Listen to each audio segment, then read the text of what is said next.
Most hunters step into the tower to become legends, but this man only wants to cover his rent and stay hidden under his blankets. Then one morning, he wakes to find that his only sharks have not simply vanished. Their cut-off heads are neatly placed at his doorstep, wrapped like presents with pretty red ribbons, introducing the greatest coward ever seen. He has no talent, lives with crushing anxiety, and avoids danger as if it were a deadly plague.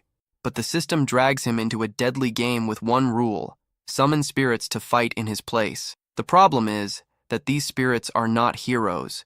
They are S-rank madmen, and he is forced to keep track of their satisfaction ratings like a driver trying to please serial killers. He attempts to fail on purpose so he can stay unnoticed, but his summons twist his orders and end up erasing entire floors in seconds, smashing every record ever made.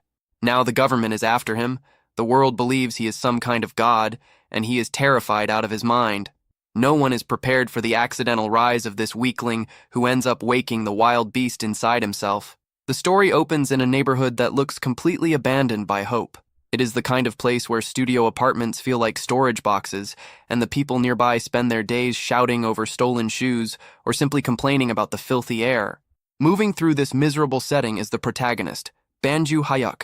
At 25 years old, Hyuk is living the dream, if that dream were a full disaster made of poverty.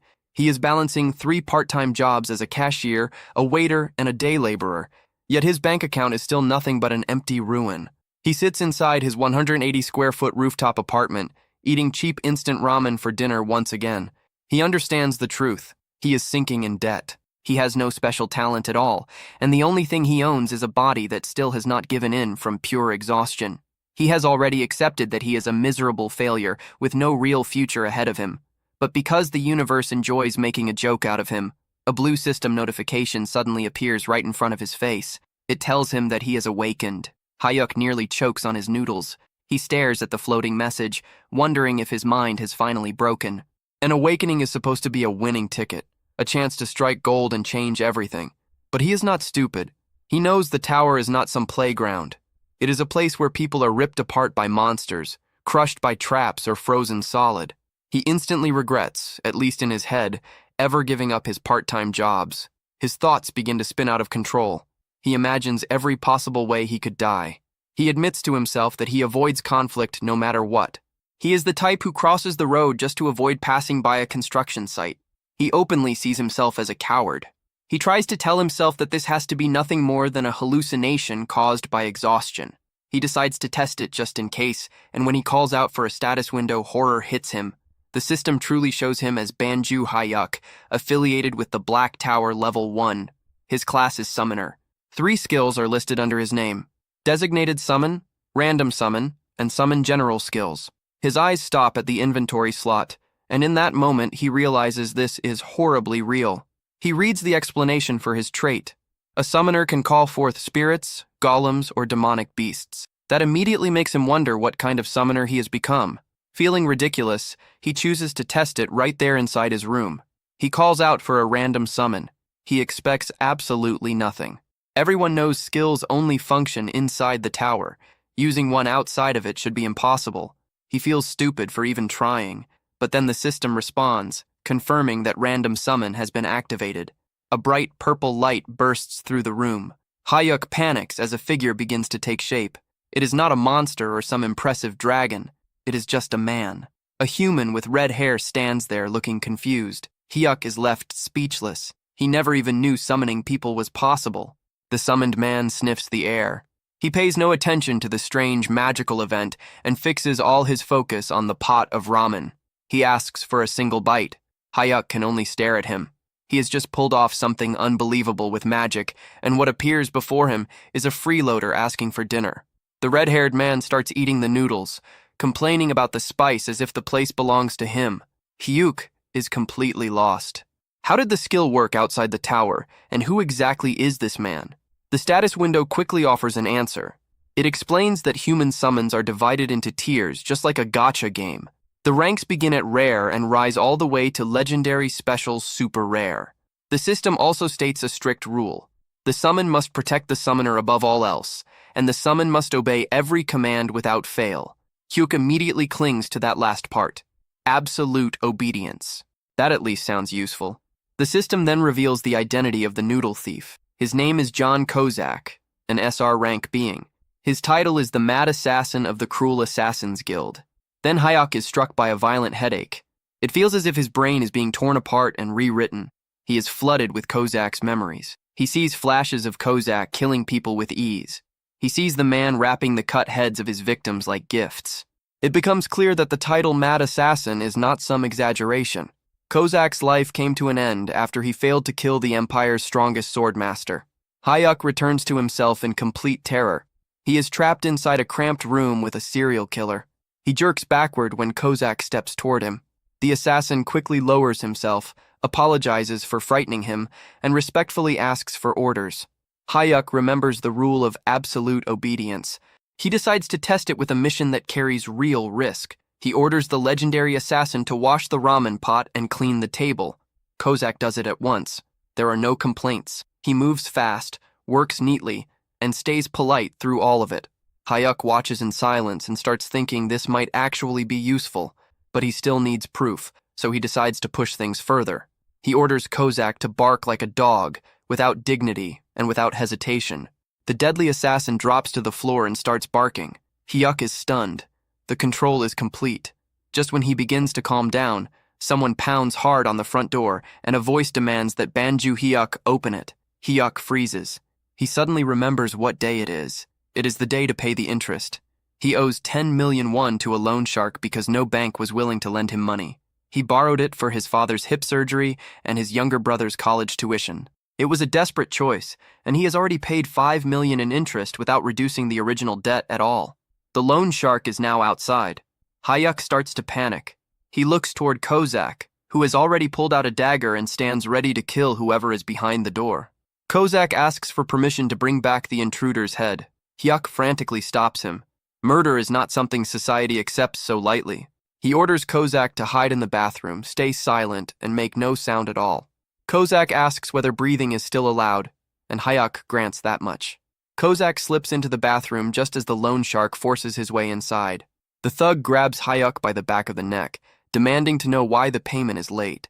Hayek apologizes over and over, lying that he has already sent it. The shark does not believe a word. He casually says that if things are really that bad, Hayek can always sell a kidney. Then the shark's lackeys speak up from the hallway. They mention that Hayek has a younger brother. They suggest that younger organs bring in a better price. The moment Hayek hears them threaten his brother, his whole body turns cold. But he knows how to survive. He forces a weak, obedient smile onto his face and assures them that he will pay. The shark warns him to be careful unless he wants to vanish without a trace, and only then does he finally leave. Once they are gone, Kozak steps back out of the bathroom. He praises Hayek for the order to hide. Hayek drops onto his bed, drained. Between the awakening, the summoning, and the threats of death, he has reached his limit. He wonders whether a coward like him can really climb the tower, but he needs the money. Kozak asks what he should do next. Hayek tells him to do whatever he wants. Kozak asks if he can watch television since it has been a long time. Hayek agrees, too confused and too tired to care. Kozak happily settles in and begins watching soap operas one after another. Hayek lies on the bed and watches the assassin in silence. He starts to feel that having another person around is not so bad. For the first time in a while, the silence is gone, and that alone brings a strange sense of comfort. He slowly falls asleep. When Hayek wakes up the next morning, the room is empty. The 6-hour summon time has ended. A notification confirms that Kozak has been unsummoned. He rubs his eyes, thinking it might have all been some kind of fever dream, and decides to get ready for work. But then he hears the television. It is still on, showing the morning news. The reporter announces urgent breaking news. Earlier that morning, the office of a private lending company called Smile Cash was destroyed. 3 victims were found at the scene, all of them beheaded. Hyuk goes completely still. Smile Cash is the company of his loan shark. The report continues, describing the scene in detail. The most disturbing part is that the victims' severed heads were decorated with red ribbons. Hyuk's face turns pale. The image instantly connects in his mind. He realizes exactly what has happened. He shouts in panic, realizing there was nothing comforting about this situation at all. He did not bring someone harmless into his life. He brought in a deranged killer who went out and butchered his debt collectors while he slept. The news keeps feeding fear into him. The report paints a clear picture of the Smile Cash murders, confirming once again the beheadings and the red ribbons placed like decorations. Hyuk knows without a doubt that this is Kozak's doing, and he understands how serious this is. His thoughts spiral out of control. He imagines himself at his cashier job, where even a normal customer holding a heart-shaped item starts to feel dangerous, or worse, someone handing him a severed head. Fear takes over completely. He becomes convinced the police will eventually trace everything back to him. Unable to function, he calls in sick for all his jobs. There is no way he can work while thinking he might be tied to a triple murder. He opens the system window to check on his so-called companion. The status screen confirms that John Kozak is indeed the Mad Assassin, an S-rank entity, with a human manifestation limit of 6 hours. Hyuk tries to summon him again, hoping for answers. But instead, the system shifts into something unexpected, like a customer service interface. A message appears asking him to rate his experience with John Kozak before he can use the skill again. Hyuk stares at the floating rating stars in disbelief. The man killed 3 people while he was asleep.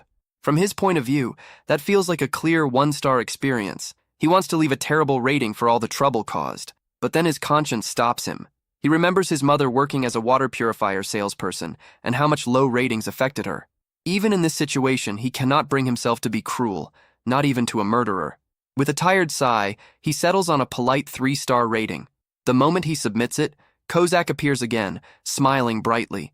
He thanks Hyuk for the generous 3-star rating and promises to do even better the next time.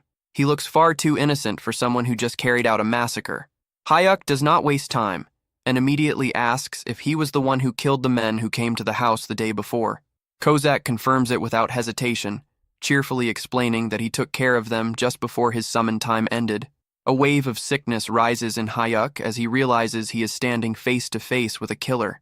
Even so, he forces himself to ask how Kozak managed to find their office. The assassin explains that he placed a tracking mark on them when they broke into the room, because he recognized them as a danger. When Hyuk argues that he never ordered anyone to be killed, Kozak calmly repeats the 3 rules of summoning.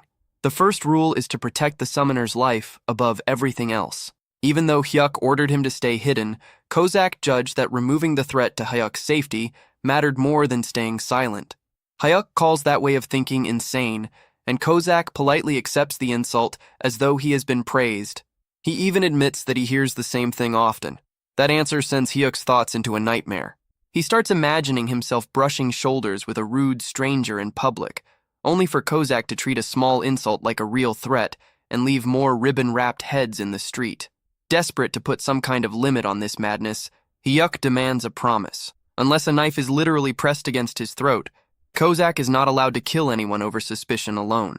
Kozak salutes like a loyal soldier and agrees to use his best judgment, which is such a vague answer that it gives Hyuk no comfort at all. Trying to move away from the subject, Kozak asks whether Hyuk has thought about climbing the tower. Just hearing that makes Hyuk's legs shake.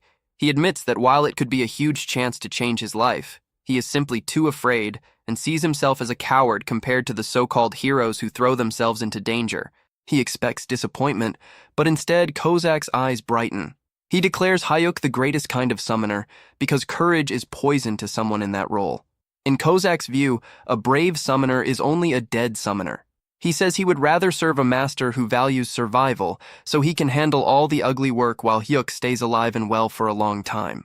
That strange praise gives Hyuk a small bit of comfort. For once, his cowardly nature sounds less like a flaw and more like a survival skill. He sends Kozak away and tries to get some sleep. When he wakes, he decides to forget about the tower and just live quietly, especially now that the debt collectors have disappeared under very suspicious circumstances. But life does not leave him alone for long. He gets a call from his father, who reveals that he needs to be moved to a more expensive hospital. At the same time, Hyuk learns that his mother has just lost her job. The weight of money problems crashes down on him all over again, heavier than before. In that moment, Hyuk understands that he no longer has a choice. He prepares himself in a ridiculous outfit, covering his body in safety padding and putting on a helmet. He looks like someone about to ride a bicycle with training wheels. Even so, he decides to step into the tower, planning to check only the first floor and leave quickly. But there is one problem. He really does not want to enter with the red-haired psycho. He tries to use random summon again, hoping to get literally anyone else, maybe even a legendary rank. The system shuts him down instantly. A message appears, stating that the skill has a cooldown of 28 days. With no other option left, he summons Kozak again. This time, Kozak thanks him for the 5-star rating, making it clear that Hyuk has already learned the importance of keeping a murderer satisfied. Kozak is pleased that Hyuk has decided to enter the tower, but he immediately criticizes the safety gear. He tells Hyuk to throw away the clumsy armor, claiming he will act as the perfect guide. He promises that Hyuk will not need to do anything at all. Taking a deep breath, standing beside a very dangerous escort, Hyuk accepts the prompt and enters Korea's Black Tower, first floor.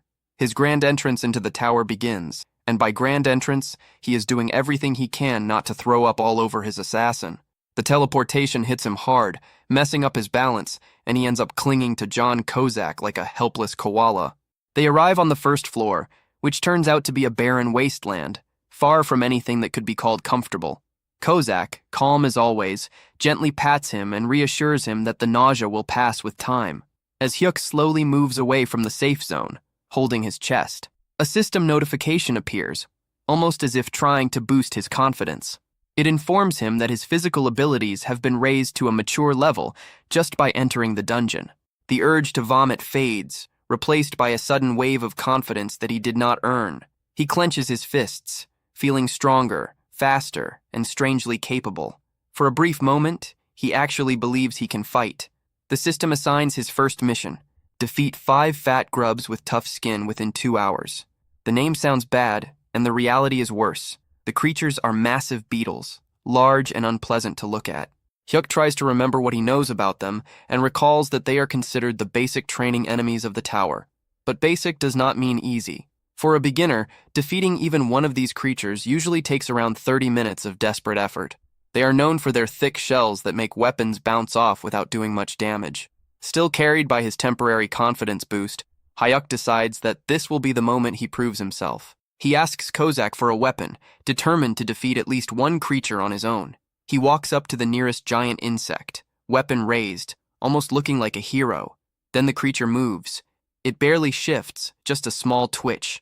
That alone is enough to destroy all his courage. His confidence collapses instantly. He turns around and screams for Kozak to save him, abandoning any sense of pride in a single moment. Kozak does not criticize him.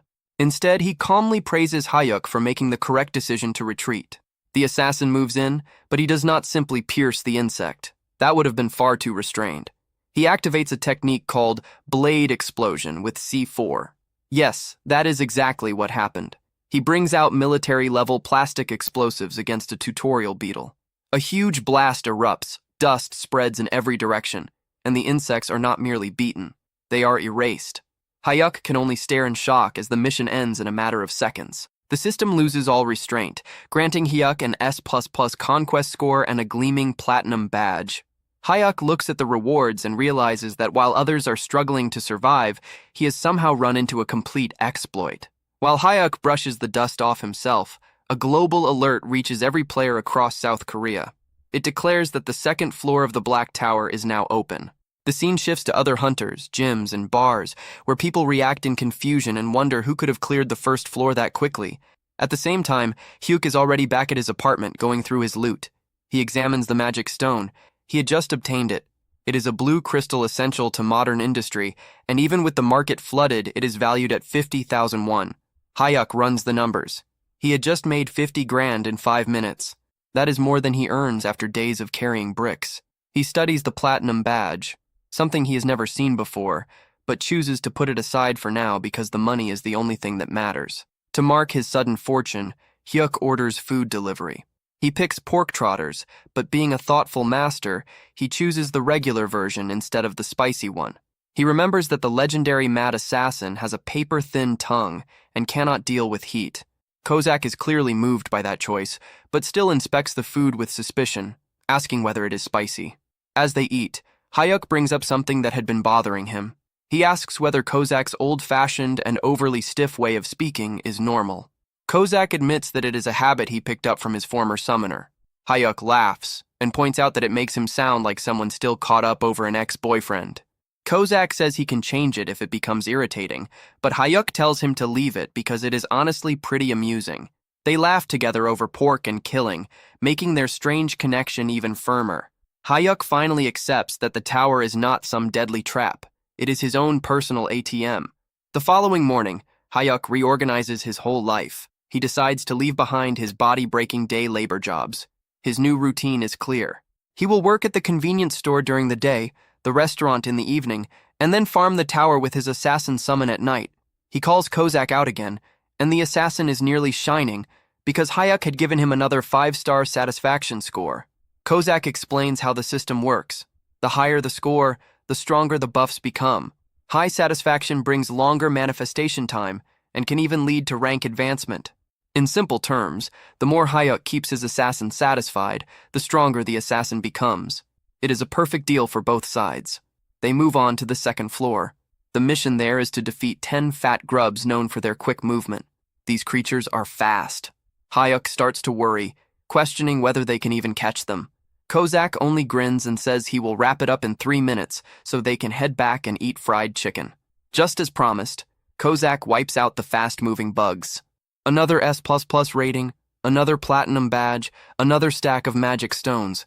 Hyuk realizes the whole thing is ridiculously easy. They do not stop there. They charge into the 3rd floor to face ice grubs. Cleared. 4th floor, cleared. 5th floor, cleared. Hyuk is collecting platinum badges as if they were cheap reward prizes. He notices that he can clear a floor in the same time it takes to make a cup of coffee. After conquering the 5th floor, the system grants him a special reward for collecting 5 platinum badges. It is a trade enhancement. Hyuk reads the notice and his eyes widen. The number of summons he can control at the same time has increased to 2. The coward locks up on the spot. One unstable assassin had already been handling everything without trouble. But now he can bring out 2 of them. The tower is completely unprepared for that. Our boy stares at his status screen. He starts planning his next step like a bargain hunter during a massive sale. He realizes that because of his recent speedrun, he can now manage 2 summons at once. That means he could already have a full group around him.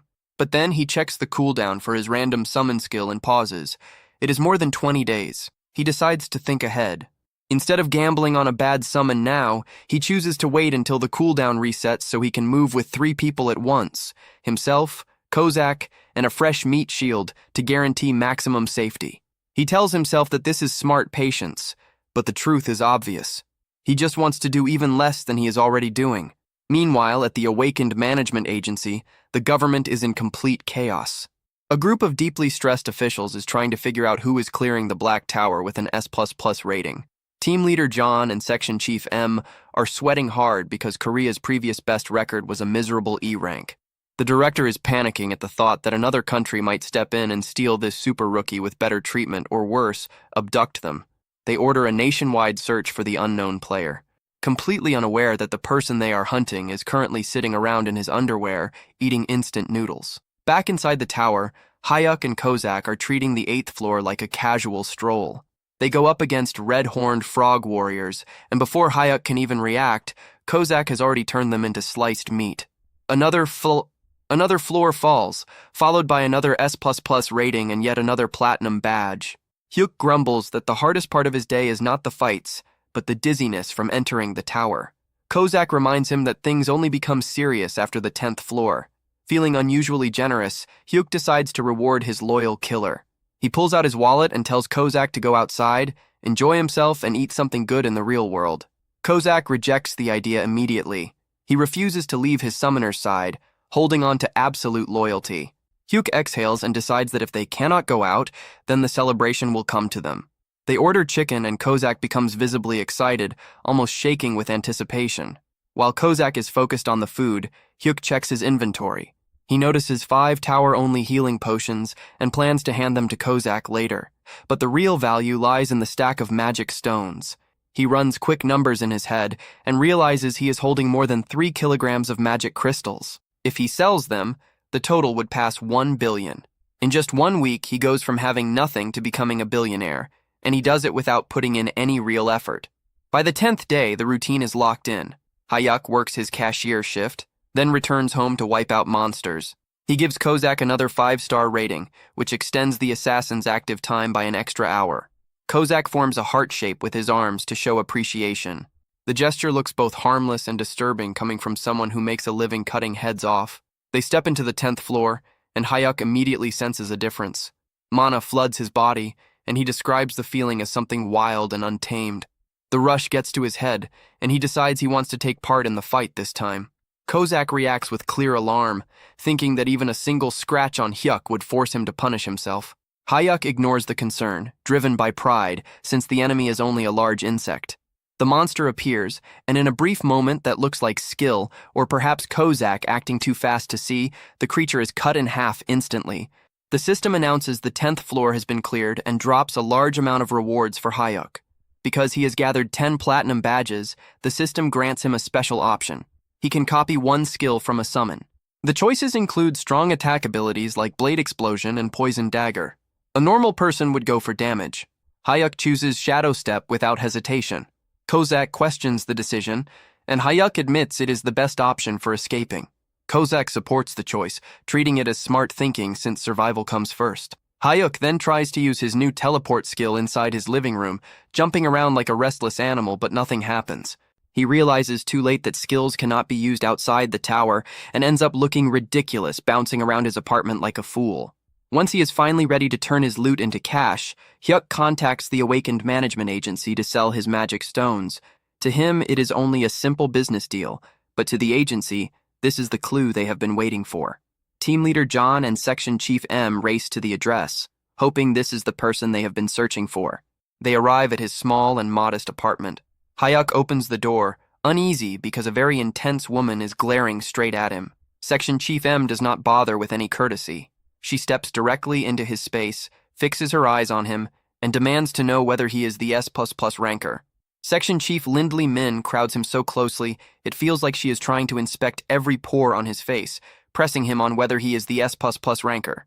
Hyuk tries to stay calm and denies it all, but fear is eating him alive. He has no idea whether they possess some hidden awakening detection device that he knows nothing about.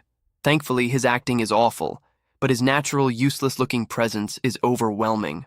Lindley Min sees the frightened, miserable look on his face and quickly concludes that there is no chance this coward is some great hero. She steps back, and her superior, Team Leader John, apologizes for her behavior.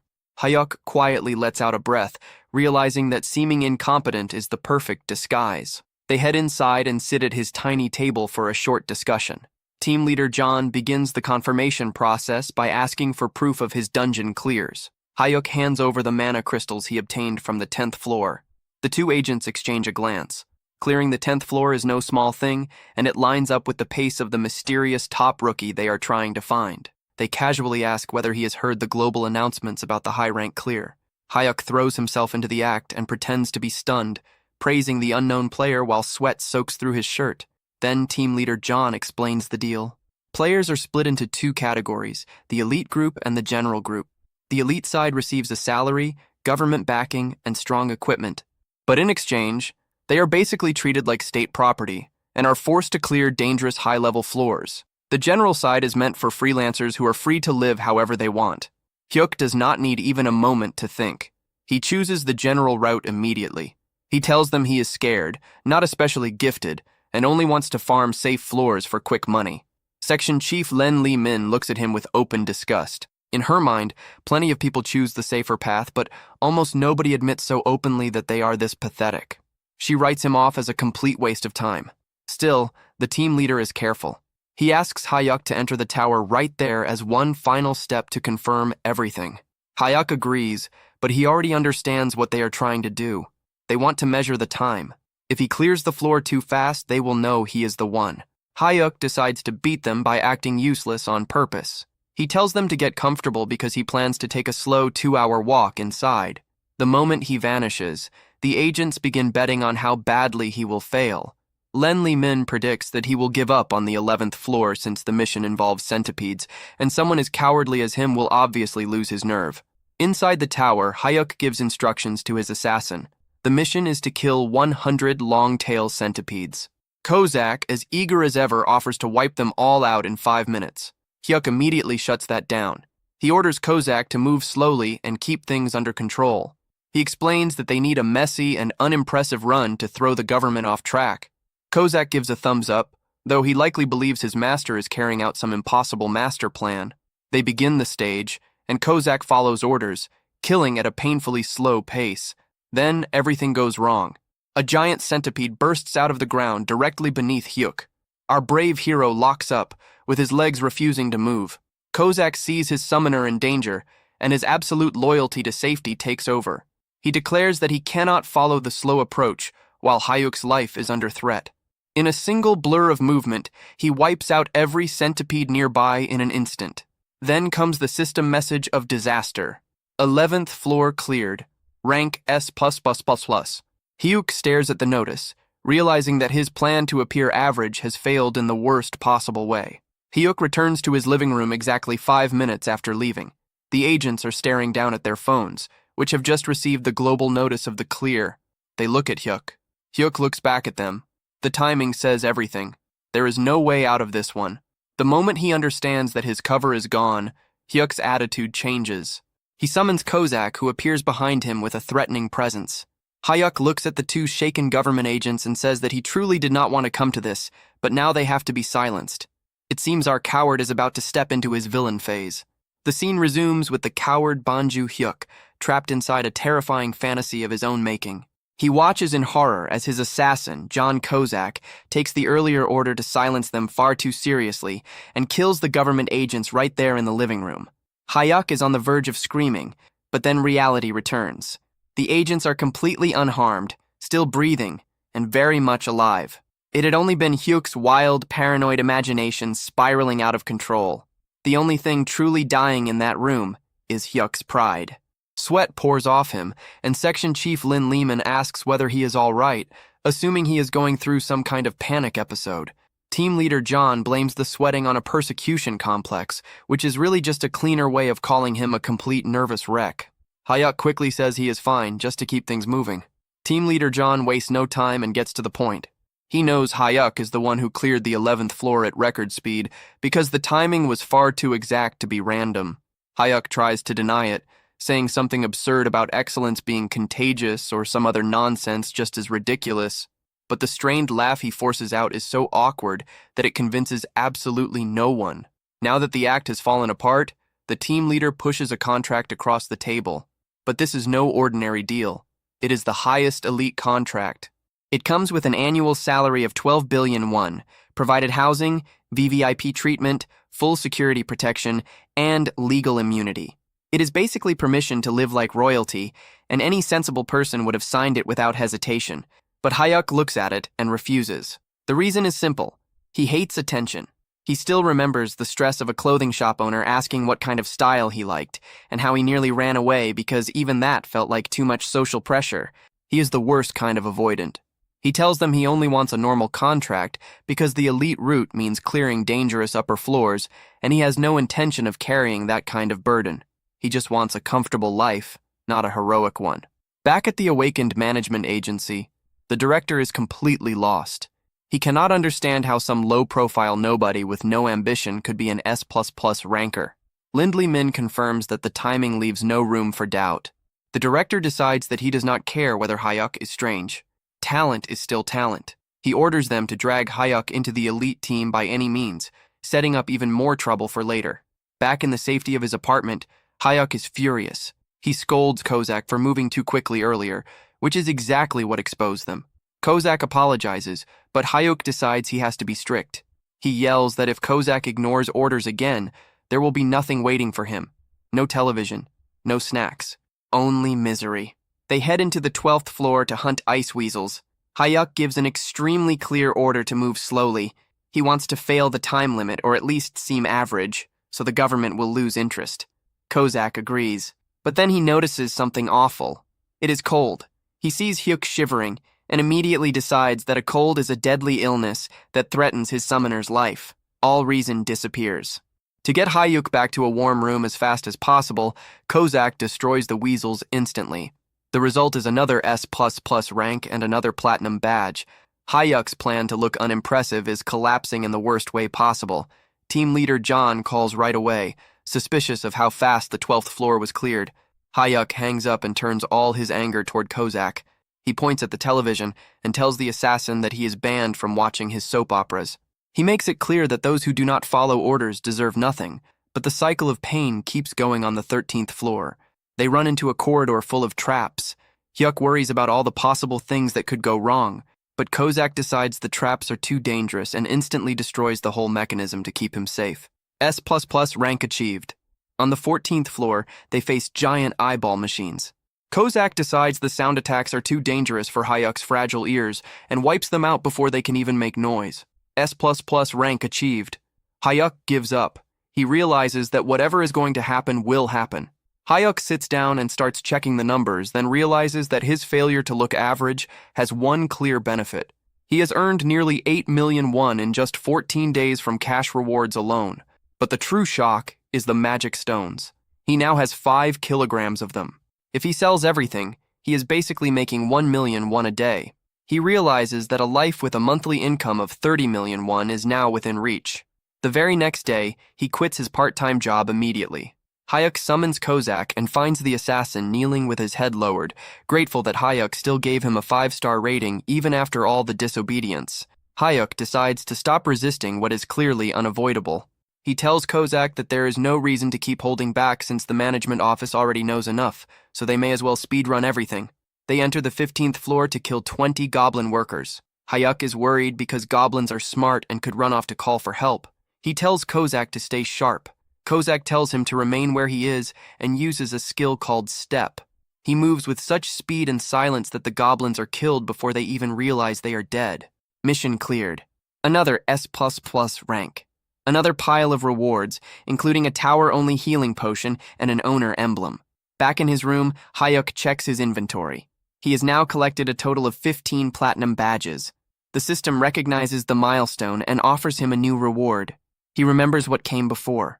At 5 badges, he got a second summon slot. At 10 badges, he gained the chance to copy a skill. He stares at the new message, wondering what kind of broken ability he is about to receive this time. Hopefully, it is something that lets him do even less. So the professional coward has now gathered 15 platinum badges, and the system decides it is time to hand him another reward. It gives him the energy shield kit. The name sounds impressive, but in reality, it is just a bracelet that absorbs damage like a magic sponge until it finally breaks. But here is the real point. The description does not say tower exclusive. Hyuk's eyes practically turn into money signs because if this item works in the real world, he is looking at a payout of 2 to 3 billion won. He immediately starts calculating, wondering whether he should sell it and retire or keep it and actually stay alive. He turns to his personal expert in murder and asks whether they can clear the 16th floor right away. Kozak, still acting like his loyal promoter, says the clear is certain, but he cannot guarantee an S rank if they rush it. That answer is enough for Hyuk. He decides that risking his life for a lower grade is not worth it, so he settles on selling the bracelet and living in comfort. Meanwhile, back at the Awakened Management Agency, the atmosphere is heavy. It has been 15 days since the mysterious super rookie last cleared a floor, and the director is starting to lose control. He becomes convinced that the player either gave up or died, grieving the waste of such talent like fate itself had lost its mind. Team leader John tries to calm him down, checks the logs, and suddenly announces that the player is coming in to use the player shop. The director goes into immediate panic. He realizes their precious VIP is still walking around in beginner clothes and probably owns no proper gear. He orders the entire shop locked down. He wants the shelves filled with top-level items, but he also demands that everything be marked down by 90%. He figures that if they hand things over for free, Hyuk's suspicious nature will reject it. So a huge sale becomes the perfect trick to pull him in. Back at the apartment, Hyuk decides that he needs to confirm the item is real before selling it. He hands a dagger to Kozak and asks the assassin to stab him. It is treated like some normal, everyday request. Kozak looks at him as if he had just suggested something unforgivable. He starts trembling, unable to accept the thought of harming even a single strand of his master's hair. Hyuk rolls his eyes at the reaction. He lets out a tired breath, grabs the dagger himself, and moves to stab his own arm. But before the blade can touch him, Kozak's hand shoots forward and catches the weapon with his bare hand. Blood falls onto the floor as the assassin shakes, terrified that his master had almost been injured.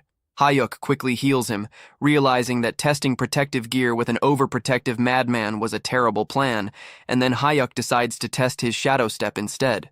He teleports onto a goblin's back and feels like a ninja for a moment. The goblin shrieks and tries to bite him, but then the shield activates with perfect timing. It works exactly as intended. Hyuk, feeling untouchable for all of 2 seconds, kicks the goblin in the face while Kozak drops in to finish it off, but instead of approval, Kozak starts shouting. He demands to know whether Hyuk is hurt, scolding him as if courage itself were a health risk.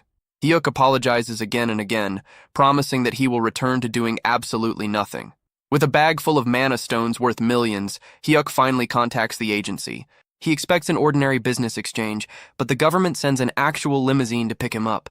He arrives at the player shop and is welcomed by team leader John, who treats him like a top-level VIP. Hyuk steps inside and immediately feels confused.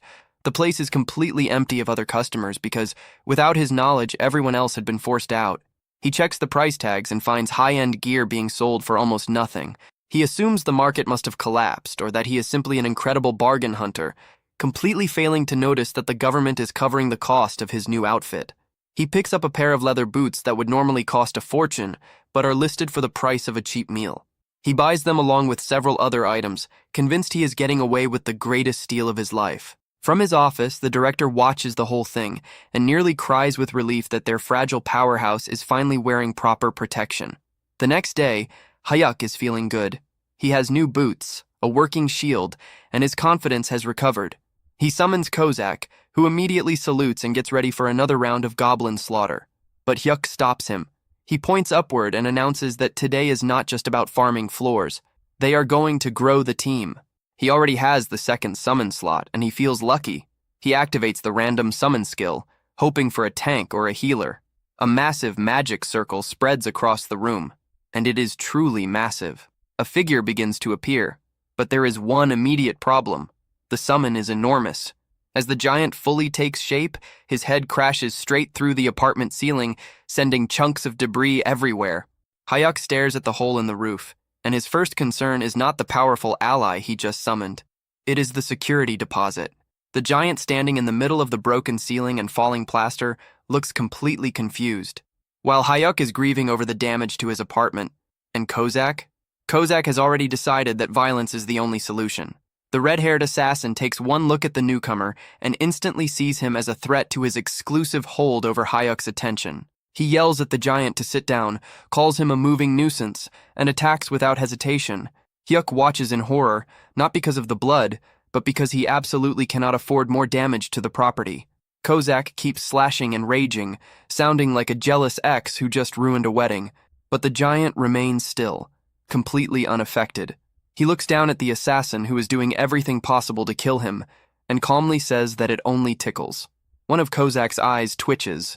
He threatens to cut the giant's throat and decorate it, proving that his strange obsession with wrapping things is still alive and well. Hyuk finally steps in and orders both of them to stop before the entire building collapses. Kozak freezes immediately because an order from his master cannot be ignored, but rage is still pouring off him. Hyuk asks for a report on the new summon. Kozak spits on the floor and says there is no reason to learn the man's name because he is nothing more than a meat shield. He explains that this man is known in the underworld as a complete fool who probably does not even understand the 3 laws of summoning. To prove it, Kozak tests the giant on Article 1. The giant blinks, clearly taking far too long to process the question, and admits that he does not know. He forgot. Kozak turns to Hyuk with a smug expression that says he had been right all along, suggesting they kill the giant now and roll the gacha again in 100 days. Hyuk ignores the suggestion of murder and checks the system window. The new summon is rare rank, the lowest tier possible, with the class Savage Warrior. His name field is still empty, and his satisfaction score does not exist yet. Then, the familiar headache hits, and Hyuk is pulled into the giant's memories. He sees a wide and beautiful plain where the giant is running around with butterflies.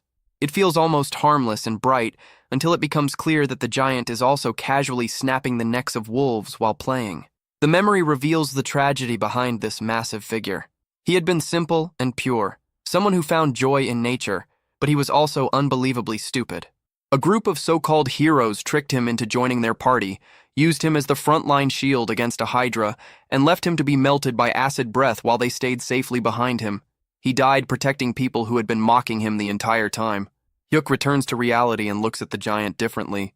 He knows the whole thing is messed up, But he also realizes that someone loyal to the point of stupidity and able to endure pain is exactly the kind of person a coward like him needs.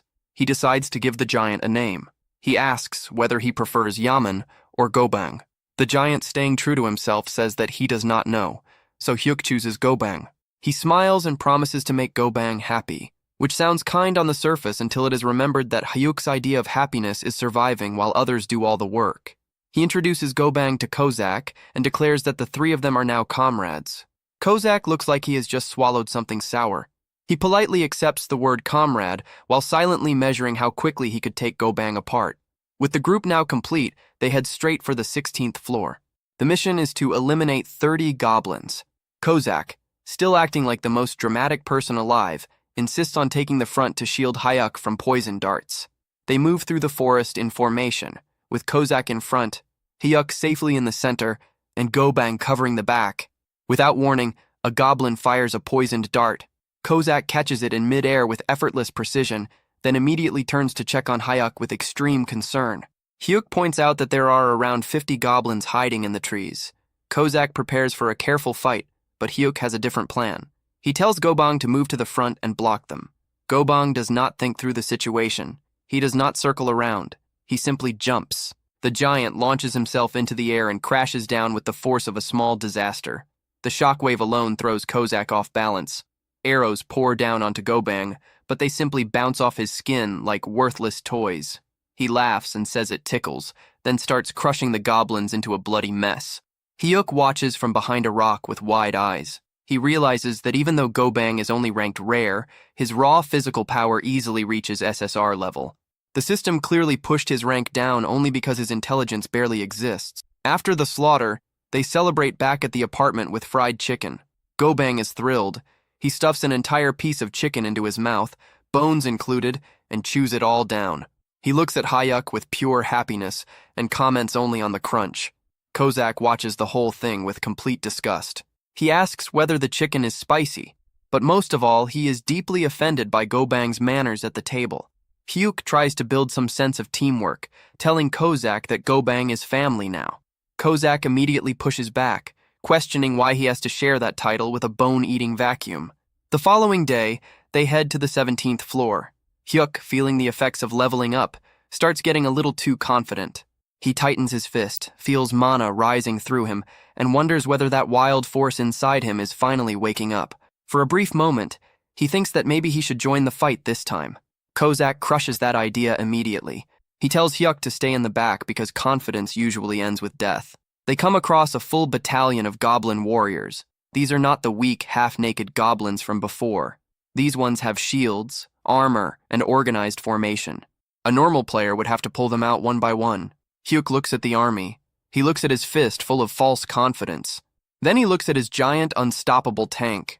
He decides that strategy is for people who do not have something like Gobang. He orders the giant to wipe them all out. As Gobang charges forward, Hyuk starts wondering what kind of broken power he is going to receive next, because at this rate, he is going to conquer the tower without even getting tired. Gobang crashes into the goblin battalion like a runaway train. He bats them away like insects, and Hyuk watches from a safe distance, completely absorbed by the sight. He realizes that strategy and tactics are nice ideas for weak people, but when someone has a living tank, it is like bringing a bomb to a knife fight. Hyuk compares the goblins to people on bicycles trying to stop a war machine. It is not a battle. It is a massacre. Thanks to the giant fool's rampage, Hyuk clears the 17th floor with another S++ rank and collects yet another platinum badge. He is drowning in rewards, and his ego is beginning to grow even faster than his money. They move straight to the 18th floor. The mission is simple. Eliminate 30 goblin assassins. Hyuk shouts for them to move out with the confidence of a commander who never has to do any of the actual fighting. Gobang charges forward, ready to crush everything in sight. But there is one problem. The enemies are invisible. The giant swings his club through empty space, confused because there is nothing he can see to hit. He stands there looking like a dog barking at something it cannot understand, grumbling that the enemies are cowards for hiding. Kozak, who has been brooding in the background because he has not killed anything in 5 whole minutes, sees his chance. He steps forward and declares that he is about to cleanse Hyuk's eyes after forcing him to watch Gobang's pathetic struggle. He mocks the goblins, claiming their stealth is nothing compared to his own abilities. With full dramatic force, the red-haired assassin activates Shadow Step. He vanishes into motion and tears through the invisible goblins with perfect precision. It becomes a complete slaughter. Hyuk watches and instantly understands what is happening. Kozak had taken the bait. The assassin had clearly been getting restless because the new summon was stealing all the attention, so his competitive side finally exploded. Hyuk grins, realizing that Kozak's jealousy can be used to collect badges even faster. He silently praises himself for being some kind of manipulative genius. Then the stupid thoughts take over. Hyuk is already level 18. He can feel the mana running through his body, and suddenly, his inflated ego takes shape in his mind. He imagines a grand, muscular, wild stallion running freely through a field of flowers. Yes, the fool literally pictures his inner self as a horse charging across the world. It looks majestic, it feels powerful, and it is completely disconnected from reality. Then he spots a single goblin that had slipped through the chaos. The horse in his head practically screams. Hyuk decides to step in. He sneaks forward and swings his mace with more force than expected. The hit lands perfectly and crushes the goblin's skull in a single blow. Hyuk stands over the body, feeling like a war god. He is probably already writing a victory speech in his head, but because he is too busy admiring himself, he fails to notice another goblin creeping up directly behind him. The assassin lifts a dagger, ready to skewer Hyuk on the spot. Hyuk turns around just in time to watch his death coming at him. But before the blade can touch him, Kozak appears from nowhere. He knocks the attack away with a face full of pure irritation, and then he kicks the goblin so hard it may as well have flown into another world. He throws Hyuk a look that clearly says he turned away for 2 seconds and nearly lost his entire purpose. But the fight is still not finished. Goblins are rushing in from every direction. Gobang is crushing the left side and Kozak is locking down the right. Hyuk stands in the center with adrenaline flooding through him. The wild stallion returns, and this time, it is not only in his head. Hyuk sees 2 goblins charging straight at him. Instead of panicking and calling for help, he activates Shadow Step. He disappears from sight. In the next instant, he appears behind the goblins with his mace already in motion. He lands 2 deadly strikes before they even understand what happened, dropping both of them on the spot. Kozak, who was just about to rush over and protect him again, stops where he is. He watches his coward of a master pull off a flawless double kill with Shadow Step. The assassin's eyes widen. It had taken him months to master that movement, and Hyuk had just used it as if it were natural. Our boy is actually talented. Later, outside the tower, the media is in chaos. News anchors report that a new force is rising through the tower. A mysterious rookie has cleared 18 floors in 20 days with a perfect S+ record. They call it unprecedented, something that is changing history itself. Everyone wants to know who this top-level player really is. Back inside the tower, Kozak hears about the reports, but he is not pleased. His face turns serious. He makes Hyuk sit down for an important talk. He tells Hyuk that his growth is happening far too fast. Hyuk takes it as praise, but Kozak shakes his head. He explains that Hyuk's Shadow Step had been perfect, so perfect that it was disturbing. Kozak looks like he is on the edge of breaking down. Then he lays out the problem. When a coward gains strength, confidence follows. And when confidence appears, that coward starts imagining he can become a hero. Heroes die. He begs his master to remember the promise that safety comes first. He does not want a warrior as a master. He wants a coward who stays alive. Hyuk nods and promises that he will never do anything reckless again. But Kozak grabs at his chest, muttering that something feels wrong. He looks at Hyuk and sees a walking disaster waiting to happen, fully convinced that this sudden rise in talent is going to kill them both. Back at the apartment, there is no peace at all. Kozak is yelling that he is going to boil Gobang alive in a pot, while the giant tank casually falls backward and crushes the refrigerator. Hyuk screams, not because of his summons, but because of his appliances. He shouts at them to stop destroying the house, but the damage is already done. The fridge door is bent, and even worse, a precious jar of kimchi has shattered across the floor. Needing to calm his mind, our boy decides to visit the only people who do not want to kill him or destroy his furniture: his parents. He arrives at the family home. His mother welcomes him warmly, but the mood inside is heavy. His father is lying in bed, barely able to move properly because of his injured hip. Hyuk asks about his condition, and his father tries to act strong, complaining that bones heal easily and that he simply enjoys lying down. It is an obvious lie, but Hyuk goes along with it and helps his father sit up for dinner. They gather around a pot of stew, and the strain of money problems hangs over the table. His mother tries to stay positive, saying she will find work again soon, but Hyuk can see the tiredness on her face. He decides to test their reaction. He casually asks what they would think if he had awakened as a player. The response is immediate. His father blows up. He asks whether that was supposed to be a joke, warning Hyuk that the tower is not some place for games. He says that he may be the kind of man who makes his wife deal with cockroaches, but he would still rather stay poor forever than watch his son die in a dungeon. Even Hyuk's younger brother, Mahak, who has just come in carrying tofu, calls it the funniest thing Hyuk has ever said. Hyuk quickly retreats from the topic, but his mother catches him off guard. She asks whether he is supposed to be working that day. Hyuk lies and says it is his day off, but his mother gives him that knowing look. She tells him that his face always shows when he is lying. Even so, she chooses to trust him, as long as he stays away from reckless risks. Hyuk feels a stab of guilt, but then he remembers something important. He asks why his mother lost her last job. She explains that she had gone to repair a water purifier for a rude customer. The customer then demanded that she also clean up their recycling and food waste. So what did she do? She realized the customer was going to leave a bad rating no matter what, so she dumped the food waste right back on them and let them deal with it. Hyuk realizes that his mother is bold, aggressive, and fearless, and that leads him to a harsh truth about his bloodline. His father's greatest accomplishment in life had been asking this terrifying woman out on a date. The narration makes it clear that the father is the pure definition of a weak man, the kind who falls completely for strong women. And unfortunately, Hyuk and his younger brother inherited those exact traits. They are pitiful, yet naturally pulled toward danger. Before leaving, Hyuk hands some spending money to his brother and tells him to pass it to their parents. The younger one looks at the cash, then at Hyuk with a sly grin. He asks where his own cut is. Hyuk immediately realizes the little brat is extorting him, so he transfers 500,000 won just to keep him quiet. With family matters handled, Hyuk heads to the Awakened Management Department. He decides it is finally time to visit the player shop properly. The moment he steps inside, stress hits him. There is a female employee there, and too many people are nearby. His social anxiety starts rising fast. The employee shows him a shield worth 100,000 won. Hyuk nearly dies on the spot and thinks the price is far beyond what he can handle. He asks for something cheaper. She then shows him a proud handshell priced at 40,000 won. Hyuk thinks it fits him perfectly, mostly because it is cheaper, and because he wants to escape that interaction as quickly as possible. He buys it and runs, thinking that talking to store employees is harder than fighting goblins. On his way out, a man approaches him. The man introduces himself as Joey Hosak, a player who has already climbed through the 30th floors.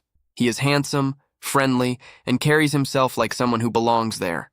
He offers help in case Hyuk ever runs into trouble. Hyuk watches him leave and feels a stab of jealousy. He admires the man's social confidence and assumes someone like that probably even has a girlfriend. Back at the apartment, Hyuk checks his stats. He is level 19. He summons Kozak to show off the new gear. Kozak reacts with complete disbelief. He questions whether Hyuk really needs a shield when he already has a bodyguard.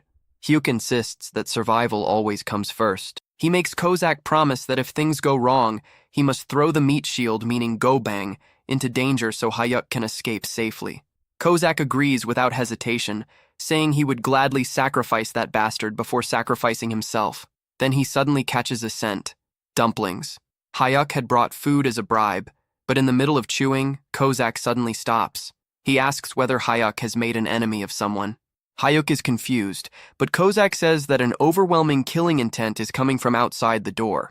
Suddenly, the door is kicked open, breaking the lock. A man steps inside holding a pistol. He smirks as he recognizes Hyuk from the player shop. He calls Hyuk a loser and complains about how difficult it was to track him down. He raises the gun to Hyuk's head, demanding the bracelet and ordering him to open his inventory before pulling the trigger. Hyuk looks at the weapon, but there is no fear in him. He looks at the man with quiet pity. In his mind, this person is already as good as dead, because while the attacker is focused on threatening the weak target, he completely fails to notice the red-haired assassin moving through the shadows behind him. A brief pause settles in.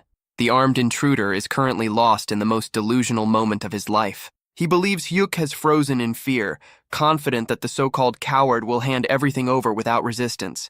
He continues his threats, but before he can finish, the red-haired killer moves. In an instant, the man is slammed to the ground, his entire momentum erased before he even understands what happened.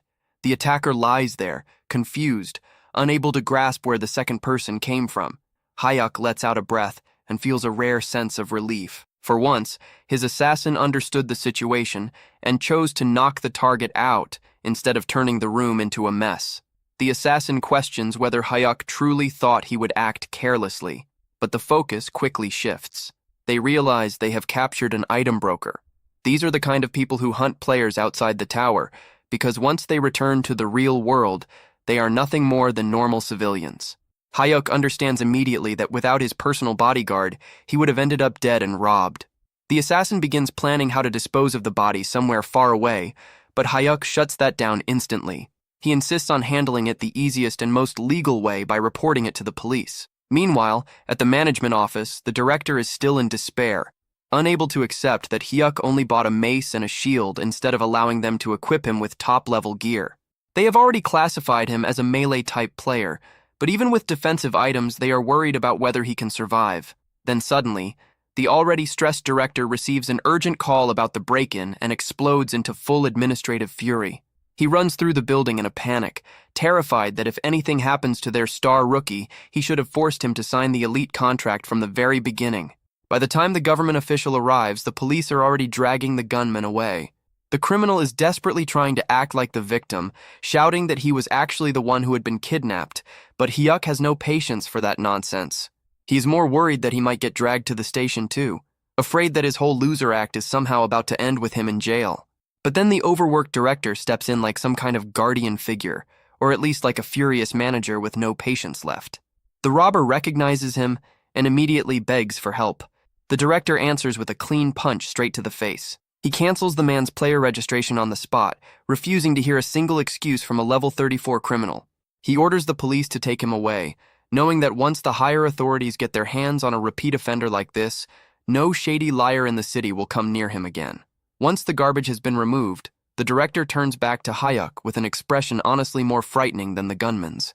He apologizes over and over for the failure in security and swears to protect him, even if that means pushing more contracts on him later.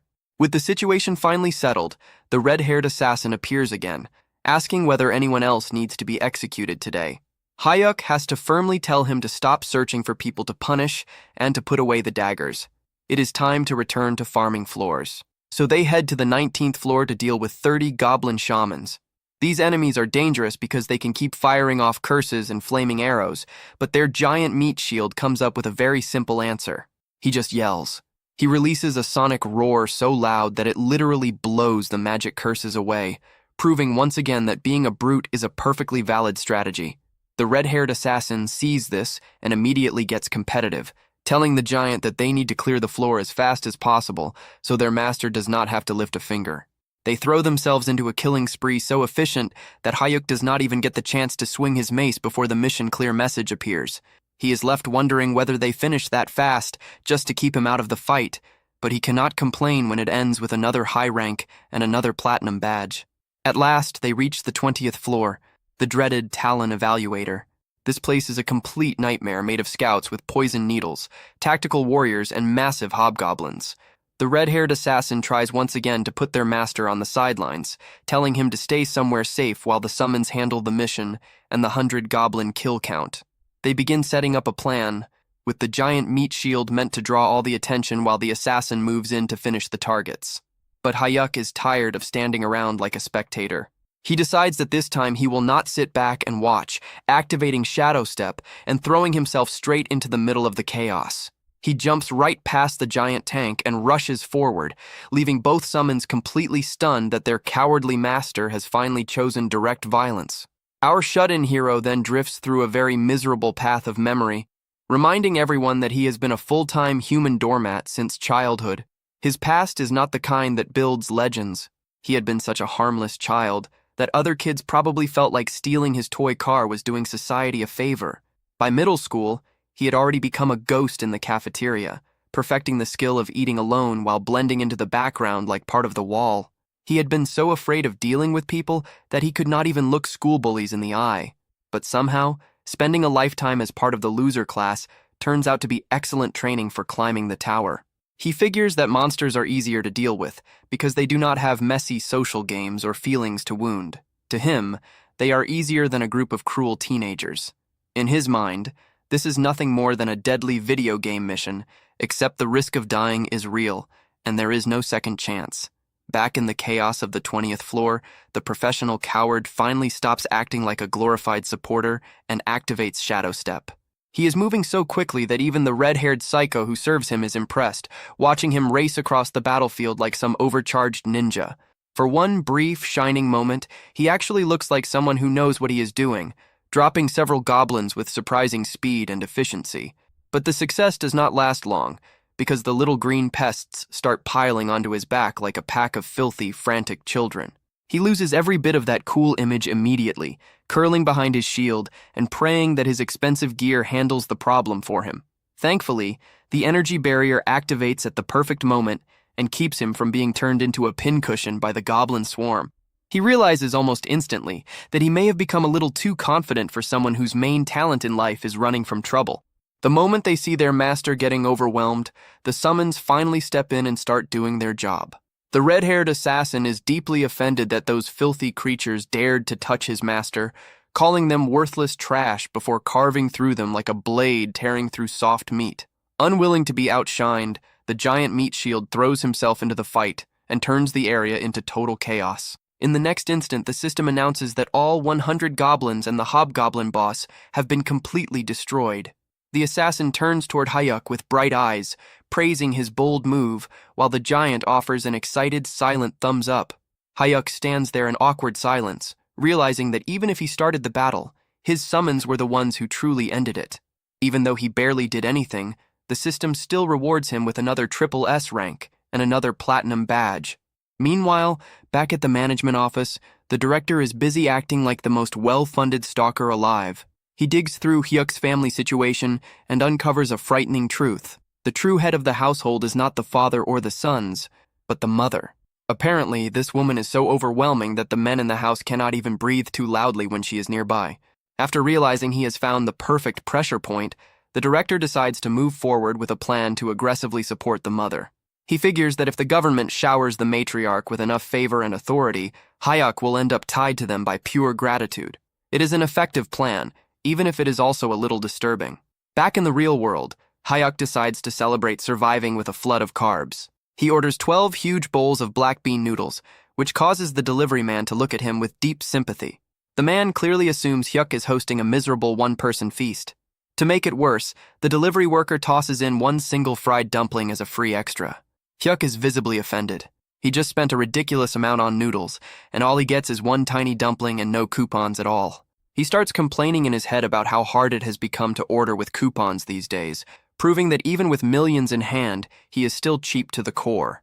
He quickly sends the delivery man away and tells his housemates they can come out now. The second the door closes, the apartment turns into madness. The giant meat shield is practically shaking, making the floor tremble from pure excitement over the smell of the sauce. The assassin is just as captivated, staring at the takeout as though it were some sacred object. Hayuk watches the barbarian devour the food and honestly starts worrying that the giant is going to eat the ceramic plate along with the noodles. Ignoring the greed around him, Hyuk decides to check his rewards. He opens his inventory and sees that he has now collected 20 platinum badges, which unlocks a special prize. A platinum random box appears, and Hyuk stares at it, wondering whether his luck is finally about to improve or whether the system is about to throw another strange surprise at him. The professional coward stares at the floating platinum box with the desperate focus of a gambler locked onto a slot machine. The system slowly scrolls through the list of possible rewards, and the choices are enough to make any grown man tear up with happiness. There are mana stones, rare herbs, 50 different kinds of metal, potions, elixirs, and weapons. There are even special items like the Rune of Level Up, which allows someone to gain levels without climbing, and tower jump tickets, which let a player skip entire floors. Hayuk studies the list immediately like someone hunting for the best possible deal. He decides that the tower jump ticket is garbage because skipping a floor also means losing all the rewards from clearing it. And there is no point in being high level if it leaves him poor. His eyes lock onto the true prize on the list, the grade confirmation summon ticket. He realizes that if he pulls an SS rank summon, basically a god-level being, he could officially retire from fighting forever. He starts imagining a life where he sits back in a chair drinking juice while some overpowered servant handles everything for him. The thought of that level of perfect laziness nearly makes him drool. He prays for a miracle and opens the box. The results are a chaotic mix. First, he gets 10 kilograms of mana stones. Hayuk's eyes practically become money signs, as he realizes that this alone is worth around 5 million won in shiny rocks he can sell whenever he wants. Second, he receives a skill book with the absurd name Cow's Lightning Staff. He thinks it sounds like something pulled from a terrible romance novel, but he registers it anyway because he is desperate to get a proper attack skill. But the third item is the true prize, a rune of summon grade up. This is a complete jackpot that can raise a summon's rank depending on their potential. He immediately runs into a problem that feels weirdly personal. Should he give it to the red-haired assassin or the giant meat shield? He reasons that the assassin probably deserves it more, since they have shared so many meals together, even if the giant had clearly eaten more of the food. In the end, he decides to keep it for later since their current power is already more than enough. He then decides to test his new Cow's Lightning Staff skill right there in his room. He tries to activate the first form, Lightning Soil Chaser, expecting something dramatic and impressive. But nothing happens at all because, of course, magic does not function in the real world. So he just ends up standing there looking ridiculous, while the red-haired assassin asks why he is swinging a mace around inside the apartment. When Hayuk proudly reveals that he learned an attack skill, the assassin looks horrified, like he has just seen a toddler pick up a chainsaw. Then the serious mood breaks apart completely, because the giant meat shield decides to steal fruit from the assassin, starting another childish fight where the assassin calls him a bastard. Once the oversized children finally calm down, the assassin gives Hyuk a lecture. He explains that a summoner's role is to stay back and let the servants handle the fighting, pointing out that his former master died for the exact reason that he tried to act like a hero. But Hayuk is too caught up in his own rising confidence. He insists that he is stronger now and needs to test his new skill. The assassin looks at him like he is watching disaster unfold in slow motion. He warns that for someone weak, an attack skill is just a prettier way to die. When Hayuk tries to argue that the 20th floor had been easy, the assassin loses patience. He activates one of the summoning principles, and suddenly the giant meat shield grabs Hayuk in a crushing bear hug, basically taking him hostage for his own protection. The assassin punches the giant for being too rough, but still agrees with the idea. Once they enter the tower, the giant will carry their master like luggage, while the assassin wipes out the floor. Hayuk realizes he has completely lost control of his own summons, so he brings out his final weapon, pitiful pleading. He begs them, throwing away what little pride he has left, just to let him kill a single monster carefully. The assassin lets out a tired sigh, defeated by how pathetic the scene has become, and agrees to let him kill one slow and isolated monster. But if things become dangerous, the deal ends immediately. They head to the 21st floor, the territory of the orcs. The assassin warns that orcs are actually smarter than the giant tank, which the giant instantly rejects. Before the mission begins, the assassin suggests a humiliating training method. He wants Hayuk to practice by hitting the giant 10 times. The giant happily agrees to be used as a target, promising that it will not hurt at all. Hayuk refuses to take part in something that degrading and threatens to run in alone if they keep mocking him. The assassin gives up, and they begin the mission. Kill 400 orcs in 4 hours. The summons rush ahead and tear through the orcs so quickly that Hayuk realizes the stage will be over before he even gets the chance to draw his weapon properly. Just as panic starts rising over how useless he is about to look, the assassin generously leaves one confused orc alive for him. Hayuk activates Shadow Step and leaps into the air while the orc stares upward in confusion, then brings down Lightning Soil Chaser. It is only a simple downward strike, but the moment it lands, he realizes that despite the ridiculous name, the skill is no joke at all. Hayuk brings his mace down onto the orc's head with a deeply satisfying hit, watches the creature collapse, and feels like a god of war. He starts to think that this whole hero business might actually be too easy, but before he can even finish celebrating internally, the giant meat shield drags him back to reality by casually crushing another orc underfoot and flattening it like a pancake. Hayuk turns toward his summons with a betrayed expression, reminding them that they had specifically agreed to let him at least secure one solo kill. The system has no interest in his complaints, though, and immediately floods him with rewards for clearing the 21st floor, including mana stones, healing potions, and yet another S++ platinum badge. Over the next few days, our hero settles into a smooth routine of rapid monster cleanup. He moves through the 22nd and 23rd floors with the same perfect rating, and by the time they reach the volcanic zone on the 24th floor, he hardly even sweats. Despite the heat, the team remains unstoppable, clearing one floor a day with the efficiency of a machine that never slows down. As he gets ready for the 25th floor, Hyuk realizes that taking down only one orc at a time is starting to feel a little dull, but he knows he still has to build trust with his overly protective summons for now. While preparing in his apartment, our hero decides that it is finally time to act like a generous employer. Realizing he has not given the two of them anything since they joined him, he pulls out a high-grade rune he had collected earlier. The red-haired assassin emerges from the shadows, immediately swearing loyalty and asking whether his master needs something. Hyuk hands over the rune, which turns out to be a grade-up item capable of raising a summons tier.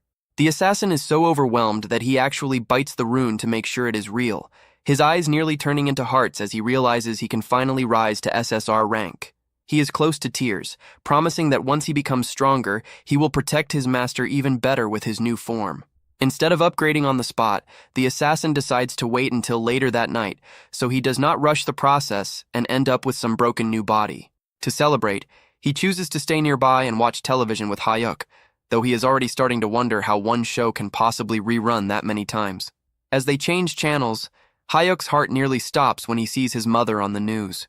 She is standing outside with a protest sign in her hands, looking like a one-woman army fighting unfair dismissal and company abuse. It turns out she had been fired from her job as a water purifier manager because she refused to apologize for a customer's unreasonable demands, and she has spent 10 straight days protesting alone while company executives mocked her from their windows. Just as the news shows her reaching the edge of her patience, a polished lawyer from one of Korea's top law firms approaches her. He claims to be involved in a support project for socially disadvantaged people and offers to take her case for free, even promising to deal with the media side of it as well. His mother is suspicious at first, but she chooses to commit fully to the fight for justice.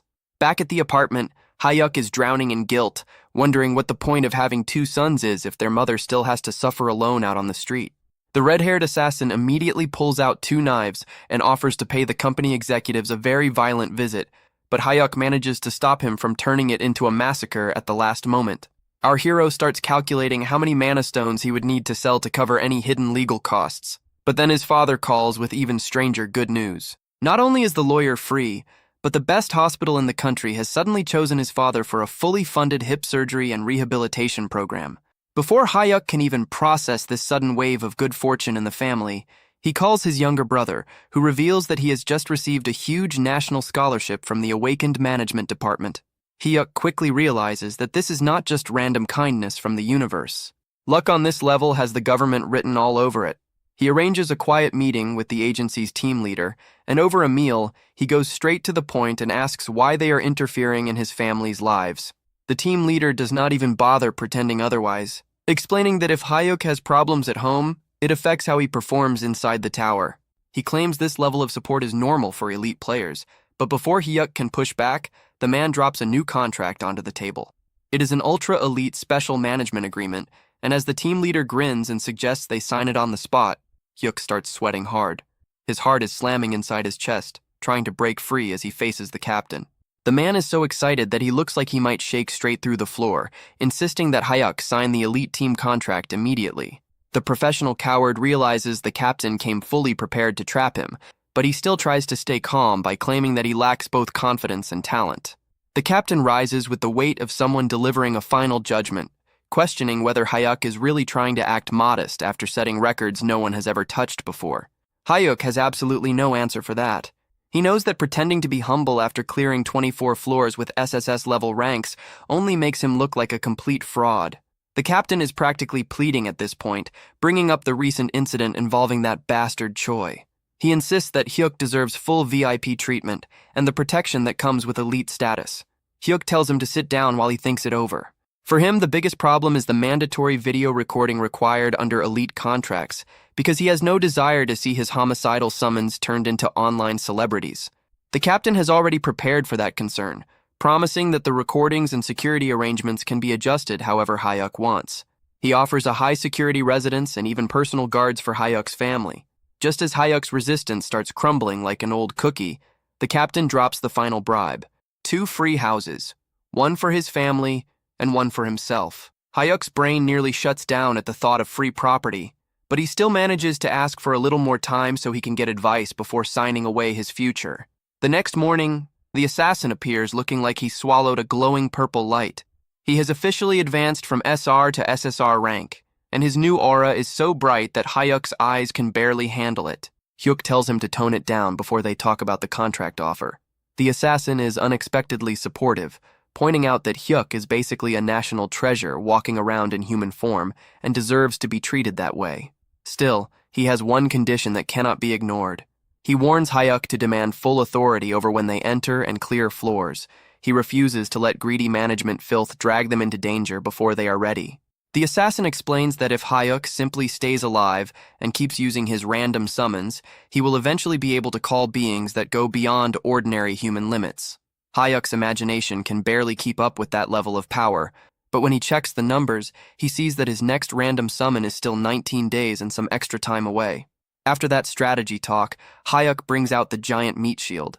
The system confirms that both barbarian tanks are now present, but the poor giant immediately starts sweating. The assassin is in full bully mode, showing off his extra 2S ranks like a kid flaunting a brand new toy. The difference between them has become so massive that the giant is actually stumbling over himself in fear, unable to even look directly at the glowing purple assassin. Hyuk feels a bit sorry for his giant tank and decides that the next upgrade will definitely go to him. They head into the 25th floor, where the mission is to wipe out 100 orcs in 10 hours. As the wave of green monsters rushes toward them, Hyuk wonders whether he can secretly steal a few kills for himself. The assassin tells the giant meat shield to move first and draw the enemy's attention, and the barbarian launches himself into the air like a massive hairy cannonball. He crashes into the ground and sends orcs flying in every direction like scattered pins. Then the assassin decides to show off the speed of his new SSR rank. He moves so quickly that it feels as if a fighter jet has shattered the sound barrier right beside Hyuk's ear. He unleashes a huge blade explosion that turns the nearby orcs into a brutal burst of fire and steel. When a few surviving orcs try to slip in behind the assassin, they realize too late that they have only struck a clone. The real assassin appears behind them with a decisive ambush skill, ending them in a single clean motion. The remaining orcs stare at him with faces that make it clear they would rather be anywhere else. The assassin only wonders why they look so miserable when the real fun has barely begun, then draws his poison daggers for another round. Hyuk realizes that if he does not act quickly, his own summons are going to leave him with nothing to gain. Even though the assassin wants him to stay safe and do nothing but survive, Hyuk grips his mace and decides he needs to become strong enough that his team will finally stop treating him like dead weight. He decides he cannot stay a burden forever. He rushes an orc, cleanly evades its attack, and drives a hard kick into its back.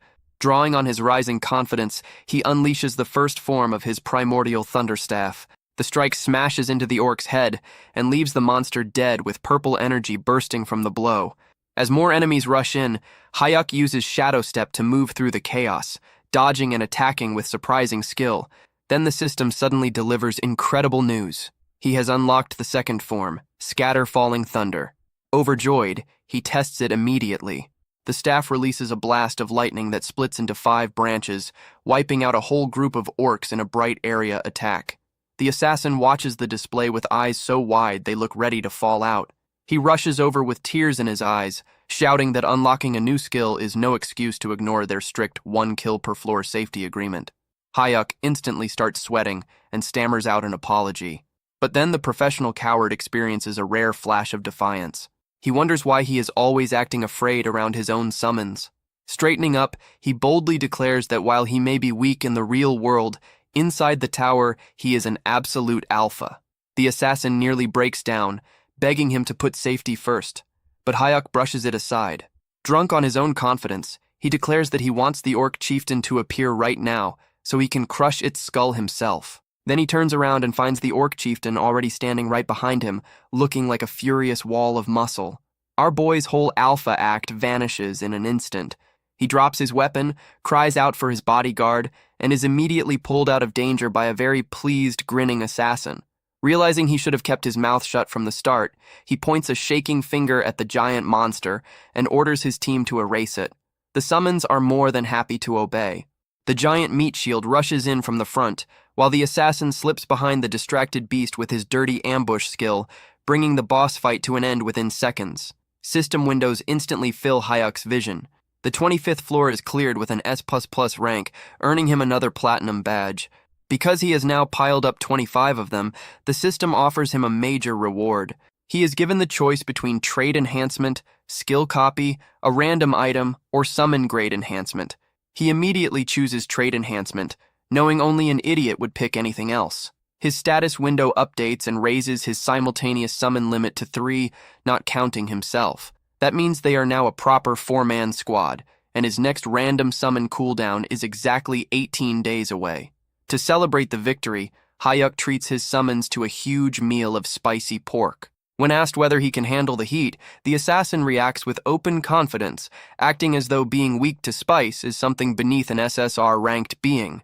The giant happily devours his portion and says the food actually tastes sweet. Suspicious, the assassin takes one bite. A moment later, he is shaking on the floor and crying as the spice destroys his mouth. The giant looks up at Hyuk with bright eyes and casually suggests throwing the dying assassin in the trash and summoning a replacement. Hyuk only laughs at the betrayal. Feeling unusually confident, Hyuk decides it is finally time to tell his family the truth. He arrives home carrying expensive premium beef, and that alone causes immediate panic. His brother grabs him and demands to know where he got the money, while his mother starts asking whether he kept the receipt so the meat can be returned. His father plays peacekeeper and tells everyone to stop talking and just eat the expensive food. As he watches his family finally enjoy a proper meal, Hyuk drops the truth on them. He tells them that he is an awakened player. The table falls completely silent. His brother tells him to stop talking nonsense and eat his fruit. His mother assumes it is some awful joke, and his father asks whether he is talking about a video game. Since words are clearly not enough, Hyuk makes a quick call to the management team leader. Soon after, the whole family is standing in the lobby of an incredibly luxurious association building. The team leader formally tells his mother that her son is a precious national asset and a highly valued elite player. He then leads the stunned family upstairs and opens the doors to a huge, glittering penthouse. Hyuk gestures at the absurd display of wealth and calmly tells them that they live there now, leaving the entire family completely speechless. At the awakened management department, Joo-hyuk finally signed the agreement.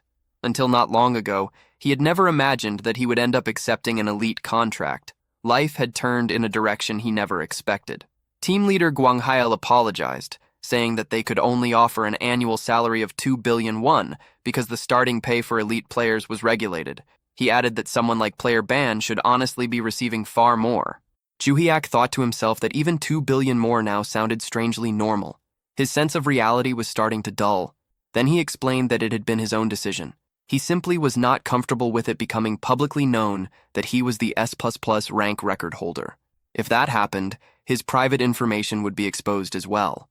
If his face spread across television, social media, and every other major outlet, it would become difficult even for his family to go outside. Just imagining that was awful. That was why he had not even told his family that he was the S++ rank record holder. Gwang-hail nodded and then asked whether his family liked the house. If anything was missing, he said they should speak freely. Joo-hyuk replied that it was already more than enough. As he checked the message his brother had sent earlier, it said that he had seen their mother cry for the first time. She said she had never lived in a house like that before. It seemed she truly loved it. The message went on, saying that his own room was unbelievable too, with a laptop, a full gaming setup, and everything else. The television was so large it looked like a movie screen. He had thought he might actually faint. Then the message shifted into affection, but Joo-hyuk stopped reading there. He wondered whether life could really get any better than that, then immediately thought that such a wish might be greedy. Gwang-hail then showed Joo-hyuk the office residence where he would be staying and explained that everything had already been prepared. It had been fully furnished, with appliances and furniture included, so he could move in at once. He asked if Joo-hyuk was truly fine with a 2-bedroom unit, adding that they could provide something larger. Joo-hyuk liked it, and to him, it already felt like a penthouse. Meanwhile, in the largest penthouse in Korea located in Seoul, a residence owned by a rank 1 player, 2 women were peacefully enjoying the view from the pool. Then a man rose up from the water and broke the calm, asking how long they planned to keep swimming so boringly and whether they should not go out and have some fun instead. This was Juhyuk, the rank 1 player. His trait was all-weapon warrior. He held the highest proficiency across all weapons and possessed many deadly and ultimate skills. At present, he was climbing the highest floors of Korea's Black Tower.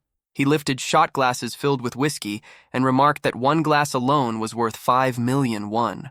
Then he jokingly asked how the liquor tasted. One of the women laughed and said that if the alcohol tasted sweet that day, she might end up drinking all of it. Another woman then said that she had been curious about something. She noted that since he was a top player, he might know the answer. Hugh Keelman asked what it was. She then asked who on earth the record holder was for consecutive S++ clears through the 25th floor. That was all anyone had been talking about lately, and she was genuinely curious. He scoffed and asked what was so impressive about a mere 25th floor. He said he had no interest in some low-level nobody like that. But she kept pushing with a teasing tone, saying that an S++ clear was a world first, and asking whether he truly was not curious that such a player existed in their own country. Another woman tried to stop her, but before she could say more, he suddenly poured whiskey over her head. He coldly told her to keep talking. Then he warned the woman to listen carefully. He asked what she thought would happen if he stopped clearing the 66th floor right now. She froze in place. The Black Tower was currently forming in Gangjeong, but he asked what would happen if it appeared near a major city next time. Would South Korea be destroyed? She shook so badly that tears were almost ready to fall. She apologized, but he showed no mercy. He continued saying that the tower was collapsing because of people like her, with shallow faces and empty words. Then they left. Standing by the window in his room, he muttered that he felt terrible. Seriously. These player-obsessed women kept talking about S++, so he had even started surrounding himself with civilians. But no matter where he went, nothing changed. He clenched his jaw. China had contacted him again that month, just like the month before. They offered 180 billion won a year, a mansion, caretakers, a private jet, and treatment equal to that of a national leader. And Japan? 200 billion won annually, a luxury mansion, and 10 personal maids willing to fulfill whatever he wanted. Yet he had stayed in Korea, clearing the 66th floor, facing the dead for months. And this was the thanks he received? People fixated on some bastard who had only cleared the 25th floor? Ungrateful trash. He wondered whether he should just change nationality somewhere else. The 66th floor was not a joke. The 60th floor marked the start of the undead zone. On the 66th floor, specter masters appeared, ghost-like beings so horrifying that simply looking at them made the body shake. Physical attacks did nothing. Only elemental attacks had any effect. Treating them like the ordinary undead from fiction was a fatal mistake. Only those who had personally experienced that suffocating demonic energy could understand. After a single attempt, 3 full days of rest were needed just to recover from the mental damage. Even with accessories, elixirs, and light element weapons earned from tower rewards, staying alive was barely possible. Clearing the 66th floor would not be possible again for a while. He let out a slow breath, changing nationality. He should not just think about it. He should move forward with it. If he suddenly switched countries, it would throw everything into chaos, right? The deadline was getting closer. The collapse threshold of the 66th floor had already passed the halfway point. In about 3 months, the countdown would begin. The only hope would be him, Hugh Keelman, the top player. But by then, he would not even be in Korea. Those fools could regret it. They could despair. Ungrateful bastards. Back to Juhyuk, he ordered 10 fried chickens to celebrate the new house. He apologized to the delivery worker for ordering too much. Living in a player residential complex was unbelievably convenient. Staff handled everything, from management to small errands. Laundry pickup and delivery were effortless, and cleaners were available whenever needed. The building had everything. Restaurants serving 3 meals a day, cafes, gyms, dry cleaners, karaoke rooms, and even a swimming pool. He thought he should have moved there much earlier. Satisfied, he carried the food inside to share with the others. They had just finished the 26th floor mission, eliminating 20 swamp trolls. The swamp made the stage notoriously difficult, but thanks to his shadow skill, everything had gone smoothly. He had even taken one down himself. He stepped into the room and called out, asking what they were all watching so seriously now that the chicken had arrived. On the 100-inch television, a girl group was performing. Even Meatball could not look away. Juhyuk recognized it at once. A girl group on a 100-inch TV was dazzling enough to overwhelm anyone. Soon, they started eating. John asked whether they should head straight to the 27th floor the next day. Joo-hyuk agreed. Since they had already started, they might as well push all the way to the 29th floor. John then asked why the 29th. Joo-hyuk explained that they would repeat clears for 10 days. Then, once the random summon cooldown ended, he planned to challenge the 30th floor with a full party of 4. That made John wonder if they were recruiting a new member. He admitted he was looking forward to it, but then hesitation crept in. If an SSR rank summon or something even higher appeared, his place as the right-hand man might be in danger. Even so, for the summoner's safety, that outcome would probably be better. He could not make up his mind. Meanwhile, John Hyuk grinned. Even Meatball started cheering. A new member, more fighting. Team leader Gwang-il then returned. He brought the item that had been requested for player Joo-hyuk, Volcano Orc leather armor. It held heat from flame aura and blocked cold and freezing air. Joo-hyuk thanked him. Gwang-il answered that it was nothing. Supporting elite players was part of their job. Joo-hyuk said he would use it well and return it later. Gwang-il wished him luck on the 27th floor. Then they entered Black Tower, Korea, floor 27. It was famous for its brutal cold. But for Joo-hyuk, it actually felt warm because of his equipment. He asked Meatball whether he was cold. The giant answered that a warrior did not feel cold. Meanwhile, John was visibly freezing. He was nearly frozen halfway through standing there. Joo-hyuk asked whether he should lend him his hood. John replied that he was fine. He said he could suppress the cold with magic. Joo-hyuk let out a sigh. If only he had brains, Meatball would have been a true SSR. John then said that it got better when he moved, and that they should start hunting immediately. He rushed forward. Joo-hyuk muttered that he had thought Mr. Kozak had gone wild because of the cold, but to him it felt like sitting under a heated blanket. Honestly, even moving felt bothersome. Still, he figured he should at least catch one. He moved ahead with Meatball. But within seconds, a notification appeared telling him that he had successfully cleared floor 27. Joo-hyuk blinked in disbelief.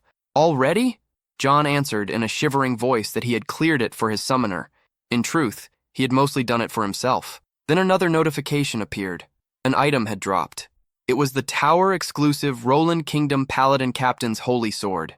It was a two-handed sword, but it was badly worn down. When Joo-hyuk picked it up, it felt extremely heavy. He could not tell what made it better than his current mace. He decided he would store it for now and throw it away later. Tower-exclusive Roland Kingdom Paladin Captain's Holy Sword.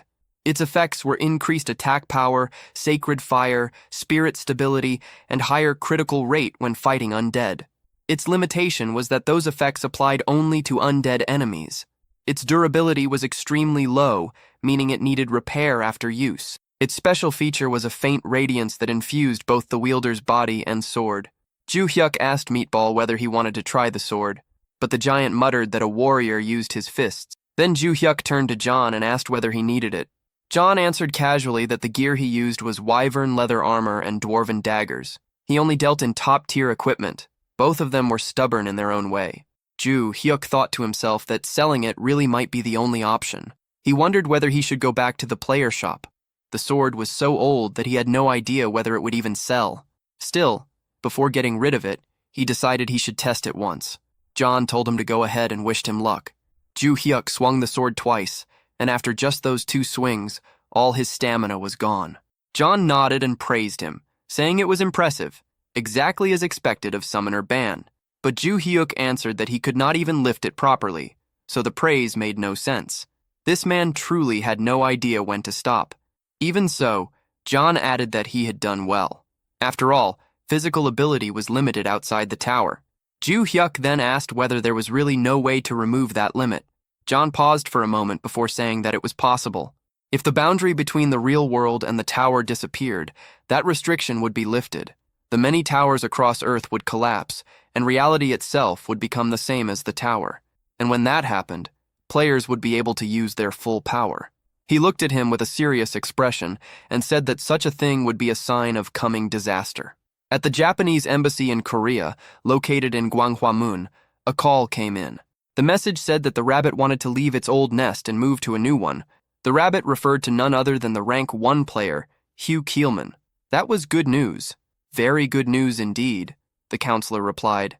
However, He added that the caller would have to bring him over personally. The wolves were watching the rabbit. He told them not to worry, saying calmly that he would handle it. Counselor Tomo of the Japanese embassy gave a faint smile. A storm was about to strike.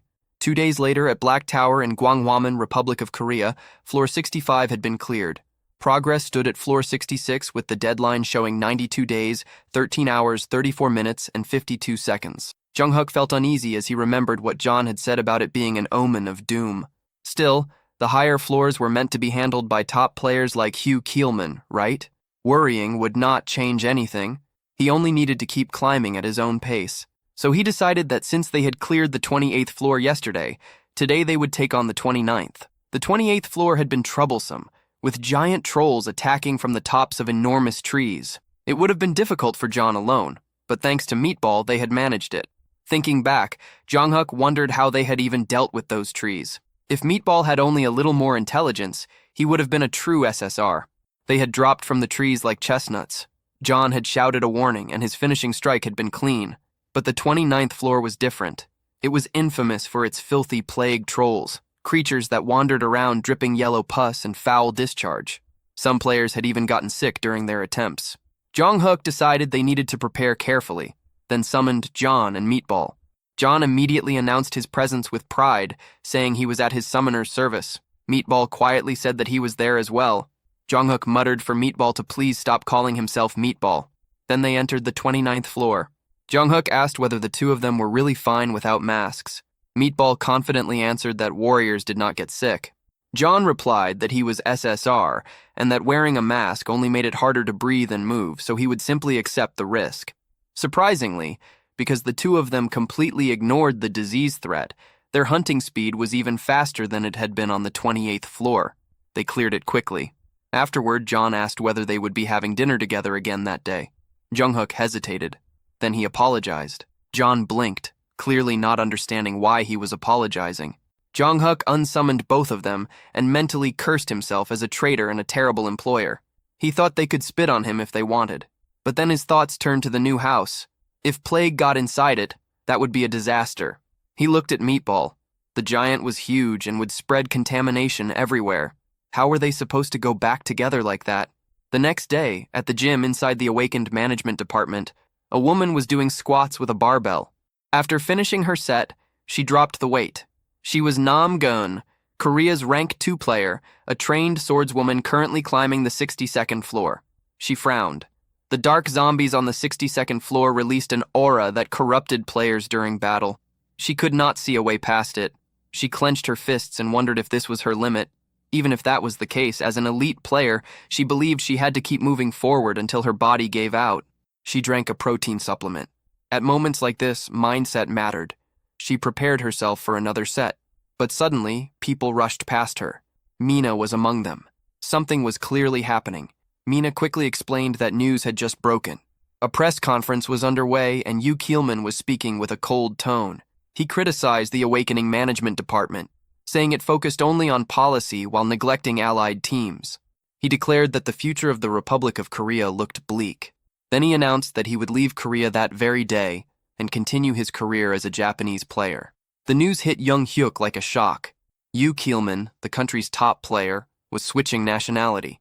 Team leader Gwang-il confirmed it. That was why they had urgently called him in. He carefully asked how long it would take Jung-hyuk to reach the 60th floor. Jung-hyuk let out a quiet breath. He had expected this question. He explained that he was currently on the 29th floor. Even if he cleared one floor each day, it would take about 37 days to reach the 66th floor. The deadline was around 90 days, so it might look possible. But realistically, it was not that simple. For difficult sections, he would need at least 10 days of preparation. And according to his contract, climbing higher floors was entirely his own decision. Gwang-il lowered his head in apology. They had just signed the contract, yet he was already asking for something this heavy. Still, the situation had left them desperate. Jung-hyuk thought to himself that seeing that expression only made it harder to refuse. Even so, what seemed impossible might still be forced into reality. At that moment, the door suddenly burst open. It was Nam Gyun. She had rushed in after hearing the news from Mina. She asked immediately about light attribute items from the United States. Gwang-il shook his head. Those items were still extremely rare worldwide. She nodded, apologizing for her urgency, then noticed Jung Hyuk. She realized there was a guest present. Jung Hyuk froze under her gaze. Gwang-il hesitated before explaining who he was. Jung Hyuk quickly bowed, saying he was only there to sell some items. For someone like him, this moment alone felt like a major achievement. He then remembered something. He mentioned that he had obtained an item earlier and offered it for her to examine since she needed light attribute equipment. He showed her the sword. She carefully inspected it and asked if she could take a closer look. Jung Hyuk agreed immediately, his face flushing slightly. She examined the weapon and read its effects. Increased damage against undead and improved critical rate. Her eyes widened. She had never seen effects like that before. Then she placed her hand on his shoulder and asked him to lend it to her just this once, promising to repay him in any way. Jung Hyuk froze completely. Her face was close, far too close. His thoughts stopped entirely. He could not process anything beyond how beautiful she looked. For a brief moment, his mind drifted away from reality.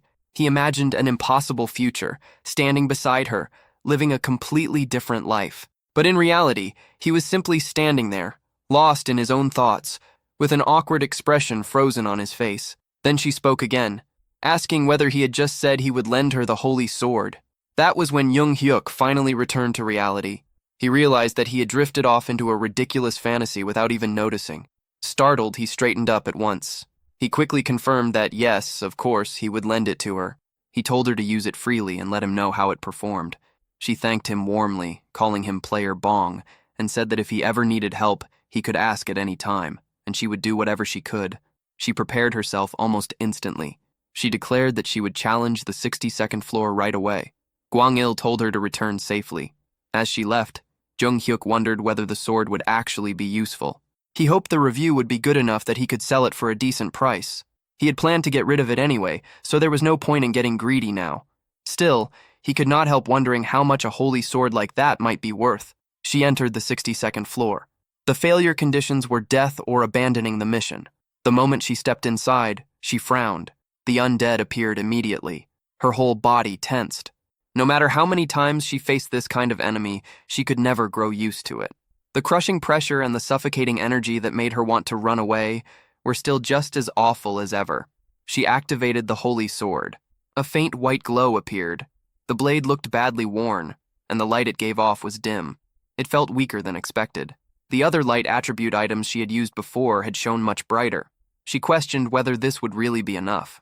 Then, the undead rushed her. She realized she had no choice but to confront it head-on. To face the enemy without retreating, that was a player's fate. She charged forward. Their attacks collided. The undead's claws were wrapped in dark energy, and that power came crashing toward her. Her body immediately felt heavy. At first, it seemed as though nothing had changed. She thought the sword was useless. Then suddenly, a system notification appeared. Holy Sword Effect, Steadfast Mind activated. A hidden effect had triggered. The dark aura that had entered her body was reflected and completely nullified. She froze for a moment in disbelief. Then she swung again. This time, one strike landed as critical damage against the dark zombie. Her eyes widened as she realized that the dark aura was being erased. If that continued, then the fight had already turned. She pressed the attack. Slash after slash followed. Within seconds, the dark zombie fell. It felt absurdly easy. And from there, she began tearing through the floor without stopping. Meanwhile, team leader Guanyul checked the time. It had been 2 hours since she entered the 62nd floor. Whenever player Namgun failed, she usually returned by then. He wondered how it would go this time. Then she appeared. Juhyuk's eyes sharpened. She was back. Guanyul welcomed her back and praised her effort. She told him to wait a moment while she took a healing potion and removed her armor. Juhyuk immediately thought that there was no way she could have already cleared it, so he assumed she must have abandoned the mission.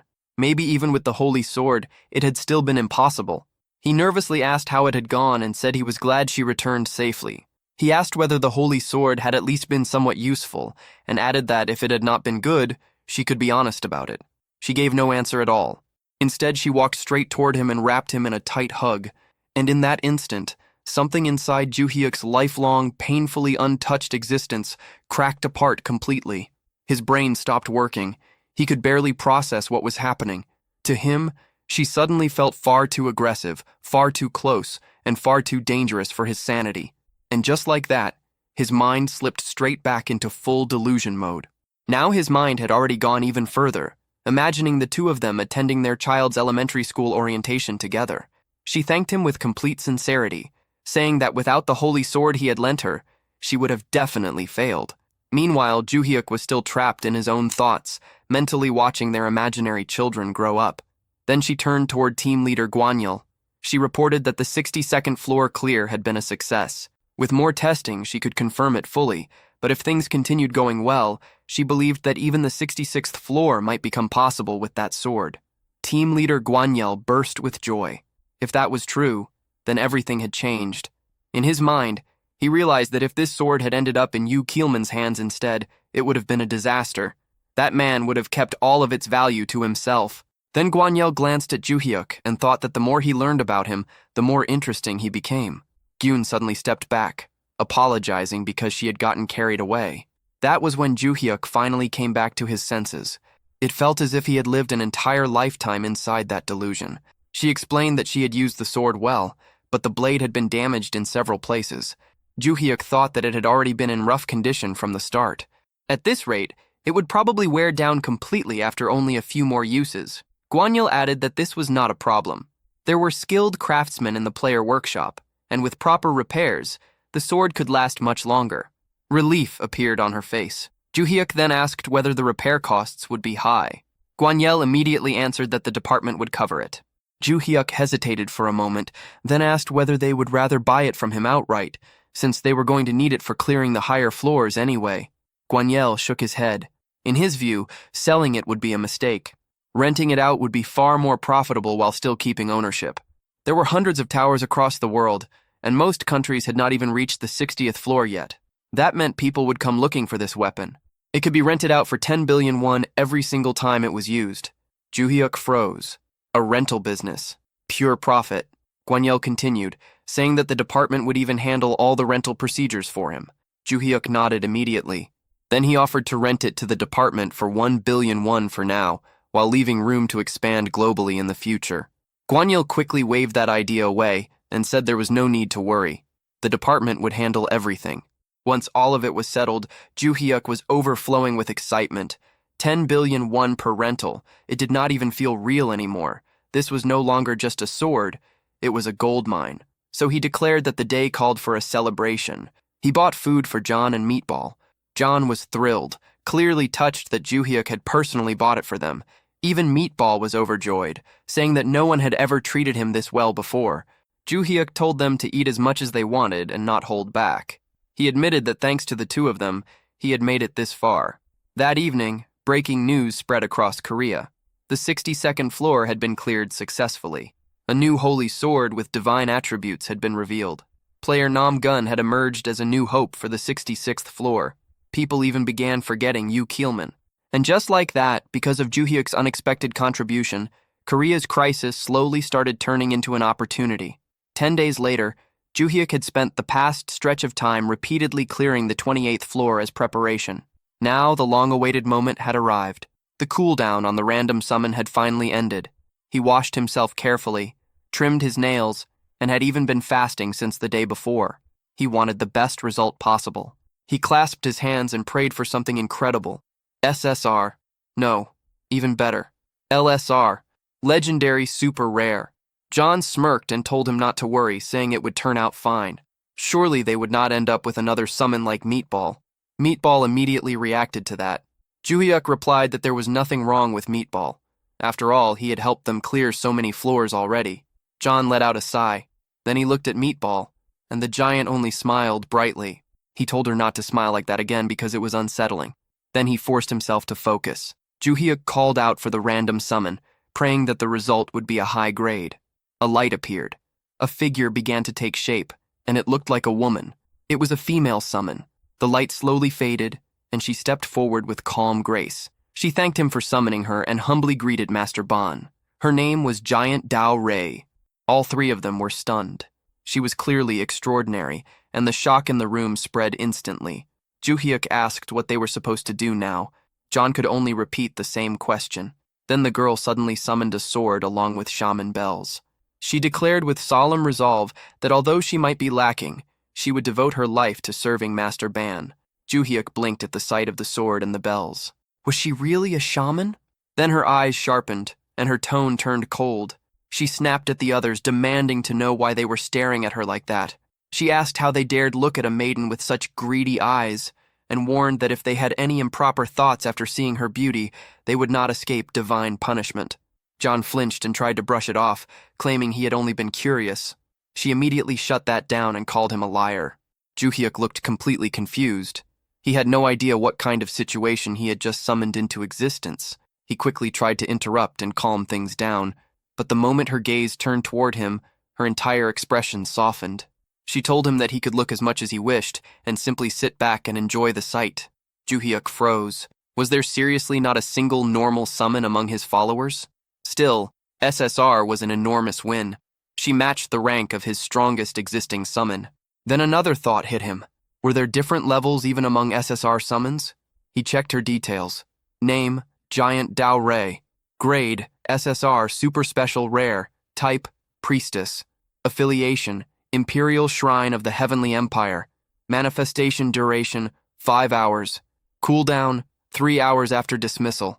She was described as a strict, solemn, and commanding high priestess, the kind of person who killed the mood the moment she entered the room. Then suddenly, Juhyuk was dragged into her memories. He saw a vast empire. She had once been the princess of a great nation. From childhood, she showed deep interest in shamanism and eventually rose to become the empire's high priestess. After her father died, her younger brother took the throne, but he was soon murdered by their uncle, who stole the crown for himself. Consumed by fury, she swore revenge. She carried out a forbidden ritual, a death curse. Her uncle prepared for it, even sacrificing others to redirect the curse away from himself. But she was no ordinary shaman. She had been taught directly by the gods of the empire.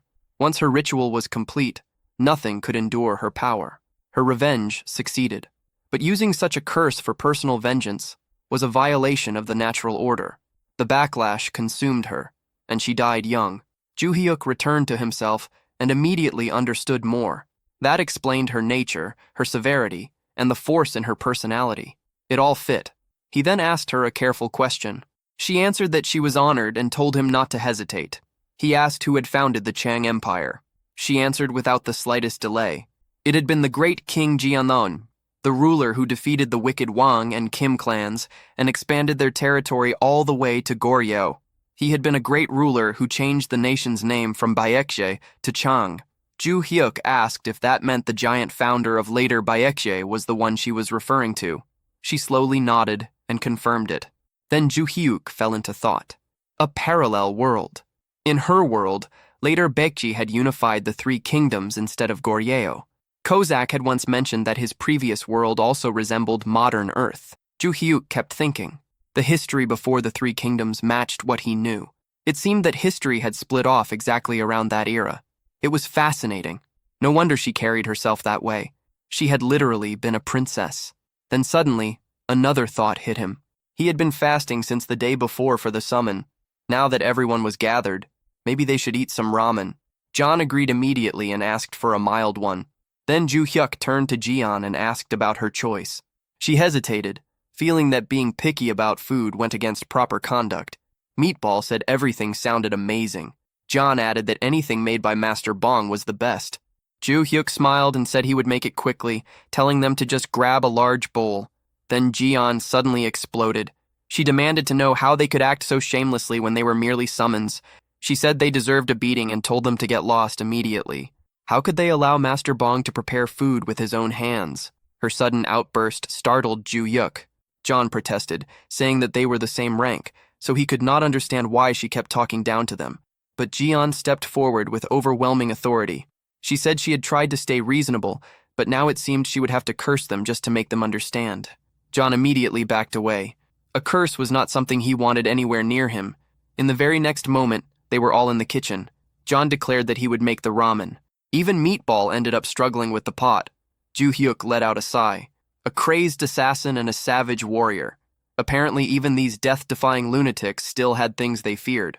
After the meal, Juhyuk asked if they should head to the tower. Jian declared that this maiden would serve him with complete loyalty and that he only needed to give the order. Then they entered the 30th floor. Ju Hyuk thought that Jian joining them might actually be a good thing. Kozak was completely intimidated by her now, so maybe that would force him to behave. John warned him not to act carelessly. Jian snapped right back and called him a brat, telling him to mind his manners. John answered that loyalty meant safety first. Meatball then declared that he would handle everything himself and that he would protect the summoner even if it cost his life. Jian heard that and turned to John, saying that although she first took him for ill-bred trash with no manners, his spirit was at least in the right place. John flushed a little and muttered to himself, wondering if the hierarchy had already been settled. The mission appeared. Defeat 18 trolls and 1 twin-headed troll. Time limit, 13 hours. John started analyzing the situation. He wondered how a shaman like Jian actually fought. Based on her past, he assumed it would involve curses. Maybe she would unleash some kind of death ritual on them. Then Jian suddenly summoned speakers. Normally, she explained, she would need a master drummer, but since she was alone, she had to make do with another method. Then she began the ritual. She declared that the god's protection was with Master Bong and ordered the wicked spirits to disappear. Divine energy spread across the battlefield. Meatball's body swelled with power, and his skin turned hard like steel. Even the troll's attacks could not leave a mark on him. With a single swing, he erased more than 10 trolls at once. Jong Hyuk's senses grew sharper. His attacks felt quicker, cleaner, and far more deadly. The trolls themselves began to slow down. He immediately realized that she was applying buffs and debuffs at the same time. He had never seen anything like it before. His fighting spirit surged wildly inside him. So he shouted that it was time for him to hunt some too. He tried to rush toward the trolls, but Jian grabbed him at once. She told him to hold back, insisting that combat was best left to his servants. He only needed to sit comfortably and watch. Jong Hyuk felt frustrated. He only wanted to take down one. But Jian could not understand why he would lower himself to stand beside such lowly beings. She insisted that he must not degrade himself like that. Jong Hyuk realized he was about to miss everything again. He told her to let go, but she refused. He could only curse the situation as it happened all over again. Before he could do anything, the mission was already finished. A level-up notification popped up. Jong Hyuk let out a sigh and thought bitterly that he had not managed to defeat even one enemy. He felt that he should have ignored her and forced his way in. Then Jian looked at him. She asked whether he was displeased. Her eyes shook visibly. She looked as though she might start crying at any second. Jong Hyuk froze. For a moment he could only stare, realizing that she really did look like she was about to cry. Leaving Ju Hyuk stunned and with no idea how to respond, he stood there completely lost as Giant Delray broke down in tears. Through her crying, she tried to explain that everything she had done came only from worry for his safety. Again and again, the people around her had disappeared, and she was terrified that the same thing would happen once more. Hearing that, Ju Hyuk finally began to understand the burden she carried. She had lost her father at a young age, been betrayed by someone she trusted, and had even watched her younger brother die. Even knowing the price, she had still chosen revenge, fully aware that it would take her own life in return. The feelings behind that choice, the loneliness, the fear, and the despair, suddenly became much more real to him. She was not just a summoned being tied to a duty, but someone with a fragile heart hidden beneath a cold and disciplined exterior. Ju Hyuk reassured her and promised that he would stay safe and would not recklessly throw himself into danger. That simple promise was enough to settle her. At that moment, John and Go Bang returned after finishing the cleanup. The instant John saw her crying, he completely misunderstood the situation. Assuming it had something to do with him, his reaction only made things worse. Covered in monster blood, he immediately drew her anger again and was quickly chased off under the threat of another chant, leaving him no choice but to retreat without resistance. Later, back at home, Ju Hyuk counted the rewards they had gained from their progress. After collecting 30 badges, he unlocked a hidden reward, a cooldown reset ticket for his summoning skill. The idea of calling another companion right away crossed his mind, but when he looked at his current group, he decided not to do it. Their strength was already more than enough, and it seemed smarter to save that chance for a moment when it was truly needed. Meanwhile, Ga-hyun continued climbing and successfully cleared the 63rd floor. News of her success spread quickly, drawing attention to how important the Holy Sword had become against undead enemies. With that weapon, as long as the dark aura could be resisted, The undead were no more dangerous than ordinary monsters. As the deadline to conquer the 66th floor grew closer, tension spread throughout the country. With Gwangil gone, uncertainty weighed heavily on everyone. Even so, Gayun publicly declared that the goal would be reached within a month. Plans were also announced to rent out the Holy Sword internationally, though one exception was made completely clear. It would never be lent to the country that Gwangil had chosen to join. During all of this, Gwangil reacted with open fury, blaming the entire mess on the fact that the sword had not been revealed earlier. At the same time, pressure from higher authorities forced him to speed up his own climb, pushing him to challenge the 57th floor immediately and even appear on television to calm public opinion. His frustration only deepened, and he became set on finding the owner of the Holy Sword and making that person pay. As the news spread across the internet, speculation over the sword's owner exploded. Seeing all the praise aimed at that unknown figure, Ju Hyuk could not help feeling a quiet sense of pride. Behind him, the others could only watch in silence. Not long after, a delivery arrived. It was the high-end ice cream Ju Hyuk had impulsively ordered. Deciding to treat everyone, he handed it out. As usual, he took the first bite himself, a small habit that had formed ever since Giant Del Rey joined them. Go Bang and John immediately gave in and ate without restraint, while Giant Del Rey at first tried to keep her dignity, criticizing their poor manners. But the moment she tasted it, that composure fell apart. The sweetness caught her completely off guard, and even she could not hide the reaction. She tried to recover her pride afterward, but it was obvious that she had been affected just as much as the others. Once they finished, she thanked Ju Hyuk and then brought up a request. Before her summoning time ended, she wanted to perform a ritual to draw good fortune toward him and drive away misfortune. When asked whether there was anything troubling him, John immediately brought up Gwangil and retold everything that had happened. The moment Giant Del Rey heard the story, anger rose inside her. She declared that such a person should not go without punishment and asked for an item that had once belonged to him. Ju Hyuk refused at first, worried about what might happen if she used another dangerous curse. But she explained that this would not be a death curse. It would be a karmic ritual, something that would only speed up the natural consequences of his own actions. She assured him that it would not harm her, and after hearing that, Ju Hyuk agreed. Soon afterward, John returned with an item Gwangil had once used. Using that object, Giant Del Rey began the ritual and called upon the balance of karma. When the process ended, an unseen force settled into place, leaving the result to fate.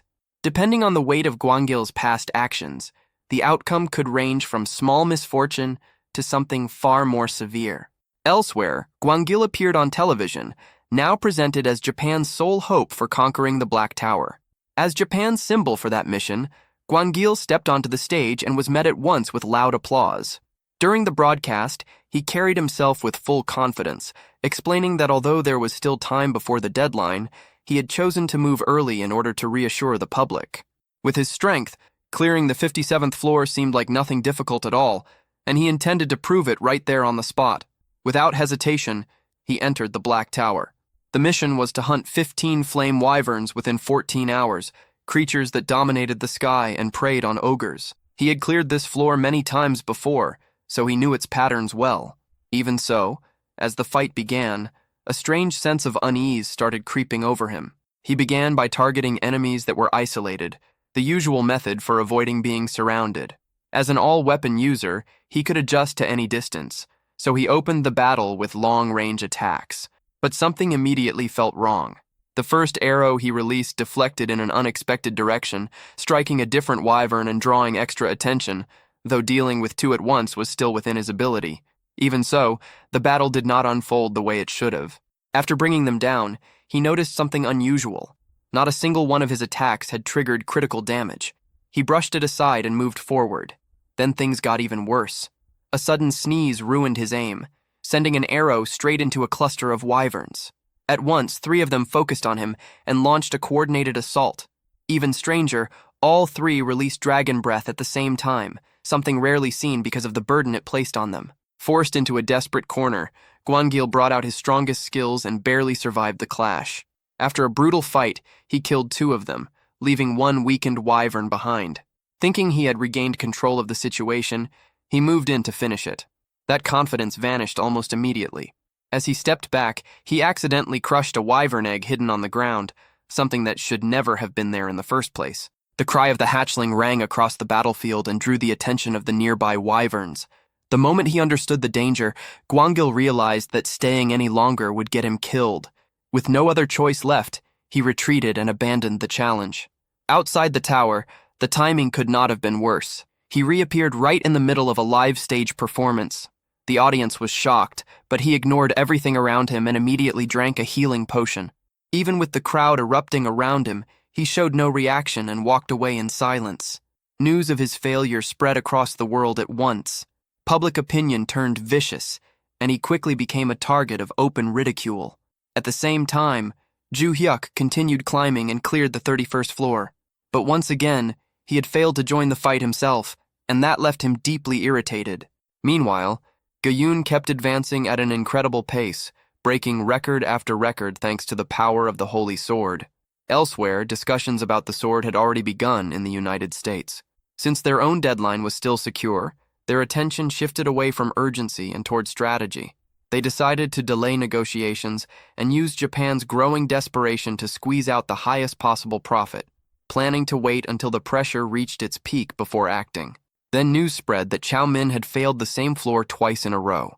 As a result, he had completely vanished from public life, unable to even step outside his own home. All across Japan, public opinion had turned against him, and a clip of his humiliating collapse spread everywhere, making his situation even worse. Bong Joo-hyuk thought about it and felt that Chow Min was simply facing the result of his own choices. There was some curiosity over whether that curse would last forever, but it was understood that it would not. Once the balance of his actions was restored, the curse would naturally fade away. Even so, although he believed it was deserved, Bong Joo-hyuk still felt a small trace of pity for him. Then his attention shifted, and his energy returned. It was time to challenge the 32nd floor. Cossack prepared himself with a short warm-up, eager to push his efficiency in combat as far as possible. Meanwhile, Mikasa stayed calm and ready as always. At the same time, Meatball was visibly thrilled, practically shaking with excitement at the thought of hunting monsters again. Before they headed out, Bong Joo-hyuk suddenly stopped and said that he had something important to discuss with Mikasa. To shape the mood, he revealed a stack of premium ice cream boxes. The moment Mikasa saw them, she nearly lost control of herself, her excitement rising at once. Bong Joo-hyuk recognized the brand immediately and knew it was one of the highest-tier ice creams available. Meatball reacted just as strongly, his eagerness becoming almost ridiculous to watch.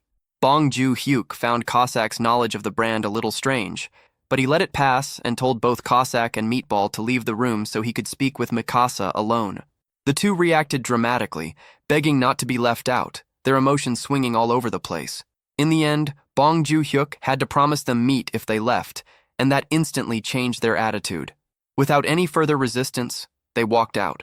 With the room finally quiet, Mikasa reached toward the ice cream, overcome with delight.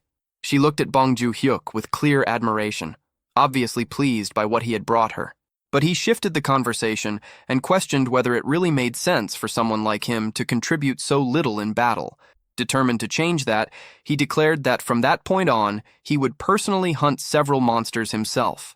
Mikasa tried to negotiate, aiming to limit his involvement for the sake of his safety.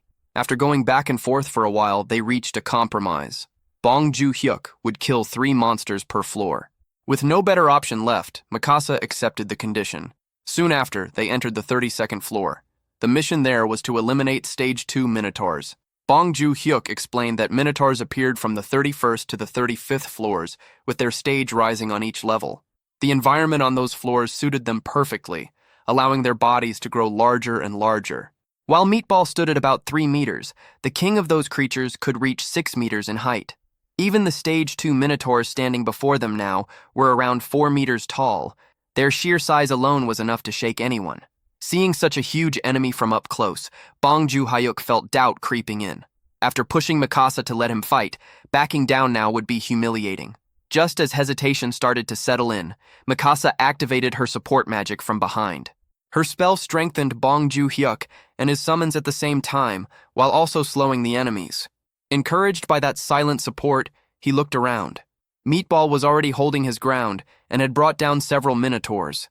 Cossack stood nearby, ready to step in at any moment if things went wrong. Realizing he was not alone, Bong Joo-hyuk gathered himself and moved toward his target. The Minotaur attacked first, trying to crush him with force, but Bong Joon-hyuk pushed ahead, using Shadow Step to slip around it. At the right moment, he activated the third form of his primordial Thunder Staff, Falling Thunder Flash, and drove the attack straight into the creature's head, bringing it down in one clean strike. He thought about how repeated floor clears had allowed him to unlock that new form. Its speed and power were on a completely different level, though the cooldown was longer. Despite the fear he had felt at the start, he managed to keep his promise and defeat 3 monsters himself, while Cossack and Meatball cleaned up the rest. Once again, the floor ended with an S++ rank, earning him another platinum badge. The following day, attention turned to Anya, who had just returned from a higher floor. When asked about her progress, she described the 65th floor as extremely difficult. At first, it sounded as though she had struggled badly, but it soon became clear that she had still cleared it in only 6 hours. Everything was moving according to plan, and after a short rest, she intended to challenge the 66th floor. Elsewhere, officials gathered for a meeting to discuss the situation. Even though Chow Man's failures in Japan did not directly affect Korea, unease still remained. After a long discussion, one conclusion was reached. The 66th floor had to be cleared at any cost. Doing so would buy them another 6 months. There was confidence that Bong Joon-hyuk could reach the 60th floor within that time, allowing him and Anya to join forces on the upper floors. Still, one concern remained. People began to worry about whether Bong Joon-hyuk's holy sword would last that long, considering how badly its condition had already started to decline. Even with that concern, trust in his ability remained strong. People compared him to other top players and kept reaching the same conclusion. Bong Joon-hyuk was exceptional, possibly even beyond them. His streak of consecutive S++ clears had already broken all previous standards. Then, at that very moment, another update came out and pushed that record even further. He had now reached 33 consecutive S++ clears. That only strengthened the belief that he would become one of the nation's most important players. Later, Bong Joon-hyuk examined a perception-blocking talisman. Its effect allowed his summons to appear as harmless creatures in the eyes of others. To normal people, they would still seem ordinary, and even powerful figures from the past had once used tools like this. When he tested it, he realized it worked perfectly, even on Meatball despite his huge size. No one showed fear. Then a notification appeared, informing him that 1 billion won had been deposited into his account as a rental fee for the sword. Realizing that Anya had kept making progress with it, he figured that even more money would follow soon.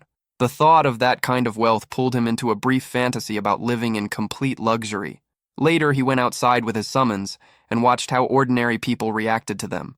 One passerby even found Meatball cute, seeing him as a harmless little creature because of the talisman's effect. That confirmed the item worked flawlessly. Satisfied, Bong Joon-hyuk decided to treat his companions to an expensive meal. Even though the restaurant prices were outrageous, he told them to eat as much as they wanted. They showed no concern for the cost and enjoyed everything without restraint. The next day, reality hit him hard. The final bill was enormous, leaving Bong Joon-hyuk staring at it in disbelief. Even so, he forced himself to move past it and turned his attention back to the next goal, clearing another floor. Before long, they arrived at the 34th floor, where the mission was to defeat 20 Stage 4 Minotaurs. The moment Bong Joon-hyuk saw one, he was hit by its overwhelming size. It stood around 6 meters tall and completely dwarfed him. Fear crept in as he wondered how he was supposed to kill something like that. He quickly came up with a plan. First, break its balance by attacking the legs, then finish it while it was unstable. But uncertainty still remained. At that moment, Cossack stepped forward and offered support. On the condition that Bong Joon-hyuk would fight only one monster, he agreed to help. With that settled, Cossack coordinated with Meatball. Meatball took position to assist, planting his stance properly this time. Bong Joon-hyuk understood the plan. He would use Meatball's raw strength to launch himself high into the air. Trusting his team, he ran forward and jumped onto Meatball's hands. With a powerful shove, he was thrown high into the air, but the force was far greater than he had expected.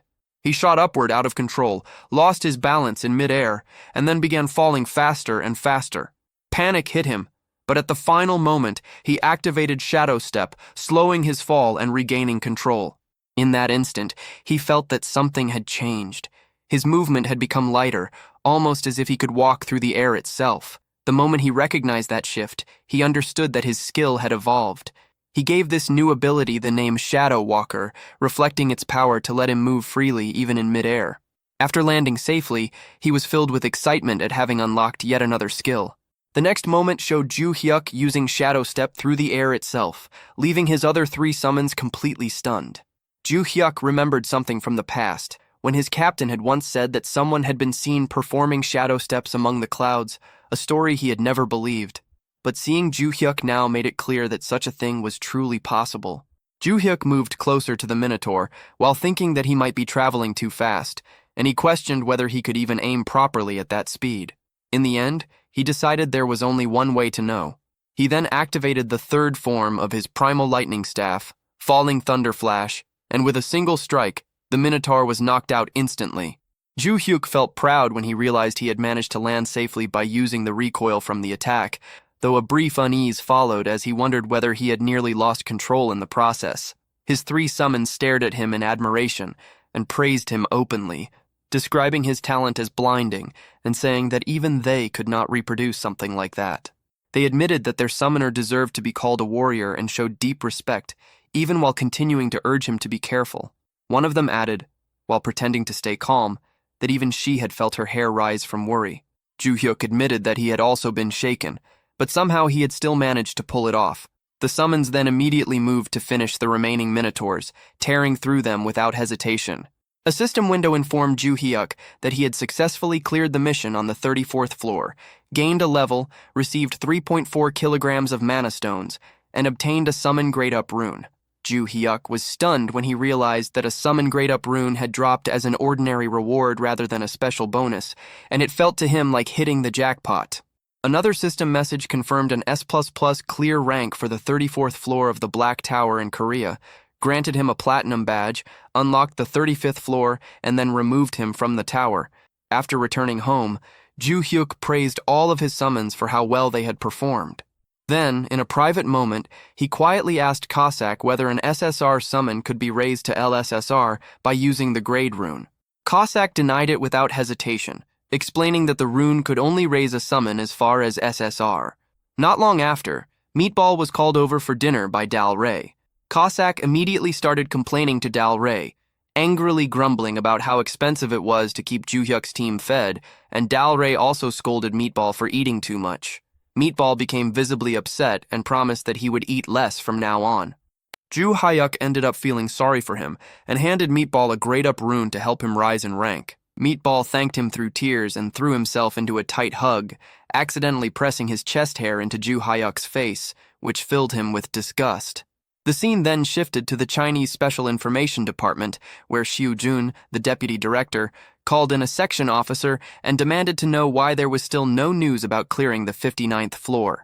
The officer reported that among the forcibly naturalized assets, more than half had gone missing inside the tower, causing major setbacks, and that many were said to have taken their own lives within it.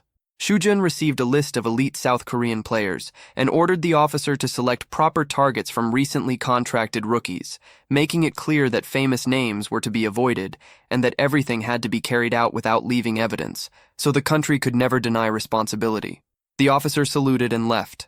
After that, Shujun reflected coldly that unlike Japan's public attempts at forced naturalization, which had only ended in humiliation, they would simply abduct players if that became necessary. A short time later, 2 days passed. Ju Hyuk and his summons had mostly been living on ramen, as Cossack was trying to save money. Ju Hyuk remained focused on other concerns when a system window appeared, showing a catalog update that listed the dull barbarian meat shield as unable to be summoned. Ju Hyuk immediately became worried, but Cossack explained that ranking up involved strengthening the soul and was dangerous, with the risk of permanent deletion if the process failed. The word deletion struck Ju Hyuk hard. Dal Rey scolded Cossack for frightening him and quickly reassured Ju Hyuk that if Meatball had truly been deleted, his name would have disappeared completely. She explained that his inability to be summoned probably pointed to another cause, possibly the rare case of a 2-rank leap. Cossack agreed and suggested that Meatball's soul was unusually pure, making him better suited for a successful upgrade. Ju Hyuk, however, rejected Cossack's misunderstanding in his own mind and kept worrying about what a sudden rank jump might mean. Trying to change the mood, Ju Hyuk suggested that they go to a cafe after eating ramen. Then another concern hit him. What if Meatball returned even bigger than before, and what if the new house no longer had enough space? The scene shifted to a cafe, where two men were talking about the coming raid on the 66th floor, assuming it would be cleared easily because of the Holy Sword. One of them openly expressed admiration for a hero named Nam Gi-un. The other immediately rebuked him for speaking of her without proper respect. Ju Hyuk, moving through the area like any ordinary passerby, stepped in and, without anyone noticing, ended up embracing Nam Gi-un by accident. The cafe drinks and desserts soon arrived, and everyone enjoyed them together. At that moment, Gwangil called Ju Hyuk to congratulate him on his record-breaking streak of consecutive S++ clears. He then brought up the penthouse that had once been used by Yuchi Alman, offering to transfer it to Ju Hyuk for free as a gesture of gratitude for renting out the Holy Sword at such a low price. Ju Hyuk was caught off guard and asked for time to think before ending the call. Cossack asked who had called, and Ju Hyuk reminded him about the house they had visited earlier. Cossack admitted that it had been magnificent, while Dal Rey agreed that a place like that suited Ju Hyuk's position. Cossack warned him not to trust free gifts, insisting that nothing in life ever came without a price, while Dal Rey encouraged him to accept it as a fair reward for everything he had already contributed. Ju Hyuk remained torn, thinking about how accepting such a gift could make it much harder to refuse future demands from the management department. In the end, he decided that he would buy the house instead. His summons praised that choice, but the moment he checked the price, Ju Hyuk discovered that it was 20 billion won, not the 2 billion he had expected. That left him frozen in place. Cossack asked what had happened, and Ju Hyuk quietly decided that they should leave. As they walked out of the cafe, the summons talked among themselves about how they might not need such a huge home after all. They brought up the trouble of cleaning it, the cost of maintaining it, the long walk to the bathroom at night, the bugs that would gather in the garden, and all the other inconveniences. In the end, they concluded that being with Ju Hyuk mattered more than living in a large place, and they praised his judgment as brilliant. Then, at that moment, two suspicious men entered the cafe carrying the smell of weapons, blood, scars, and gunpowder with them. Cossack immediately recognized them as the same kind of people as himself, and silently marked both of them for tracking. Ju Hyuk called for Cossack and told him they were heading home. Cossack decided internally that, for now, he would keep the situation hidden from his summoner, and the scene ended there. The scene shifted to the Awakener's Management Administration, where Nam Ga-yoon sat in silence, fully absorbed in image training inside her own mind. In her thoughts, she reviewed how the Holy Sword was vital for neutralizing the dark aura of the undead. Even so, she firmly decided that she could not depend on that weapon alone. Her mental training played out clearly, throwing endless enemies at her, including dark mummies, dark zombies, dark skeletons, dark ghouls, and even a full undead army. She had already cut down hundreds of them to reach her current level, strengthening her resolve and sharpening her senses. As the intense image training came to an end, Ga-yoon prepared to leave. Her superior addressed her formally, wishing her luck and telling her to stay careful.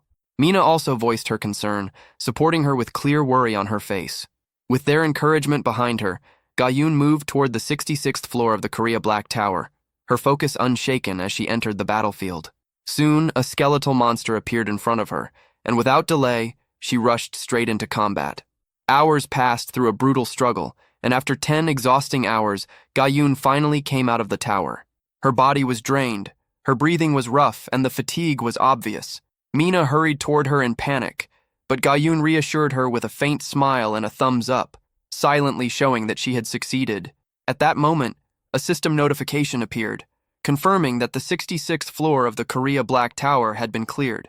The screen showed detailed information about the location in Gangwon-do, Republic of Korea, the cleared floor, the progression to the 67th floor, and the updated time limits. Hearing the news, Mina excitedly informed Gwangil and their superior, who were overwhelmed with joy. The boss immediately ordered a press release to be sent out without delay, fully understanding the scale of the achievement. The news spread quickly through the media, announcing that South Korea had successfully cleared the 66th floor of the Black Tower. Special broadcasts followed, and the public reacted with huge relief and admiration. Many said they had been holding their breath for 6 months and could finally sleep without fear. Comments poured in, praising the achievement as legendary and admitting that the country might have been doomed without Nam Ga-yoon. Others called her South Korea's new rank one, saying that real heroes were the ones who quietly held the line. The story of sacrifice and loyalty struck the public deeply. People compared her to those who had fled during the crisis, contrasting them with Gayun's unshaken dedication. Emotional reactions spread as viewers admitted they had cried while watching her enter the battle alone. Calls began demanding national support for her, celebrating her achievement along with the Holy Sword Dungeon. During her interview, Gayun humbly credited her success to the support of the citizens, rather than taking all the credit for herself. She also gave sincere thanks to the owner who had lent her the Holy Sword, showing her modest nature despite the massive praise surrounding her. Meanwhile, Jae-hyuk watched the broadcast on television while speaking with Gwang-il on the phone. He had already expected her to succeed, and he felt relieved that the 6 months they gained would give him enough time to climb higher floors at his own pace.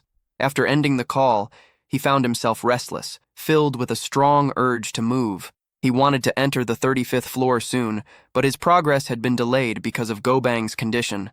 Then, a system notification suddenly appeared, showing a catalog update for Savage Meat Shield. Jae-hyuk noticed that the restriction blocking the summon had vanished. Without hesitation, he summoned Meatball, also known as Go-bang. As the summoning finished, Jae-hyuk eagerly wondered whether the result would be SR or SSR rank. The system confirmed that Savage Meat Shield had been successfully called through designated summon. Jae-hyuk welcomed Go-bang back, but his expression quickly shifted into shock when he saw the transformation. Go-bang was no longer the same huge and bulky figure. Instead, he looked fit, muscular, and shockingly handsome, with a sharp body and clear 8-pack abs. Go-bang thanked him, saying he had been afraid he would never return, and that he was deeply grateful to be summoned again. The system displayed his updated catalog, showing that his rank had risen to SSR. He was now classified as a savage warrior, with detailed stats including manifestation limits, satisfaction rating, and cooldown time. Soon after, Dalry and Cossack were summoned as well. They greeted Jae-hyuk with respect, but both froze when they saw Go-bang's new appearance. Cossack, confused and uneasy, questioned whether their existence had been exposed to another person. Jae-hyuk explained that the transformed warrior was none other than Go-bang himself. Their disbelief was clear. As Cossack struggled to accept it, Jae-hyuk congratulated Go-bang on his reinforcement, noting that the sharp rise in rank had changed his body completely. To confirm his identity, Jae-hyuk asked Go-bang to recite the 3 laws of the summoned. Go-bang tried to answer, but failed to remember them properly, which reassured Jae-hyuk that despite the new appearance, it was definitely the same Go-bang. With Go-bang back, Jae-hyuk suggested entering the tower again for a farming mission. The team agreed and moved to the 34th floor of the Korea Black Tower. When they arrived, they faced massive demons. Go-bang stepped forward, saying he would take the lead. Jae-hyuk hesitated, worried about his new form, which now looked smaller compared to his former towering size. Jae-hyuk suggested that Go-bang should receive buffs from Dalry and work together with Cossack, but Go-bang refused, saying he wanted to test his evolved strength on his own. Trusting his resolve, Jae-hyuk reluctantly agreed, while telling Cossack to stay ready in case intervention became necessary. Go-bang then let out a thunderous shout, drawing every demon's attention at once. Jae-hyuk grew alarmed, thinking it would have been smarter to fight them one by one, but then Go-bang transformed again, growing even larger than before. His size now rivaled a minotaur's, reaching a massive scale that stunned everyone there. What followed was pure, overwhelming force. Go-bang fought the entire group of demons alone, showing incredible toughness and destructive power. His once reckless style now looked controlled and terrifying. Jae-hyuk watched in awe, even joking that he should have brought popcorn to enjoy the show. Cossack, however, reacted with irritation, complaining that Go-bang's power had been boosted far more unfairly than his own rune upgrade. Dowry scolded him sharply for that attitude, reminding him that Go-bang's increased strength meant Jae-hyuk would be safer. Realizing his mistake, Cossack apologized, clearly ashamed. Jae-hyuk then stepped in, softly asking Dowry to treat Cossack with more respect. Constant harsh words were unnecessary and made things uncomfortable. Dowry accepted the correction and sincerely apologized to Cossack, even taking his hand as a sign of goodwill. The reconciliation relieved Jae-hyuk, who wanted the group to stay united. Meanwhile, Go-bang kept fighting fiercely. At one point, he was struck from behind, making Jae-hyuk panic for a moment. But Go-bang answered with even greater force, completely overpowering the demons. His performance went far beyond anything he could do as an R rank, proving just how much he had grown. Soon after, a system message confirmed that the 34th floor mission had been cleared successfully. Go Bang returned to his refined human form and calmly stated that the 34th floor had been far too easy for him. There was no arrogance in his tone, only quiet certainty backed by overwhelming strength. The energy still hanging in the air made it clear that he had not even gone all out. Even the system's presence felt strangely subdued, as if recognizing his dominance. Go Bang expressed a desire to challenge stronger floors and keep fighting without end. Jae Hyuk, impressed and excited, declared that S++ clears would no longer be a problem. With renewed confidence and determination, he decided to climb quickly toward higher floors, moving forward together with. The next scene showed Dalry, Joohyuk, and Meatball sitting together while eating. Joohyuk looked at Meatball and smiled, thinking that with his increased firepower and a more compact SSR form, things felt satisfying in many ways. However, despite the change in appearance, Meatball still ate like a wild animal, throwing food everywhere. Seeing that, Joohyuk's smile faded, replaced by disappointment, realizing that nothing about Meatball's behavior had improved. Frustration burst out, and he snapped at him to stop making a mess. Meanwhile, Cossack sat quietly, his thoughts far away as he stared coldly out the window. Joohyuk noticed and asked why he was not eating. Cossack forced a small smile and brushed it off, saying he simply had things on his mind. Dalry pointed out that his jealousy was too obvious in front of the young master. Cossack, looking shaken and close to tears, denied it strongly. He explained that thanks to Meatball, Summoner Bong was much safer now, and that he was genuinely glad about it.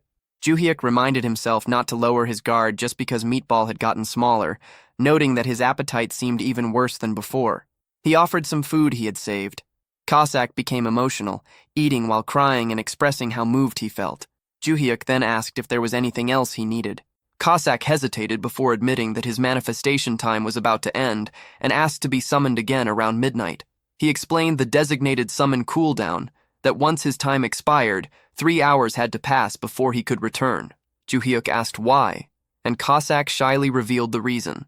There was a football match scheduled overseas that night, and he wanted to watch it live. Joohyuk looked surprised, wondering if Cossack had always liked football. Cossack eagerly confirmed it, clearly excited. Joohyuk agreed to summon him again later, and Cossack smiled with genuine happiness. Joohyuk then mentioned that he planned to visit the Awakening Management Department since he had gathered a large amount of mana stones. Cossack grew uneasy and asked if he was going alone, requesting to go with him. Meatball insisted that the outside was dangerous, saying the warrior should protect the summoner. Dowry also stepped in, suggesting that it was safer if they accompanied him.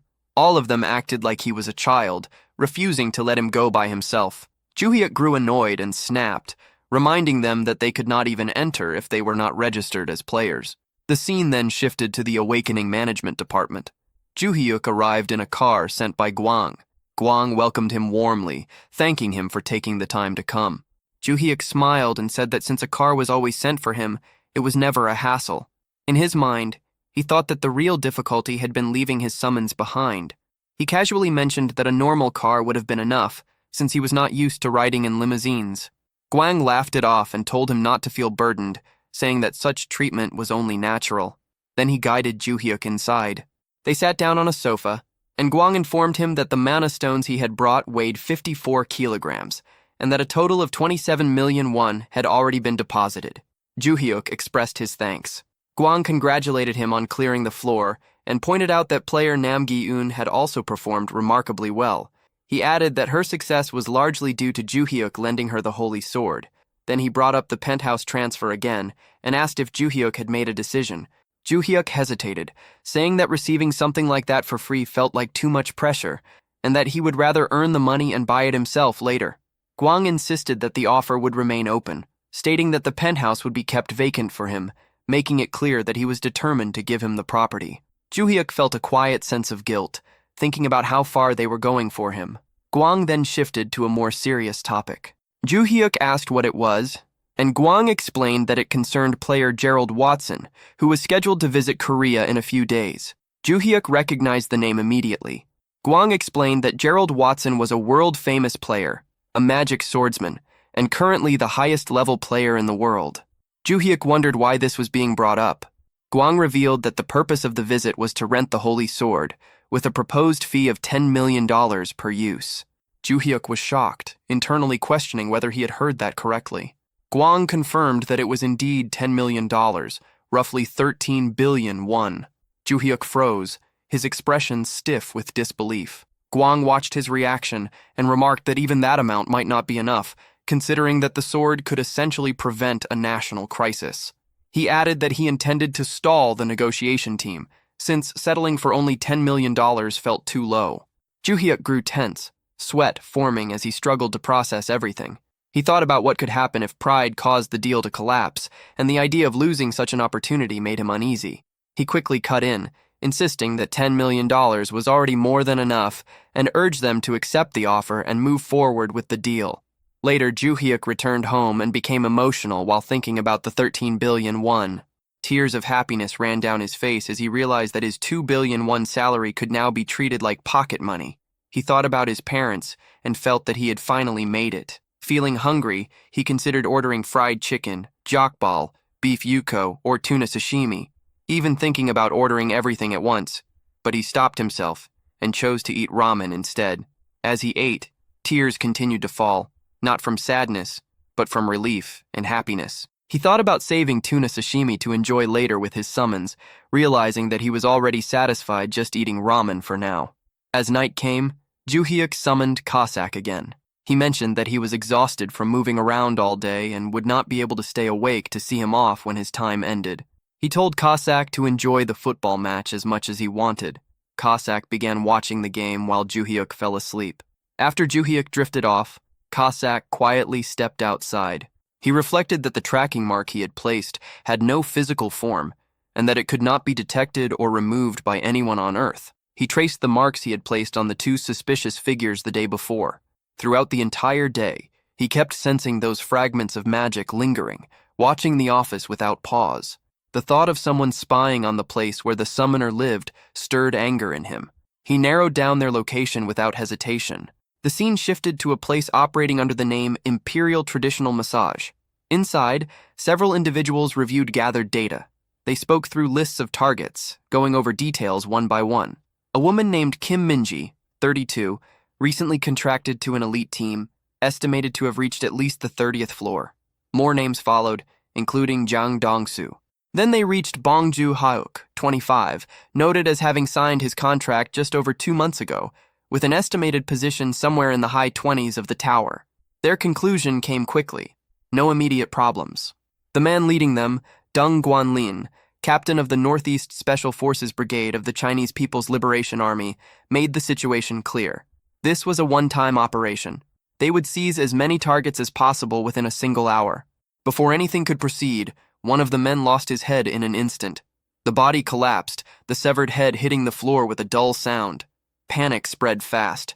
The remaining members rushed outside, weapons raised, trying to locate the attacker. Inside, Deng continued organizing player photographs, maintaining focus. Then he noticed someone sitting calmly nearby. The intruder examined a photo with quiet interest, remarking on the appearance of his summoner as if nothing around him mattered. Shock hit Deng immediately. The presence made no sense. He reacted without delay, launching a dagger straight at the intruder. The weapon shattered midair, crushed effortlessly by bare hands. In the next moment, pain exploded through Deng's body as his hand was pierced clean through. The intruder remained composed, stating with cold indifference that he was only observing his summoner's image and had no intention of being interrupted. Deng's scream drew the others back inside.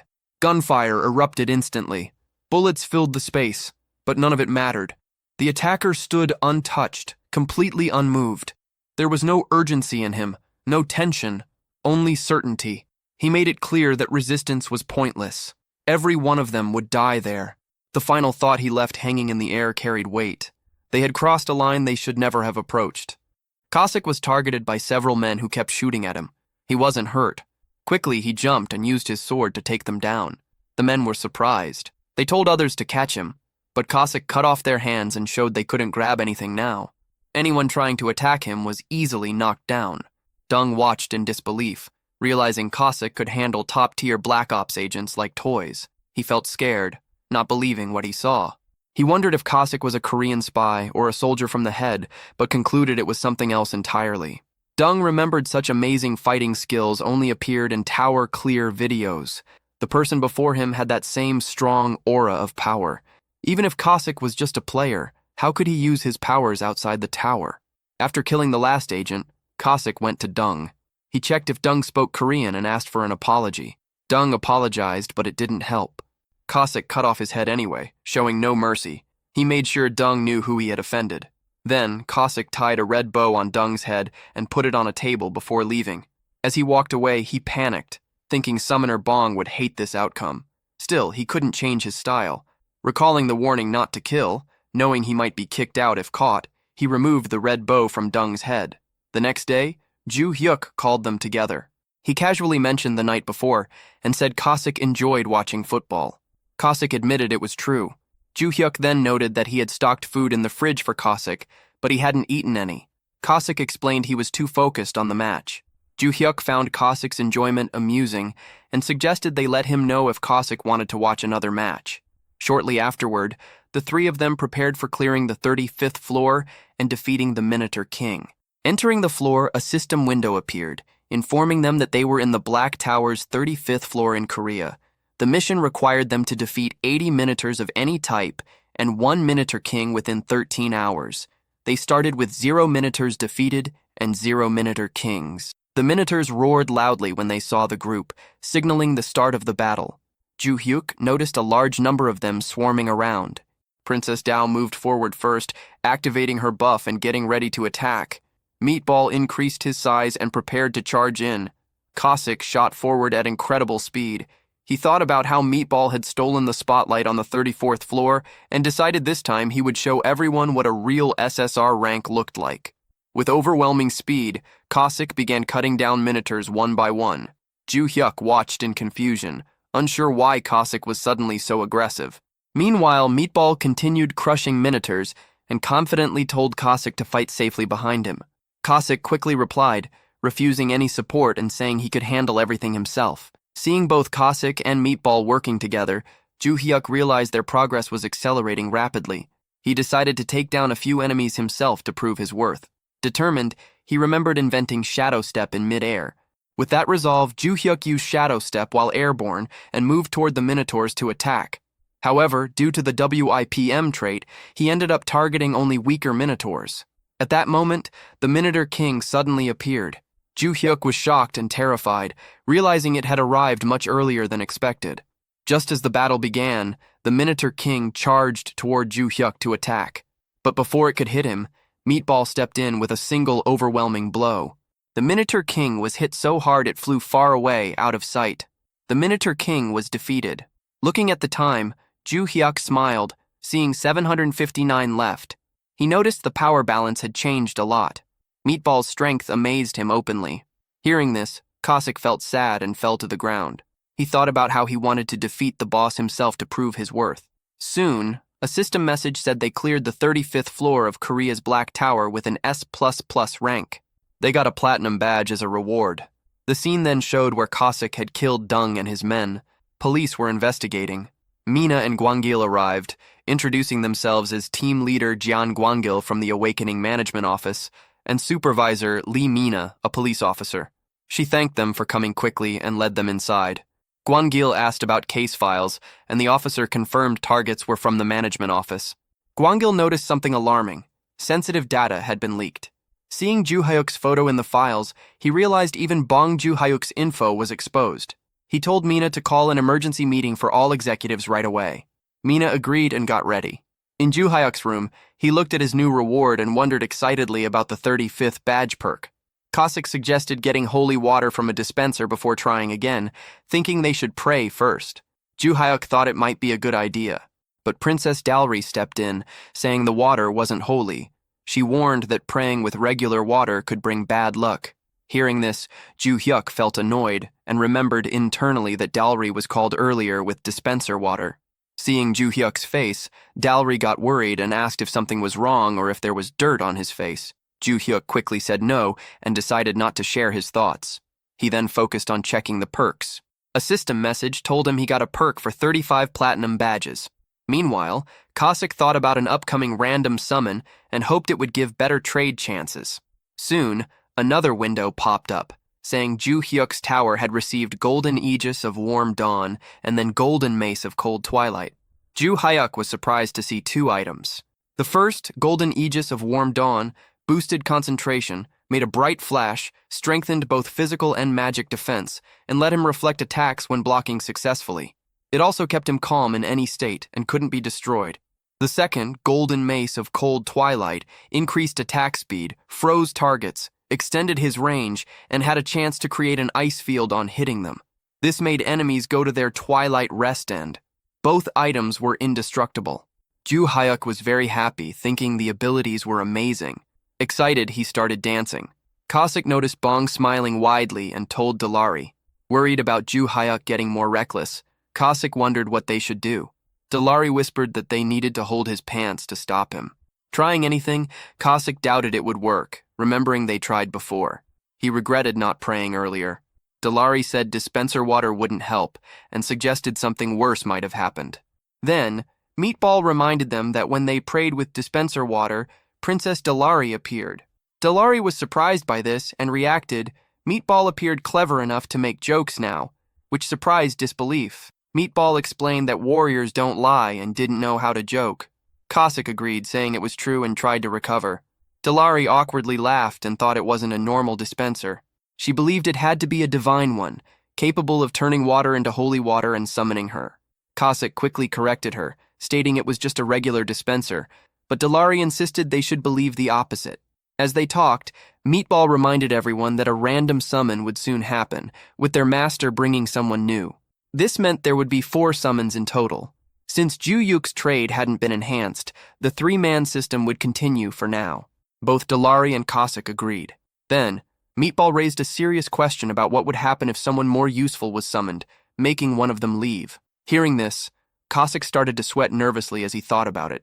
He noted that Meatball could take hits and deal damage, while Dalari offered top-tier support. Feeling unsure about his assassin role, Cossack realized the likely candidate to go would be him if such a situation arose. The mood in Ju Hyuk's gathering suddenly turned serious when Meatball mentioned a scary scenario. He wondered what would happen if another summon proved even more useful than theirs in the future. In that case, one of them might have to leave. Dalray coldly said anyone who felt unnecessary should go voluntarily. She believed a truly valuable servant would naturally take their place. Meatball quickly agreed with Dalray's tough stance, seeing it as the right way for their group. Cossack overheard and grew frustrated. He lowered his head, sadly realizing that both Dalray and Meatball acted as if they were secure from replacement. Though annoyed, he couldn't deny reality. Desperately seeking a solution, Cossack suddenly had an idea, nervously chuckling. Perhaps reaching the 40th floor could bring a trait enhancement, allowing them to clear floors quickly before another summon appeared randomly. Excited by this thought, he suggested they hurry up.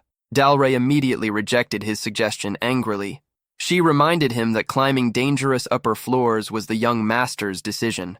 Then she questioned if Cossack would feel comfortable if Ju Hyuk risked himself for a servant like him. Her words instantly dampened Cossack's spirits. Looking dejected, he awkwardly admitted he hadn't meant it that way. After some hesitation, he sadly accepted reality and quietly decided to step down gracefully when the time came. Still, he admitted his time with the group had been enjoyable. Before the mood worsened, Ju Hyuk suddenly arrived and interrupted their discussion. He demanded to know who told Cossack to leave. Meatball panicked and tried to defend himself, insisting he hadn't spoken up and had only discussed a hypothetical situation. Ju Hyuk then turned toward Meatball, challenging his logic. He asked if Meatball would step down if an ideal shield knight appeared someday. Looking at Dalray, he questioned whether she would be discarded if a saintess or priest emerged. Ju Hyuk firmly declared that if he was climbing the tower, he didn't plan on leaving anyone behind. Ju Hyuk assured them that this team would remain intact until their climb ended. After speaking those words, Ju Hyuk privately pondered if his statement sounded impressive. The emotional declaration left Cossack deeply moved. Tears streamed down his face as he repeatedly thanked Ju Hyuk. Realizing how anxious Cossack was, Ju Hyuk apologized and decided to act quickly. He declared that they would keep clearing floors non-stop until a trait enhancement allowing 4 simultaneous summons appeared. Cossack felt touched but worried about Ju Hyuk overworking himself for him. He insisted it was okay and admitted he wouldn't forgive himself if Ju Hyuk pushed too hard because of him. Ju-hyuk merely smiled before suggesting another approach. He announced that, in the meantime, he would step back completely and not engage with any monsters at all. He humorously asked if this still counted as overdoing things and questioned if anyone could object now. Dalray immediately got motivated and declared she would shake her ritual bells so hard they might crack. Meatball proudly pledged to personally protect the summoner and achieve the S++ clear rank. Finally, Ju-hyuk turned towards Kasek and asked if he was joining them. Kasek burst into tears again and passionately agreed that he was definitely in. The scene then shifted from the tower to an underground briefing room of the Awakening Management Department in Hanam-dong, Seoul. Inside the meeting room, Gwangal explained how serious the recent incident was. He clarified it wasn't just a simple murder case, but a kidnapping attempt targeting the elite team responsible for the nation's future. At first glance, the victim seemed ordinary, but NIS Director Park Il-jun revealed they were highly trained soldiers according to autopsy results. Another bald director noted that the real target had been the owner of the Holy Sword and warned about the significant loss this would cause the nation. Therefore, they needed to find out who was behind it.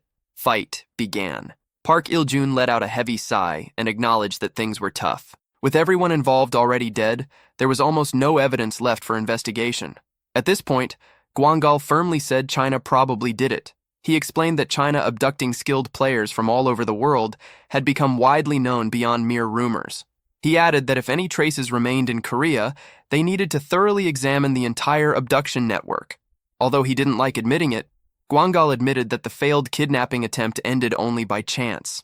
Deep down, he was almost grateful for the mysterious killer who stopped them. The next day, Ju-hyuk and his summons arrived at the 36th floor of the Black Tower in Korea. Ju-hyuk asked everyone if they were ready to push themselves hard until they got the next perk. All three summons confidently said they were fully prepared. The narration noted that floors 36 to 40 housed large humanoid monsters called ogres, smaller than minotaurs but incredibly fast and dangerous. Despite this, Meatball proved much faster and stronger than the ogres, with Shaman Dalray constantly applying wide-area binding debuffs and caustic effects, becoming increasingly aggressive as an assassin. The team easily overpowered the monsters. As a result, Ju-hyuk achieved an S-clear rank on the 36th floor of the Black Tower. The group continued using the same strategy while aiming for trait enhancement rewards. The next day, they entered the 37th floor where lightning-fast ogres appeared. However, the team still dominated them. On the 38th floor, new ogres attacked from the air with incredible jumping power. Yet, Meatball remained faster and stronger than all of them. Then came the 39th floor, where even more dangerous ogres were present. These monsters used cunning hit-and-run tactics to buy time and avoid direct fights. Despite their tricks, Meatball still completely overwhelmed every single ogre with raw speed and power.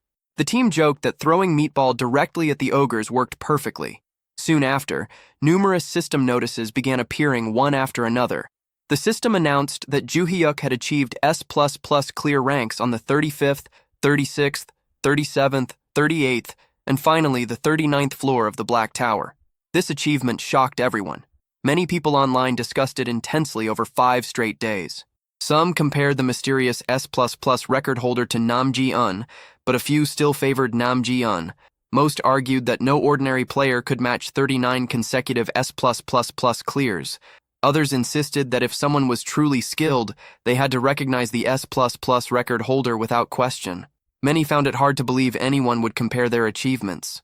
Some joked about excessive national pride and suggested everyone have a drink instead. Meanwhile, many worried about the player's pace. They noted he had been clearing nonstop for 4 days straight, which seemed absurd. Security around Ju-hyuk's office recently tightened significantly. The number of guards increased greatly. The day before the 40th floor clear, Ju-hyuk planned to visit somewhere important early morning. Leaving at 4 a.m. made him nervous due to suspicion. However, he remembered a talisman that blocked perception. After talking cautiously with a guard, Ju-hyuk felt relieved. The talisman not only hid his face but also scattered others' attention. With this, he passed the heavily guarded area without raising suspicion despite strict security. Outside, Ju-hyuk flagged down a taxi and got in. He politely asked to be taken to Gongju Traditional Market in Changnam and requested slightly faster driving.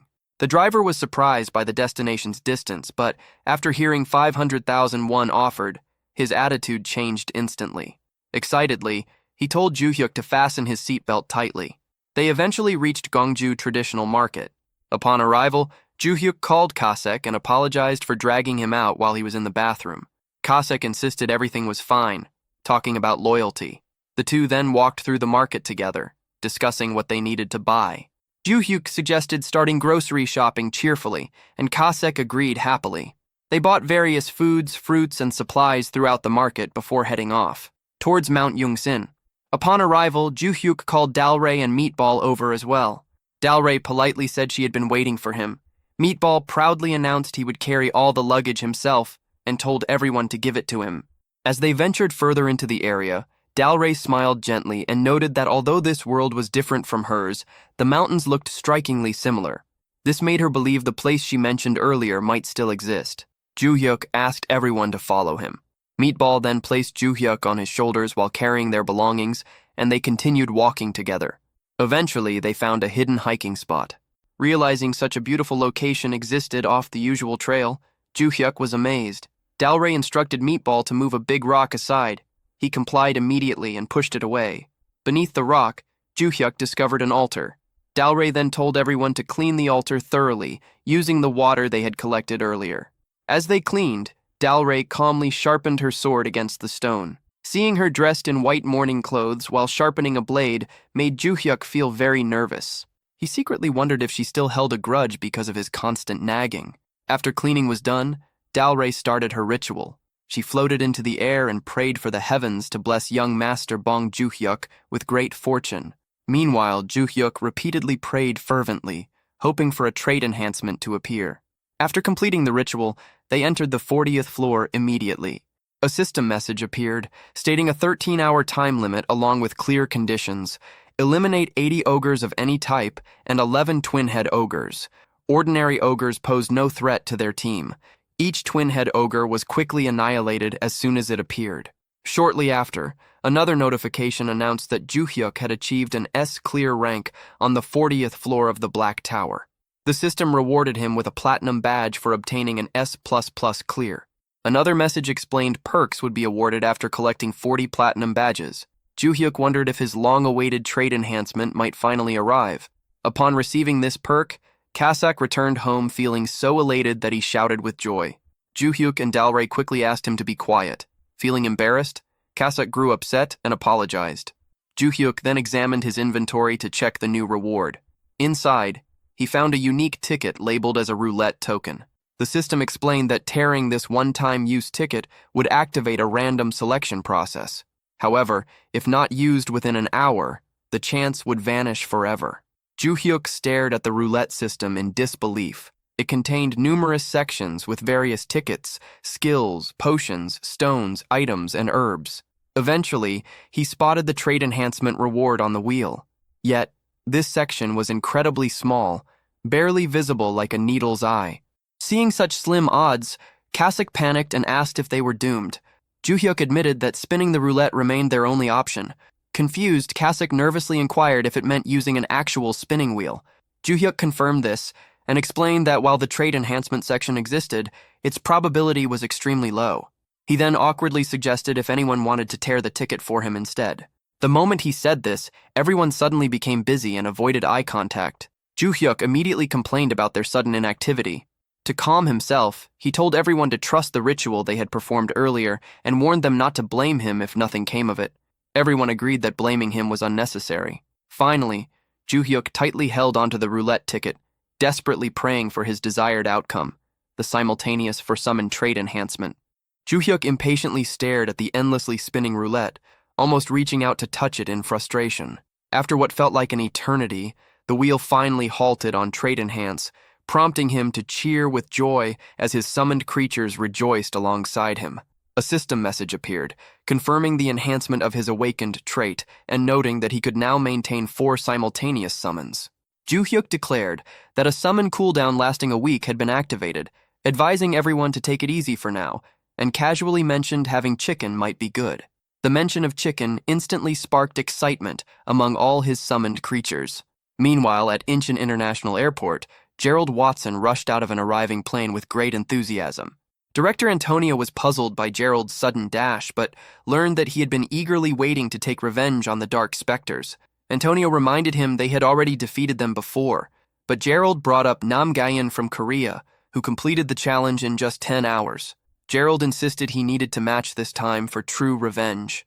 Antonio silently worried about Gerald's reckless nature as he reluctantly followed.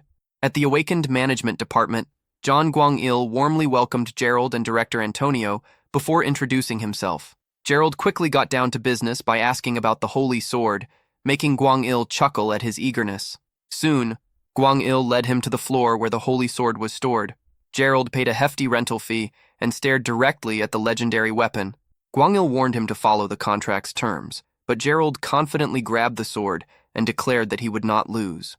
Immediately afterward, the system announced the start of the Black Tower's 66th floor mission: defeat 10 Dark Specters within 15 hours. Gerald entered the floor and began continuously slaughtering monsters, thinking the 20 million rental fee was well worth it. 5 days later, Ju-hyuk had locked himself in his room with a warning sign outside, instructing everyone not to disturb him. He reflected on advice from Guion Dalre, the greatest shaman of Cheon Empire, while his synchronization rate steadily increased to 95%. Ju-hyuk patiently waited for a random summon and even informed team leader Guion and his family that he would be away for some time. Money for food, he chose to live on simple instant noodles, thinking he had conquered his love for eating. The day finally came. Ju-hyuk called in 3 of his existing summons and noticed their worried looks, wondering if they feared a new summon might replace them. To avoid tension, he started the random summoning right away. A small, plump hamster appeared from the circle. The system identified it as Razix, an R-grade worker-type beastkin. Razix could stay for 10 hours, had no satisfaction rating yet, and needed a cooldown of 3 hours after being unsummoned. Ju-hyuk stared in disbelief. Not only was the summon just a hamster, but it was only R-grade and classified as a worker. Deep down, he felt this was a failure. Meanwhile, his other summons instantly adored Razix's cuteness, trembling nervously. Razix tearfully asked if he should return home. Feeling guilty, Ju-hyuk gently said he would summon him again later and unsummoned him for now. Disappointed but pragmatic, Ju-hyuk decided to make use of Razix somehow. Still, the outcome felt anticlimactic. Another system notification appeared, revealing a skill cooldown reset ticket. Galray encouraged Ju-hyuk to see it as luck, while Kasak explained they needed someone to help summoner Bong climb the tower. Meatball confidently assured him things would work out this time. Encouraged by their support, Ju-hyuk thanked them sincerely before attempting another random summon. This time felt different. Ju-hyuk sensed something special was coming. Soon, a Taoist immortal appeared from the circle. The system introduced him with an intimidating description: the greatest enemy of Marim, the most sinister figure in Jonggu, and responsible for countless deaths. His name was Gwangma, the Mad Demon. He was LSSR Rarity, legendary super rare, a human-type Miram warrior who could stay for 3 hours before needing a cooldown of 3 hours. Ju-hyuk felt uneasy from this horrifying description. Surprisingly, however, Gwangma politely greeted him. Relieved, Ju-hyuk returned the greeting, thinking at least the summon appeared polite on the surface. But Gwangma's history was soon revealed. In an age of chaos, Morim and the government had a tacit agreement not to interfere with each other. Gwangma broke this taboo by the emperor was beheaded and his head was shown in the market square. Consequently, the Morim alliance, the unconventional faction, and even the demonic cult joined forces to declare him their public enemy. After 7 days and nights of fighting, he was finally slain by the combined efforts of Morim's top leaders. Upon hearing this tale, Ju-hyuk realized Gwangma truly was terrifying. Yet, he also grasped that such a monster must have immense strength. Gwangma glanced at Ju-hyuk's existing summons, introduced them, and encouraged everyone to greet each other. However, the 3 summons stood awkwardly. Gwangma coldly dismissed them as insignificant beings not worth speaking to. He then asked how many towers had collapsed so far. Ju-hyuk replied that 1 tower had fallen, which seemed to ease Gwangma slightly. When Ju-hyuk explained humanity's conquest only reached the 67th floor, Gwangma disclosed a grim truth. Once humanity surpassed the 71st floor, collapsing towers would start appearing globally. He warned that these collapsed towers pierced into the earth like giant nails and permanently corrupted it. Fortunately, things were not dire yet since just 1 tower had fallen. Gwangma then explained the cruel aspect of the tower system. Individuals could only enter towers within their own countries due to nationality restrictions, making the system extremely cunning. He assured Ju Hyuk that his country would remain safe because Gwangma was now present, stating Ju Hyuk no longer needed weaker summons. However, he pointed out that saving just one nation meant nothing if humanity perished. With a sinister grin, Gwangma declared he would help Ju Hyuk conquer the world itself. He vowed to spill blood if necessary and promised Ju Hyuk would eventually be the sole emperor ruling over all humans. Horrified, Ju Hyuk wondered if Gwangma had lost his mind. Quickly, he ordered him not to do anything reckless, but Gwangma calmly refused, insisting such actions were essential for saving both Ju Hyuk and the world. Following his third belief principle, Gwangma announced he would return after eliminating all politicians in the country and placing Ju Hyuk at the top of power. The moment he tried to leave, Ju Hyuk's 3 summons immediately pointed their weapons at him, ordering him to stop. Gwangma responded with a terrifying glare, questioning how insignificant beings dared show such intent. As he approached, Ju Hyuk noticed the situation was getting dangerously out of hand. To prevent things from worsening, he quickly dismissed Gwangma. 3 hours later, the mood shifted dramatically. Ju Hyuk and the other summoned beings gathered around Rosix, joyfully holding up the small hamster and doting on him. Meanwhile, Rosix was still in shock over the sudden affection showered upon it. The setting then changed to Incheon International Airport, where Antonio had a discussion with Gerald after testing the Holy Sword. While admitting he found it enjoyable, Antonio also expressed some dissatisfaction because despite renting the sword twice, no discount was given on the rental fee. Gerald could only chuckle awkwardly at Antonio's attempts to negotiate. Nearby, Gwangil silently grumbled to himself, annoyed that Antonio was still trying to haggle even after using such a valuable item. As their conversation continued, Antonio suddenly focused his attention on John Gwangil. After hearing some good news about him, Antonio mentioned that Gwangil seemed to be under consideration for a promotion. Hearing this, Gwangil realized once again how much information the United States already possessed. Antonio confidently stated that at their next meeting, Gwangil would likely already be serving as deputy commissioner.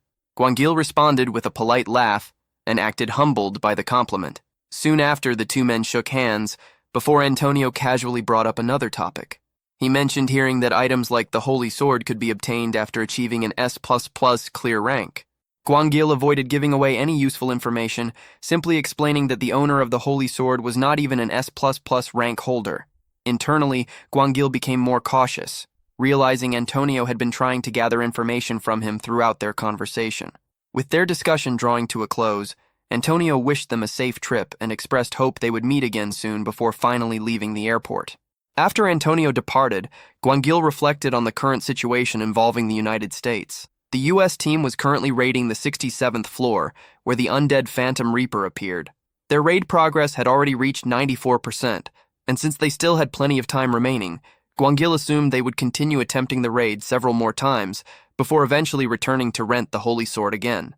Thinking about their visit's outcome, Gwangil calculated the significant profit they had earned. The United States trip alone had brought in $20 million, equivalent to $26 billion when converted. This realization made him certain that Player Bong would be extremely pleased once he heard the news. After finishing their business at the airport, the scene smoothly transitioned. Ju Yuxi returned home where his newly summoned companion, Razix, started handling all household tasks immediately. Razix cleaned every corner of the house, took out the trash, organized rooms, collected laundry, ran the washing machine, washed dishes, and even removed water stains without missing anything. Seeing this level of dedication, Ju Yuxi and other summoners were genuinely impressed and happily praised him. Delray especially grew attached to Razix and hugged him excitedly like a baby. Once all chores were done, Ju Yuxi instructed Razix to finally take some rest. While Razix quietly ate his meal, the others took the opportunity to whisper about their new companion. Ju Yuxi admitted that despite Razix's appearance, he was surprisingly helpful.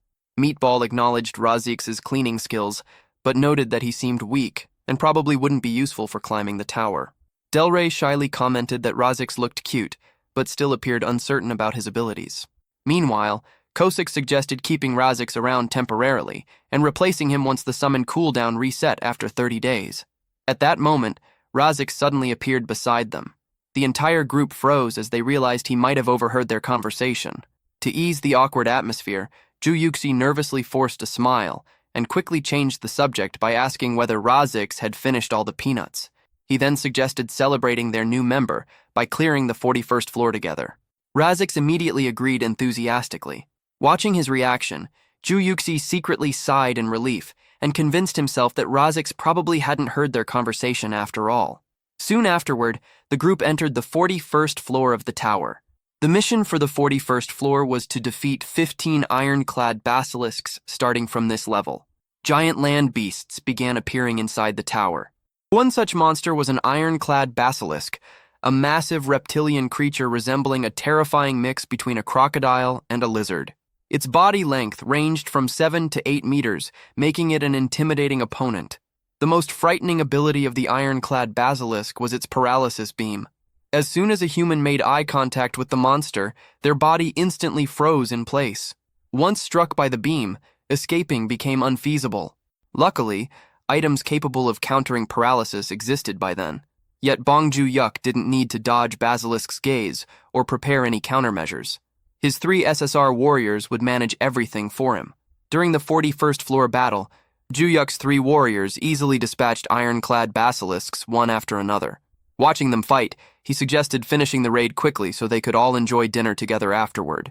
Inspired by this idea, he decided to hunt 3 basilisks himself. However, Kasek immediately intervened and reminded him of his real task, protecting Rasek's safety. Compared to the giant monsters on that floor, Rasek's appeared tiny. A single bite would kill him instantly. Hearing this, Ju-yuk silently acknowledged his genuine concern for Rasek's well-being. The memory from Rasek's first summoning still lingered in his mind vividly. In his past life, Rasek was considered a top-tier worker among labyrinth adventurers, capable of cooking, laundry, building structures, gathering herbs, mining, tanning, and even repairing weapons. He was an all-rounder who could handle almost any task perfectly. Having such a beastkin alongside an adventurer practically halved the difficulty of exploring the labyrinth. Despite his usefulness, Rasek had ultimately been treated as nothing more than a worker.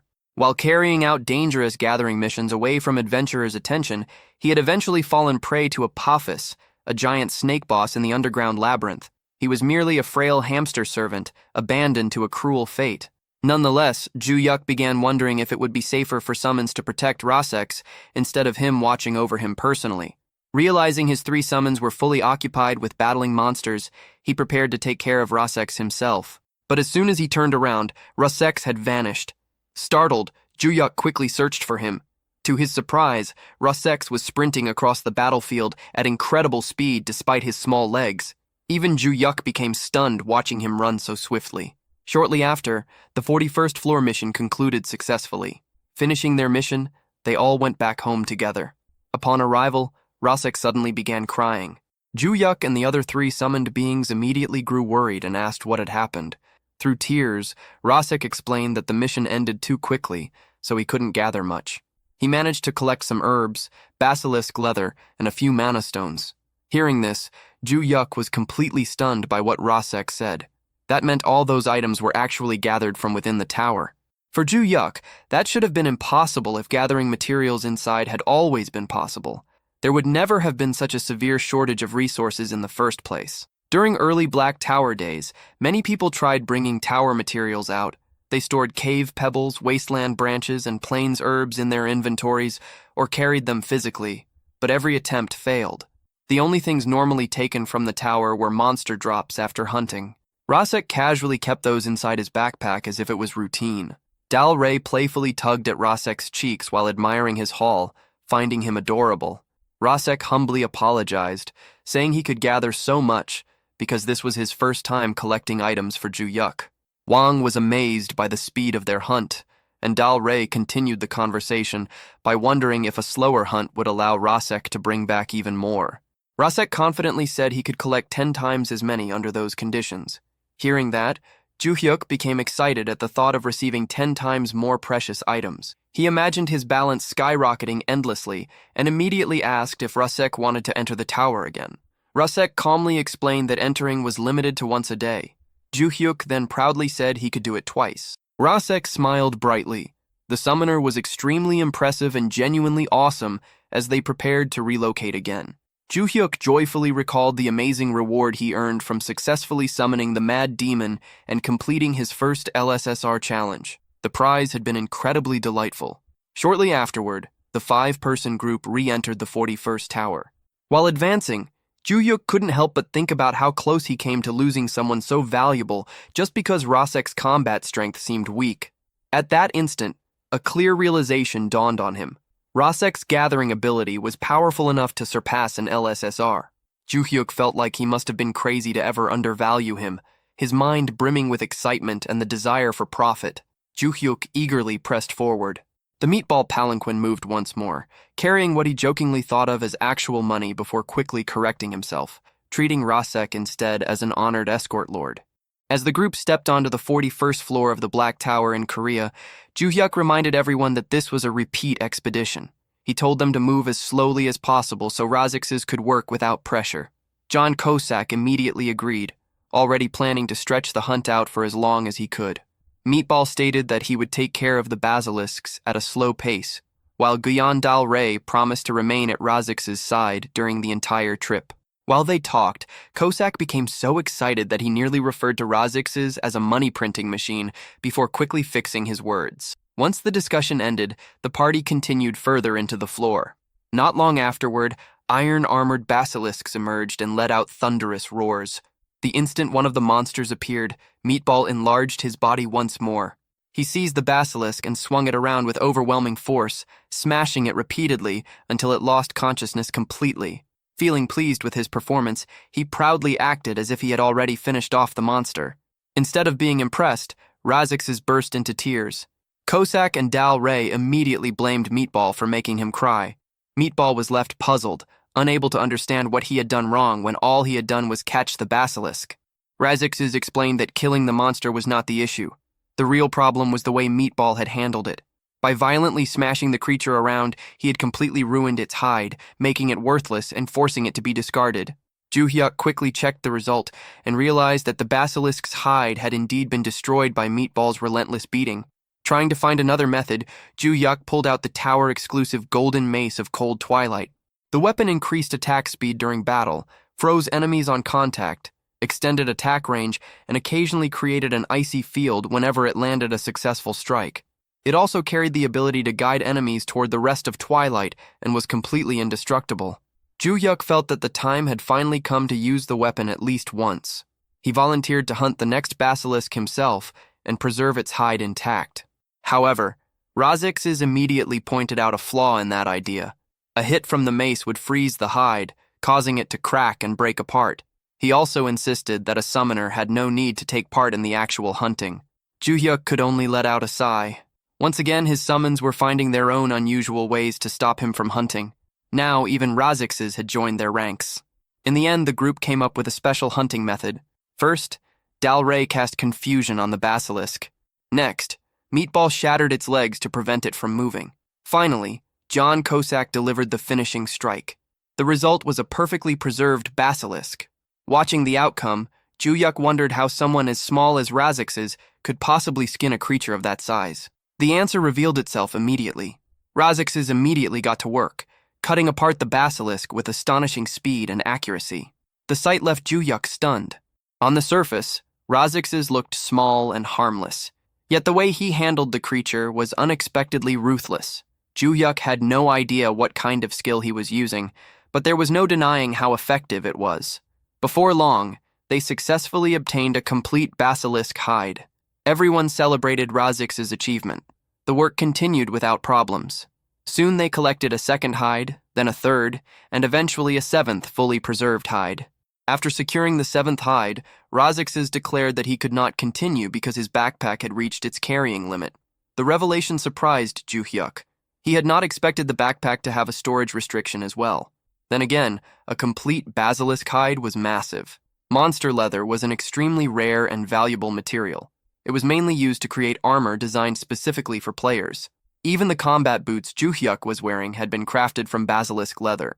Although some products made from monster leather were sold to ordinary people, the supply was so limited that merchants could set almost any price they wanted. Famous figures and wealthy individuals constantly searched for products made from monster leather. However, the amount released onto the market was so small that having money alone was often not enough to obtain it. As Ju-hyuk thought about this, another idea suddenly came to mind. If he gave Razix's a summoned Great Up rune, he might create the greatest worker the world had ever seen. Once the hunt was finished, the group returned home. Ju-hyuk praised everyone for their efforts and asked them to clear out the living room so he could organize everything they had brought back. The loot included 7 complete basilisk hides, 1 basilisk hide scrap, 50 kilograms of mana stones worth 25 million won, and a large collection of medicinal herbs. Razix's explained that rewards from the tower normally appeared as dried herbs. This time, however, the herbs had been gathered while still fresh. Looking at the pile of loot, Ju-hyuk could only stare in amazement. Compared to previous expeditions, the amount did not seem 10 times greater. It looked closer to 100 times more. Without wasting time, he transferred everything into his inventory. The inventory now held 6 basilisk hide scraps and 6 complete basilisk hides. Those items alone occupied nearly half of the available storage space. Soon, however, Ju-hyuk realized that the inventory was not the biggest issue. The real problem was the house itself. Items had piled up everywhere, leaving the entire place packed to the brim. At the same time, Dal Rey scolded Meatball for constantly creating messes and adding more work for Razix's. Meanwhile, Razix's quietly continued taking care of every chore without complaint. As he looked around the crowded house, Ju-hyuk finally accepted the truth. The place had become far too packed with items. There was no longer any reason to delay moving into a larger home. The problem was the cost. Any property with a decent amount of space was priced between 5 and 10 billion won. To make matters worse, even 10 billion won no longer seemed like a large amount of money. The reason was simple. Ever since team leader Ji-yoon had shown him that penthouse, his standards had changed completely. The image of the luxurious residence refused to leave his mind. The thought of living somewhere like that was incredibly tempting. At that moment, Ju-hyuk remembered the holy sword rental. He decided to check the results immediately. A response arrived almost instantly. The report showed that the United States had rented the sword twice. Ju-hyuk quickly did the math. $20 million converted to roughly 26 billion won. The number left him speechless. With that amount of money, buying the penthouse was finally within reach. His mood improved at once. Filled with excitement, he mentally praised America as the strongest nation, the land of heroes, and the country that had rescued him from his financial worries. He also felt deeply thankful toward Gerald. Without wasting a second, Ju-hyuk gathered everyone together. He proudly announced that they would be moving into the Paradise on Earth penthouse. Dal Rey immediately recognized it as the palace-like residence they had viewed before. Meatball became emotional at the thought of living in such an enormous home. Kosak, however, reminded everyone that Ju-hyuk had previously refused to move into a large house because maintaining it would require too much effort. At that moment, their eyes naturally drifted toward Razix's, who was quietly cleaning the house once again. The sight instantly removed every concern. With Razix's around, cleaning and managing the household would never become an issue. Later, after returning home, Ju-hyuk asked Razix's whether there was anything he wanted to eat. Razix's requested nothing more than a carrot.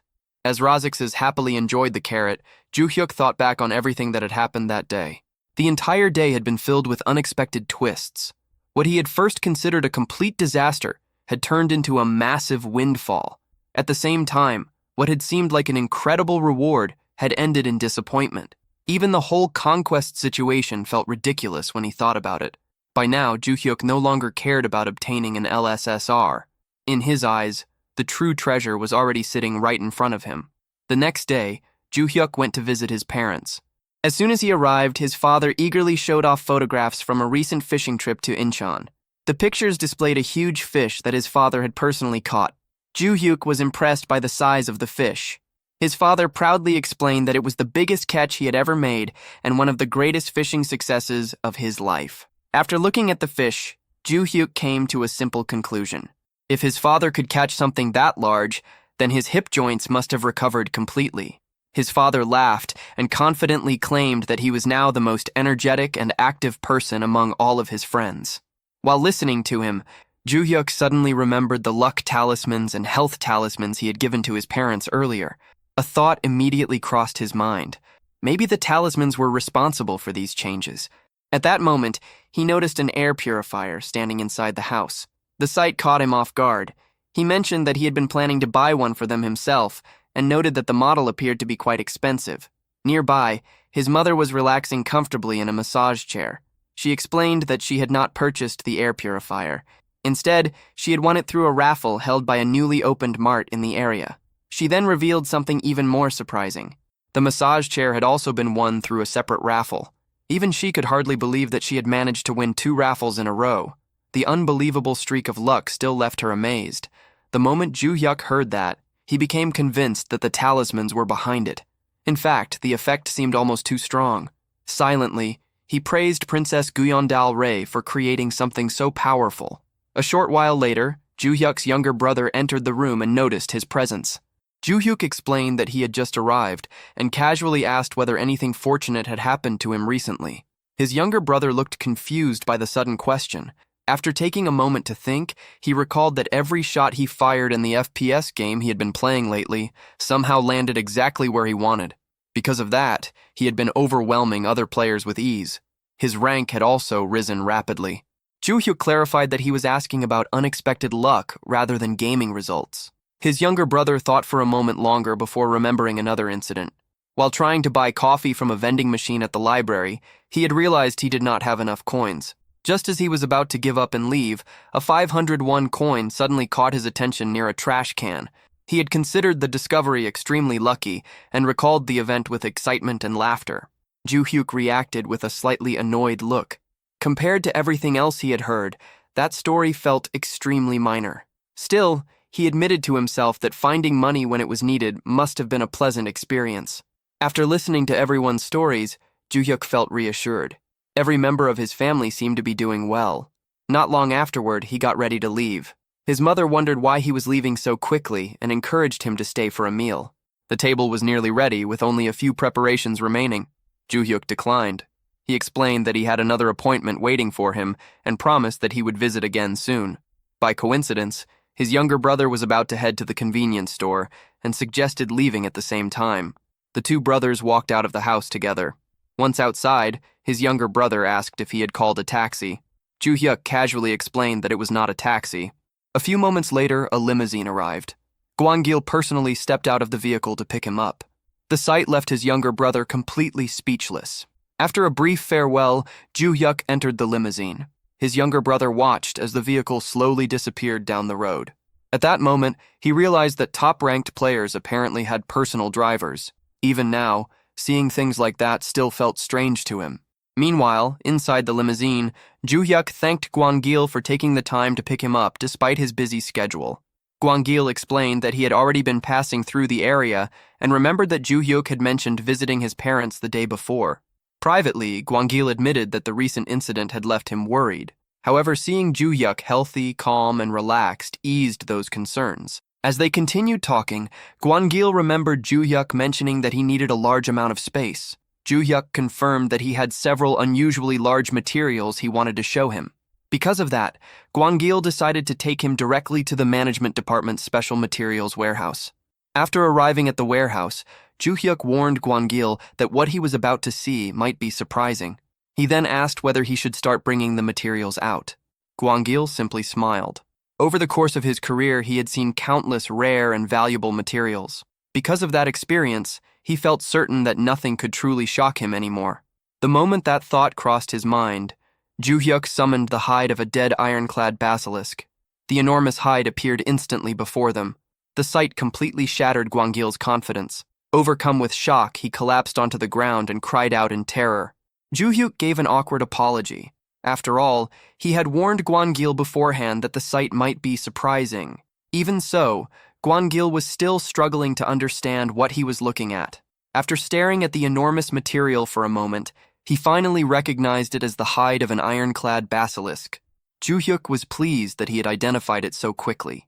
He proudly explained that it was a complete ironclad basilisk hide, removed so perfectly that it looked as though the monster had simply shed its skin. Then, as if it were nothing unusual, he mentioned that he would bring out the remaining hides as well. Gwang-gil instantly became motionless. One particular word caught his attention: the rest. His eyes immediately shifted back toward Ju-hyuk. Without any concern, Ju-hyuk revealed that he possessed 6 additional hides, exactly like the one in front of them. The announcement completely destroyed what little composure Guangil had managed to recover. He could only stare blankly at the growing pile of priceless materials. The scene was so unbelievable that it felt detached from reality. As he looked at the mountain of treasures spread before him, a single thought filled his mind. Bong Joo-hyuk had already become someone far beyond his understanding. Guangil closely inspected the items laid out in front of him and quickly noticed that most of the herbs were nothing like anything he had ever encountered before. They were not the standard dried herbs normally handed out as tower rewards, but fresh, raw plants still full of life. What surprised him even more was the complete monster hide, still looking like it had just been peeled off recently. He estimated that just that single piece of leather alone was worth more than the monthly budget of the Awakened Management Department. Unable to hold back his curiosity, Guangil questioned whether all these materials really came from a single tower clear, and also wondered how Joo-hyuk managed to bring everything out of the tower in the first place. Joo-hyuk casually asked how much money the entire batch could bring in, while briefly worrying that he might seem too focused on profit. Guangil apologized and asked for more time, saying the situation was too complex to judge on the spot. Joo-hyuk accepted it, assuming it simply wasn't easy to calculate value that quickly. Guangil explained that the department could normally price materials very fast, but items at this level were completely outside their experience. As he continued examining the hide, he realized the quality was far beyond anything they usually bought. Still unable to fully believe it, Guangil once again asked if everything truly came from just one clear. Joo-hyuk confirmed it in a calm, simple way. Thinking it might be a one-time lucky result, Guangil tried to double-check, but Joo-hyuk immediately added that he could bring out even more than this. He even stated that a stable and continuous supply would be possible if necessary. That statement completely stunned Guangil. Still, he quickly reminded himself that Joo-hyuk was an S++ rank record holder, meaning he likely had abilities beyond normal understanding. He chose not to dig deeper and instead focused on closing the deal before Joo-hyuk changed his mind or disappeared. Guangil offered to buy all the herbs at twice the usual market price, explaining they were extremely valuable for research. He also suggested putting the basilisk hides directly into the civilian market. Joo-hyuk liked the idea of selling them publicly and agreed without hesitation. He then asked if the management department could also take care of the civilian sales process. Guangil confidently replied that they would handle everything. Feeling appreciative, Joo-hyuk offered one full hide as a commission fee for their service. Guangil immediately refused, saying they were not providing help in order to receive payment like that. Joo-hyuk then shifted the conversation and asked for assistance in brokering the penthouse they had previously discussed. Guangil showed surprise at Joo-hyuk's final decision and immediately stated that ownership would be transferred to player Bong on the same day.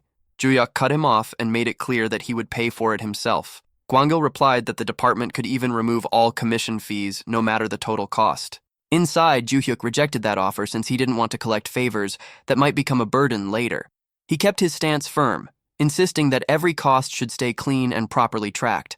Since he had already earned a large profit from the Holy Sword rental income, he asked that the penthouse payment simply be deducted from those funds. After that matter ended, the scene shifted to Joo-hyuk's room, where Kosak had gathered everyone for an official briefing about basilisk hunts on the next floors. Kosak introduced himself with energy as the one leading the briefing presentation. He described himself as Summoner Bong's first summon, his right hand, trusted ally, and the artist of the red ribbon, known as John Kosak. After the introductions and applause, he started explaining the planned missions from the 42nd to the 45th floor. He first covered the ironclad basilisk that had been hunted on the 41st floor, then moved on to the long-tailed basilisk on the 42nd floor. He explained that the creature itself was not especially unique, except for its deadly tail blade. At that moment, Razix raised a hand to ask something. Kosak reacted positively, praising the initiative and giving him permission to speak. Razix asked if they intended to skin the long-tailed basilisk. Kosak confirmed it would be done, but stated that skinning would be skipped during the first clear, with materials collected only on the second run. He stressed that the top priority on the first clear was securing an S++ record. Razix then mentioned the Ironjaw basilisk on the 43rd floor and the Thorn-scale basilisk on the 44th floor. Kosak replied that the Ironjaw basilisk would be skinned, but the Thorn-scale one would be ignored since its sharp thorns made extraction difficult and also damaged the hide. After checking if there were more questions, he moved on to the most critical target, the Rainbow Basilisk. He revealed that this monster was the boss of the 45th floor, and the main reason they intended to stay and repeat runs there for a while. Dalray questioned why they needed to remain on the 45th floor instead of climbing higher for better efficiency. Kosak immediately stopped her and reminded her to request permission before speaking. Clearly annoyed, Dalray complained about having to ask every time she wanted to talk. Kosak responded calmly, reminding her that Summoner Bong had given him full authority over the briefing. Even as a princess, she could not ignore that reality. Accepting the situation, Dalray formally asked for permission to speak. Kosak gave official approval. Dalray repeated her question and questioned the reason for staying on the 45th floor. Since moving to higher floors looked more efficient, Kosak pressed a remote and brought up an image while explaining his reasoning. He introduced a monster that appeared from the 46th floor onward and stated that it did not drop any hide. Even if its exoskeleton could still be used, breaking it down joint by joint would take too much time. Kosak then asked Razix if that assessment was correct, and Razix confirmed it right away. Kosak continued, explaining that every type of basilisk appeared on the 45th floor. He highlighted the rainbow basilisk boss in particular, pointing out its value and openly stating it could bring in massive profits. He joked that Summoner Bong had ended up in a tight financial spot after impulsively buying a house. Juhyuk awkwardly denied that it was that severe while still acknowledging the concern. Kosak then laid out the main problem. Once the boss was killed, the tower clear would immediately finish and force them to leave. Because of that, they would need to skin the monster and exit within a very short time window. Kosak directly asked Razix if he could manage that kind of task. Razix raised his hand again with confidence, clearly energized by the discussion. Watching this, Juhyuk realized that Kosak had put real effort into raising Razix's morale and had prepared the briefing in detail. Kosak then summarized the strategy. The plan was to rush straight to the 45th floor, stay there temporarily, and repeatedly gather basilisk hides. Excited, he declared that it was finally time to start making real money.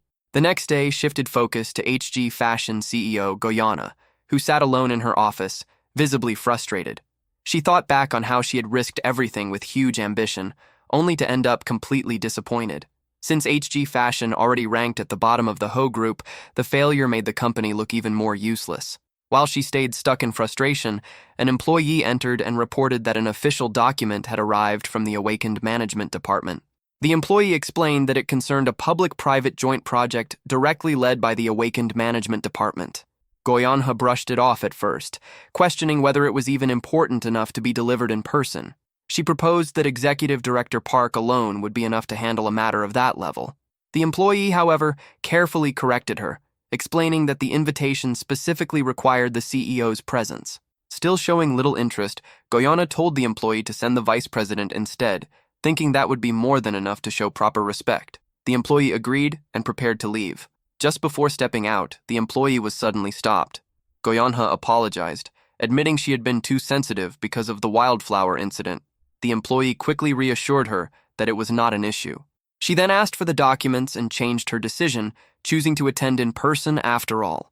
Even though she told herself she had no real expectations, a strange feeling lingered, pushing her not to ignore it. In the end, she decided to go herself, partly to clear her head and get some air. The scene then shifted to Juhyuk and his summons entering the 42nd floor. The mission there required defeating 15 long-tailed basilisks. The moment they arrived, Juhyuk was full of energy, acting like a wild horse finally let loose. Kosak immediately recognized the familiar behavior and noted that the wild horse was acting up again. At that moment, a system window appeared. A tower-exclusive item named the Golden Aegis of Warm Dawn was displayed. The shield boosted focus, created a blinding flash effect, strengthened both physical and magical defense, and carried a chance to reflect attacks back after a successful block. Its special effect helped the user stay calm under any condition. Another tower-exclusive item then appeared. It was the Golden Mace of Cold Twilight. The weapon increased attack speed in combat, applied freeze effects, extended attack range, and had a chance to generate an ice field after a successful hit. Its special trait pulled enemies toward the influence of Twilight. Seeing Juhyuk's excitement building, the summons urged him to hold back. Juhyuk understood their concern, but the aggressive instinct inside him refused to back down that day. His summons reminded him again that safety always came first and begged him to control himself. Still, Juhyuk could not restrain himself any longer. He suddenly rushed forward at extreme speed toward a long-tailed basilisk. While charging in, he thought about how long it had been since he last enjoyed hunting like this. A deadly tail blade sliced through the air straight at him.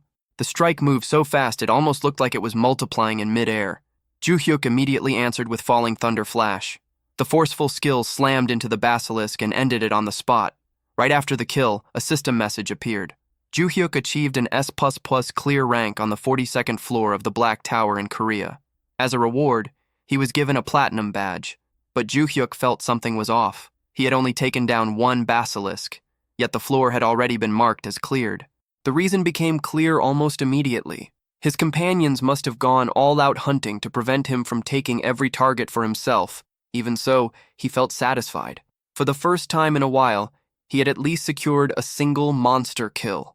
With that thought, he let out a small, relieved breath. After returning home, the group grabbed snacks and took a short break. Once their energy recovered, they went straight back into the 42nd floor.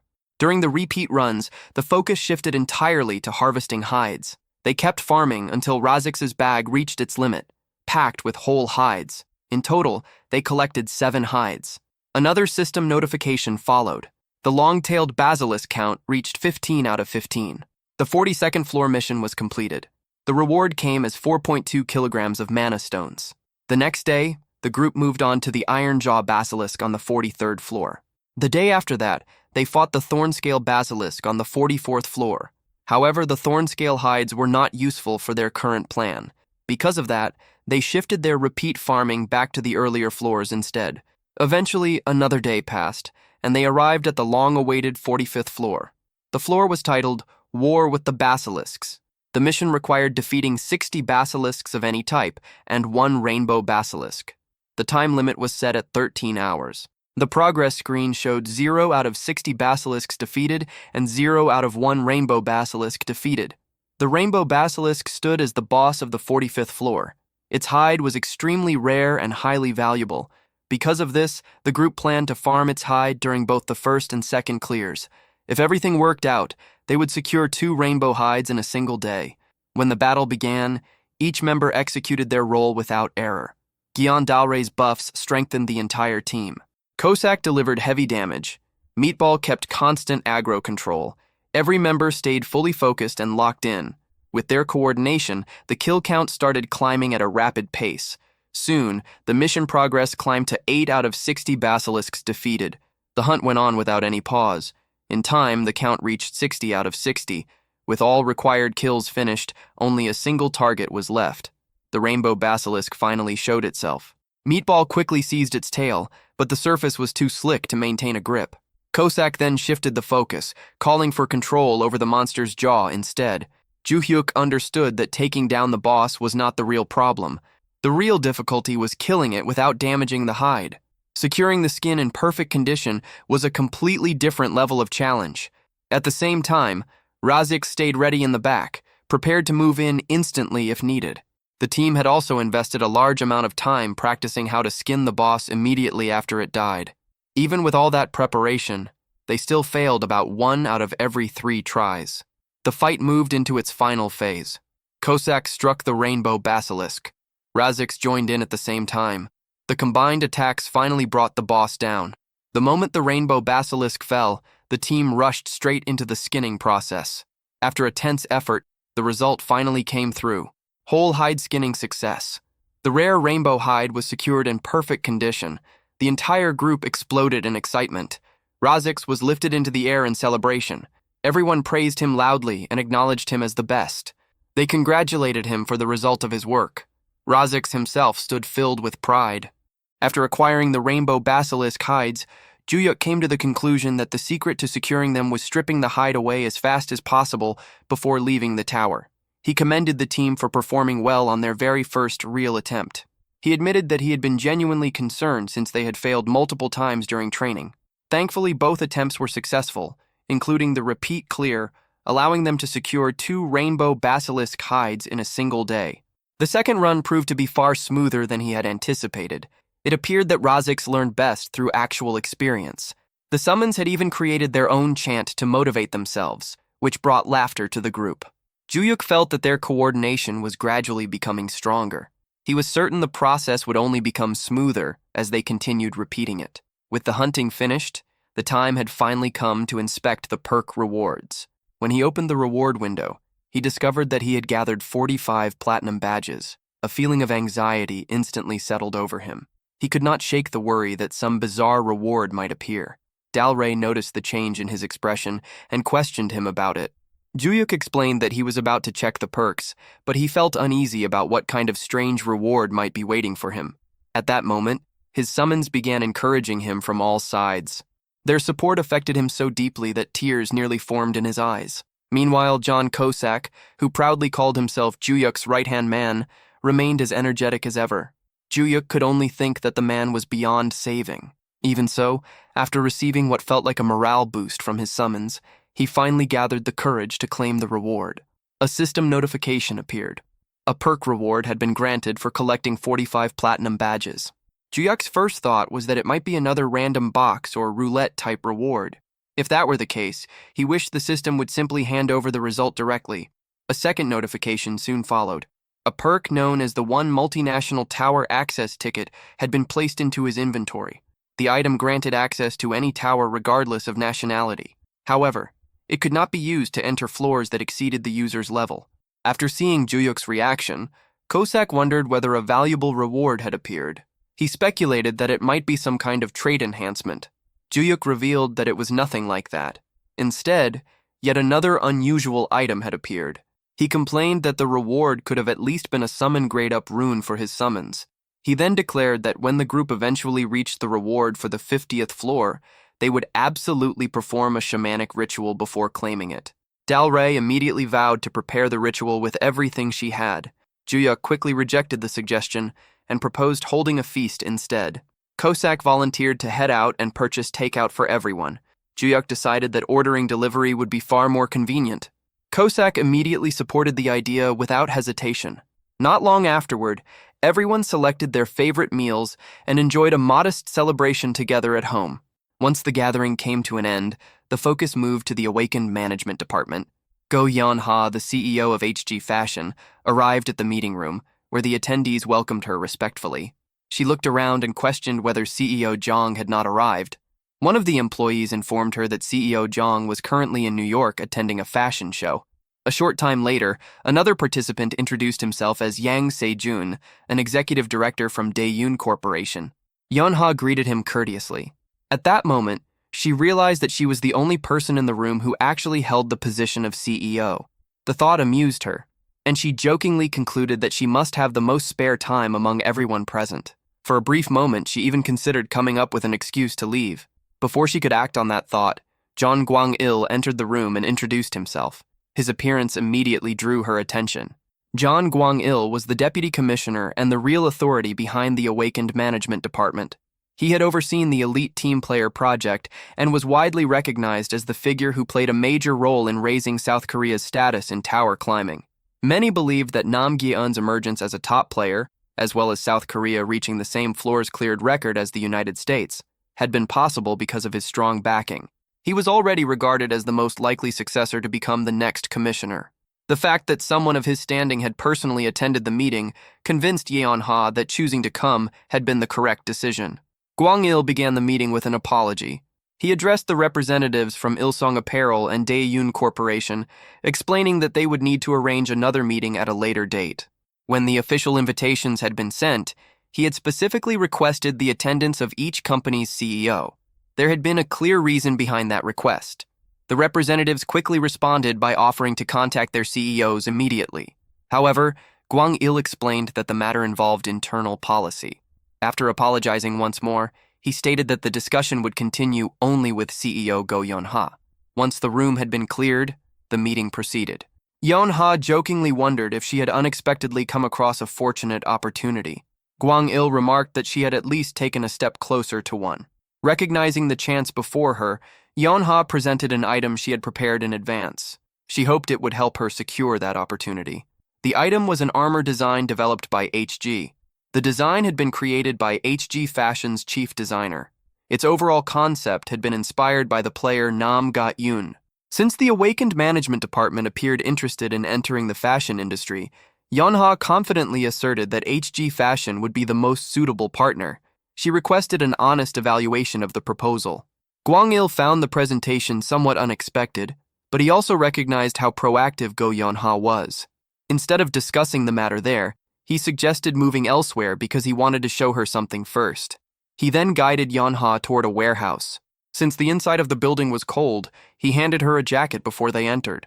After stepping inside, he switched off the lights and revealed the basilisk hides stored within. The sight stunned Yeon-ha immediately. Gwang-il explained that the collection included fresh hides taken from ironclad basilisks, iron-jaw basilisks, long-tail basilisks, and several other species. A total of 36 hides had been obtained and placed in storage. 34 of those hides were displayed directly before her. Even though she lacked extensive knowledge about the tower, the sight left her unable to speak. She knew exactly what creatures such as wyverns and basilisks represented. Their hides were considered some of the finest leather materials available anywhere in the world. The issue was that such materials could only be acquired from inside the tower. Within the fashion industry, they were regarded as dream materials, items that remained out of reach no matter how much people desired them. Gwang-il explained that the government's plan was to distribute these hides to private businesses. Rather than limiting their use to armor production, the goal was to incorporate them into products used in daily life. Yeon-ha found the idea difficult to believe. She questioned whether tower materials would truly be supplied to private companies. Gwang-il confirmed that this was indeed the plan. She then asked whether HG Fashion was being considered as the recipient. Gwang-il admitted that at the moment, the company had a very strong chance. The news filled Yeon-ha with excitement. She imagined attaching the Wildflower brand name to such rare and valuable hides before releasing the products to the market. The thought alone sent a shiver through her body. She then recalled that there were supposed to be 36 hides in total and asked about the remaining 2. Gwang-il proceeded to reveal them. The instant they came into view, she was struck by the overwhelming sense of vitality they carried. They appeared almost alive, as though they could begin moving at any moment. She found it difficult to believe that a simple hide could possess such beauty. Even without being crafted into anything, it already resembled a finished masterpiece. Gwang-il explained that the project would begin using the first batch that was currently in storage. Yeon-ha immediately pushed for HG Fashion to secure the second batch as well. Since she had been the only CEO who personally attended the meeting, she requested priority rights to purchase the hides. Gwang-il let out a laugh and remarked that such details could be worked out over time. Before anything else, however, he set a condition. The existence of the hides had to remain confidential until the products reached commercialization. Yeon-ha accepted the condition without hesitation. She assured him that every technician involved in the project would sign non-disclosure agreements and that no problems would arise. After that, her attention shifted to the most critical matter. She asked what price the hides would be supplied for. Gwang-il admitted that determining the price was currently the hardest issue. At present, even scrap pieces cut to cushion size were being purchased for 10 million won each. Yeon-ha picked up one of the scrap pieces for a closer look. The patterns and natural markings had been damaged, and some of the original color had faded.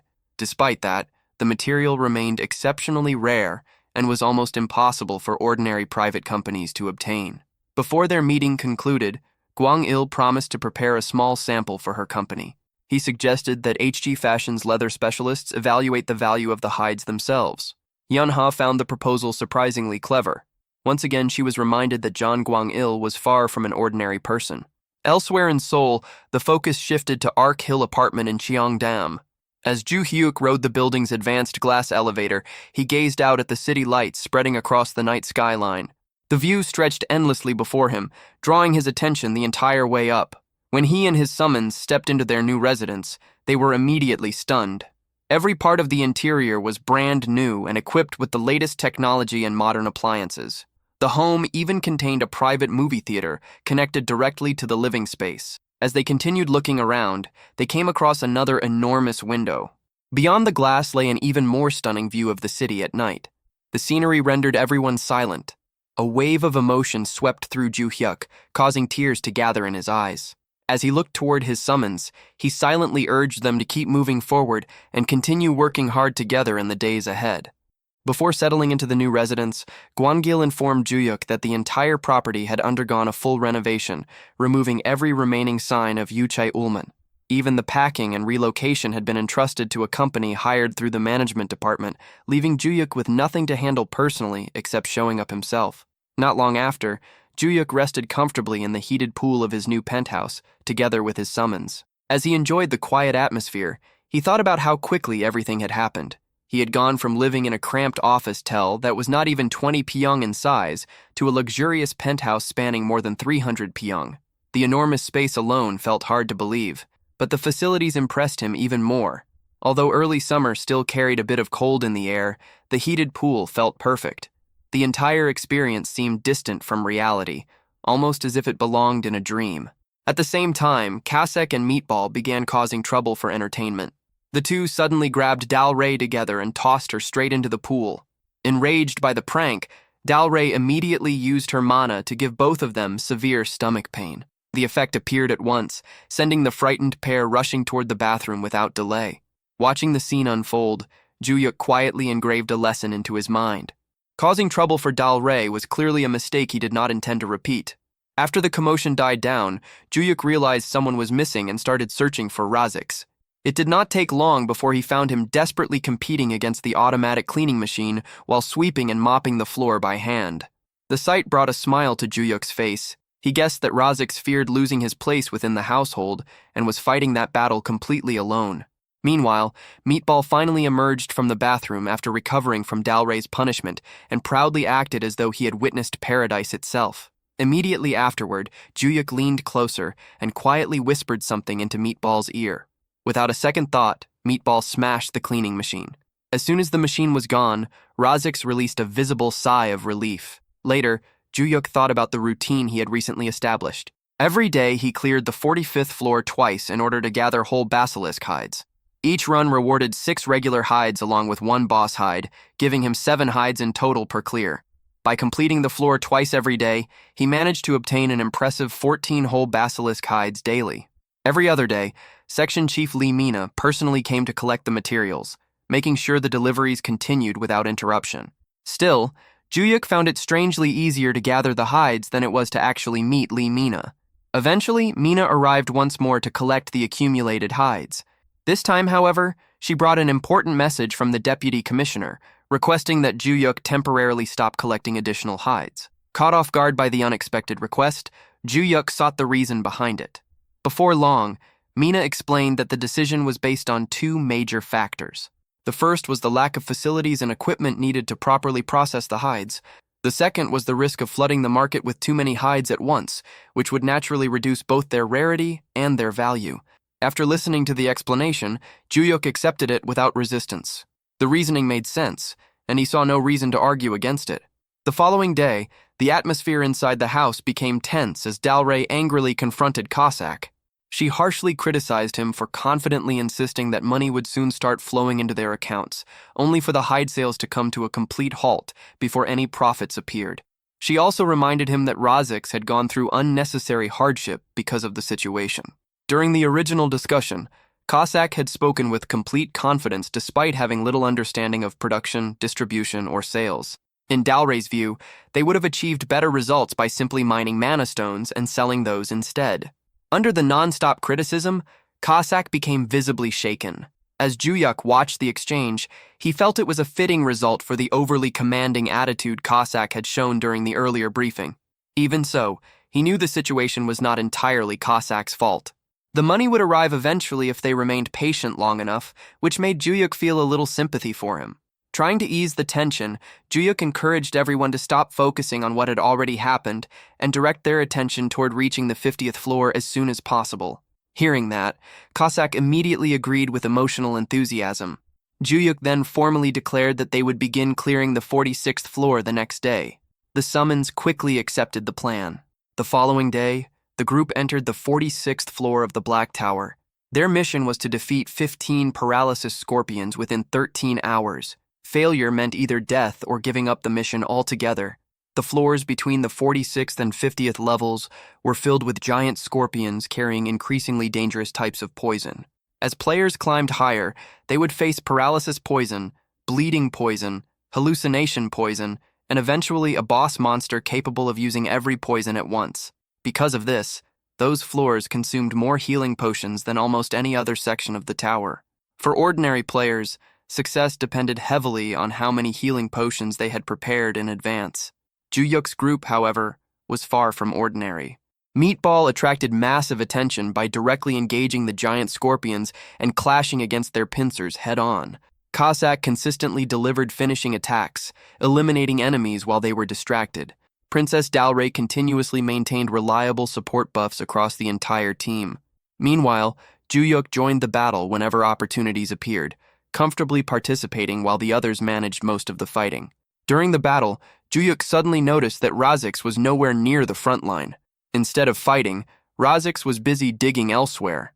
The moment he had stepped onto the 46th floor, a strong metallic scent had immediately drawn his attention. Convinced that valuable ore was hidden nearby, he eagerly began mining without hesitation. Razix believed that if he collected enough ore and presented it to Summoner Bong, Juyuk would certainly be pleased. As he dug deeper into the ground, memories of his former masters resurfaced. Every one of them had treated him poorly. In contrast, Juyuk and the other summons always treated him with kindness and warmth. Those memories made Razix long to remain with the group for as long as possible. However, the news that the basilisk hides had become temporarily worthless threw him into panic. A strong feeling of urgency took hold of him. Razix convinced himself that he needed to find another source of profit immediately. The ore he had discovered by chance quickly became his greatest hope. He feared that if he failed to provide something valuable, he might eventually be left behind.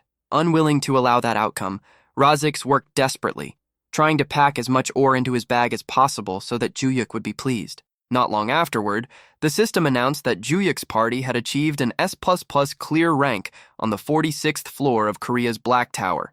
As a reward, they received a platinum badge and earned the right to challenge the 47th floor before safely leaving the tower. Unfortunately, Razix became distressed when he realized that the clear had ended before he managed to completely fill his bag with ore. After returning home, Juyuk thought back on the run and realized he had spent most of it watching Razix mine rather than focusing entirely on hunting monsters. Soon after, Razix tearfully apologized for failing to collect enough ore. Juyuk asked whether Razix was truly upset simply because he had not managed to fill his backpack completely. Dalray, Cossack, and Juyuk all reassured him. They explained that filling an entire bag during a first clear while pursuing an S++ record was naturally difficult. According to them, Razix had done absolutely nothing wrong. Juyuk even instructed him to stop worrying, take the rest of the day off, and avoid any cleaning duties. Hearing that, Razix became startled and immediately wondered if they no longer needed him. Dalray and Meatball quickly rejected that thought. They explained that, unlike Cossack, the household would fall into complete disorder without Razix keeping everything organized. They even admitted that they would genuinely be saddened if Razix ever disappeared, though they jokingly left the assassin out of that statement. Cossack immediately reacted with frustration, unable to understand why everyone kept treating him that way. Before long, the three summons were arguing and bickering like children. Amid the noise, Juyuk calmly reassured Razix that he was the most important talent in the entire household. Those sincere words filled Razix with overwhelming joy. As the repeated clears of the 46th floor continued over the following days, the group steadily gathered increasing amounts of valuable ore. With each successful run, Razix's expression gradually grew brighter as well.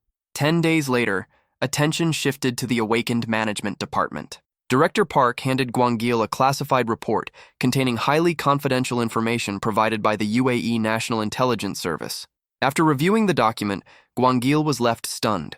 The report revealed that a terrorist attack had taken place in Abu Dhabi, the capital of the United Arab Emirates. Director Park explained that the incident had occurred only 3 days earlier, but the UAE government had strictly controlled media coverage, preventing the news from spreading internationally. As Gwangil continued reading through the file, he discovered another shocking detail. Karim Jahid had died during the attack.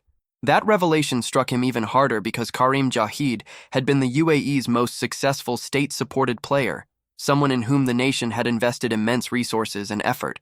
Director Park went on to reveal that more than 10 high-level players above level 50 had also lost their lives in the explosion. The moment Gwangil heard that, he immediately understood how serious the situation was. The United Arab Emirates had only around 20 days left before the deadline to clear the 60th floor of their Black Tower expired. To make matters worse, the tower itself stood dangerously close to a major oil field. If the tower were to collapse, the result would be a massive disaster. Director Park then revealed that Crown Prince Abdul bin Saleh was urgently traveling to Korea. Once the prince arrived, Director Park would meet him personally together with the president. At the same time, another important matter had emerged. 10 days had already passed since Juyuk's group began collecting ore from the 46th floor. One of the unused rooms in the penthouse had been completely converted into a storage area for the gathered ore.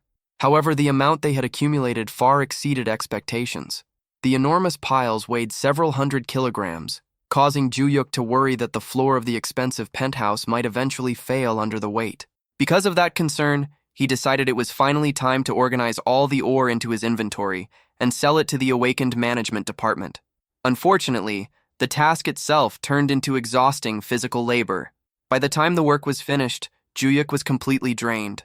Unable to continue, he left the remaining tasks to his summons and went to rest. Not long afterward, the scene shifted as Juyuk traveled somewhere together with Gwangil.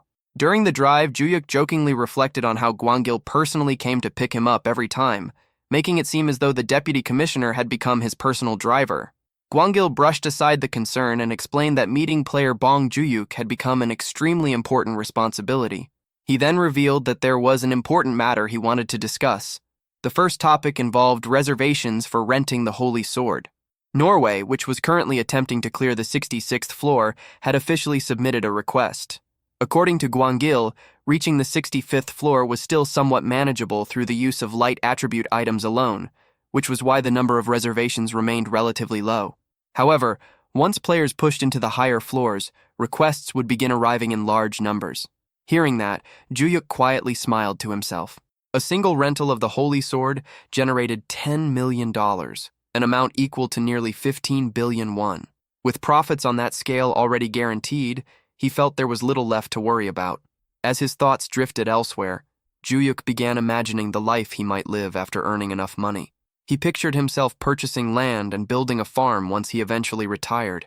In that vision, Cossack chased water deer and wild boars away from the fields. Guillaume Dalray prayed for a successful harvest. Razix enthusiastically scattered seeds across the farmland. Meanwhile, Meatball worked with the strength of a sturdy ox. The group seemed perfectly suited for a quiet life on a farm. However, the relaxed atmosphere slowly faded as Gwangil turned the conversation toward the growing crisis surrounding the Black Towers across the world.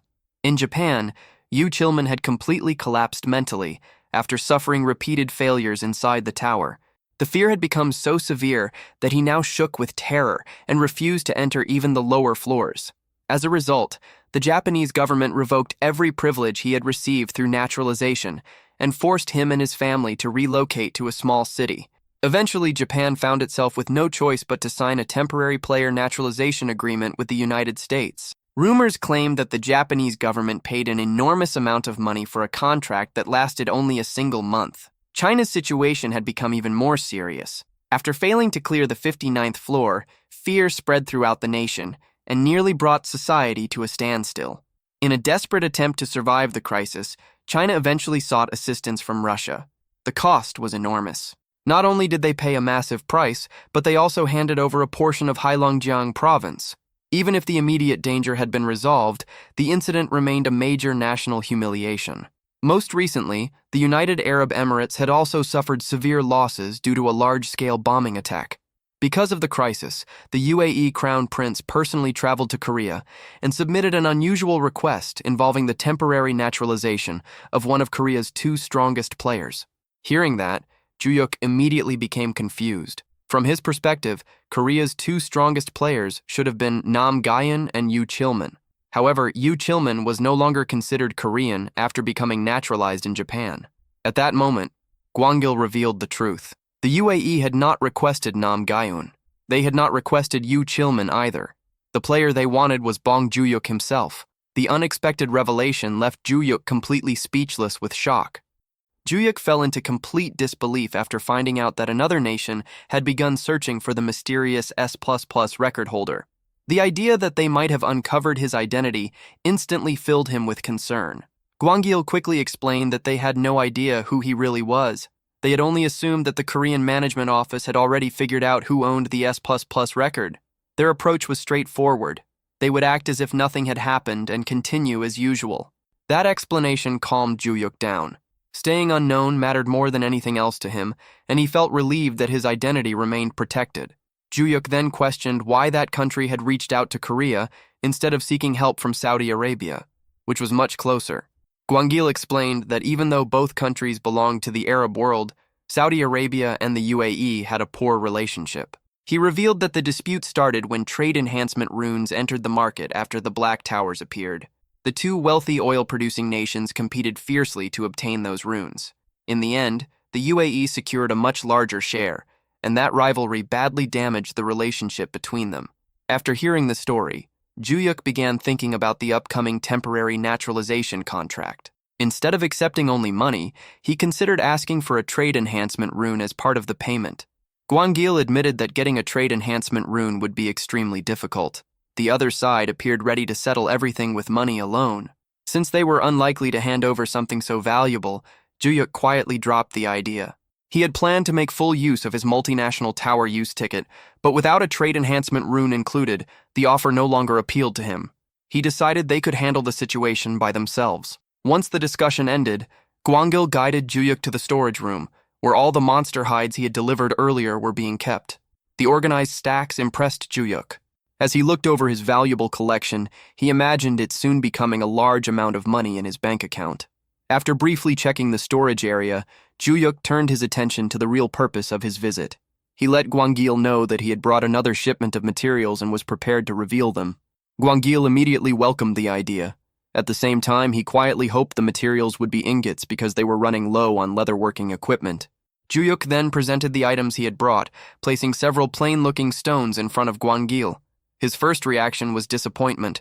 He had expected to see valuable ingots, so finding nothing but ordinary rocks made him realize his expectations had been too high. Curious, Gwangil picked up one of the stones for a closer look. The instant it rested in his hand, he noticed that it weighed far more than its appearance suggested. His surprise grew even greater when he realized those rocks could actually be stored inside a tower-exclusive inventory.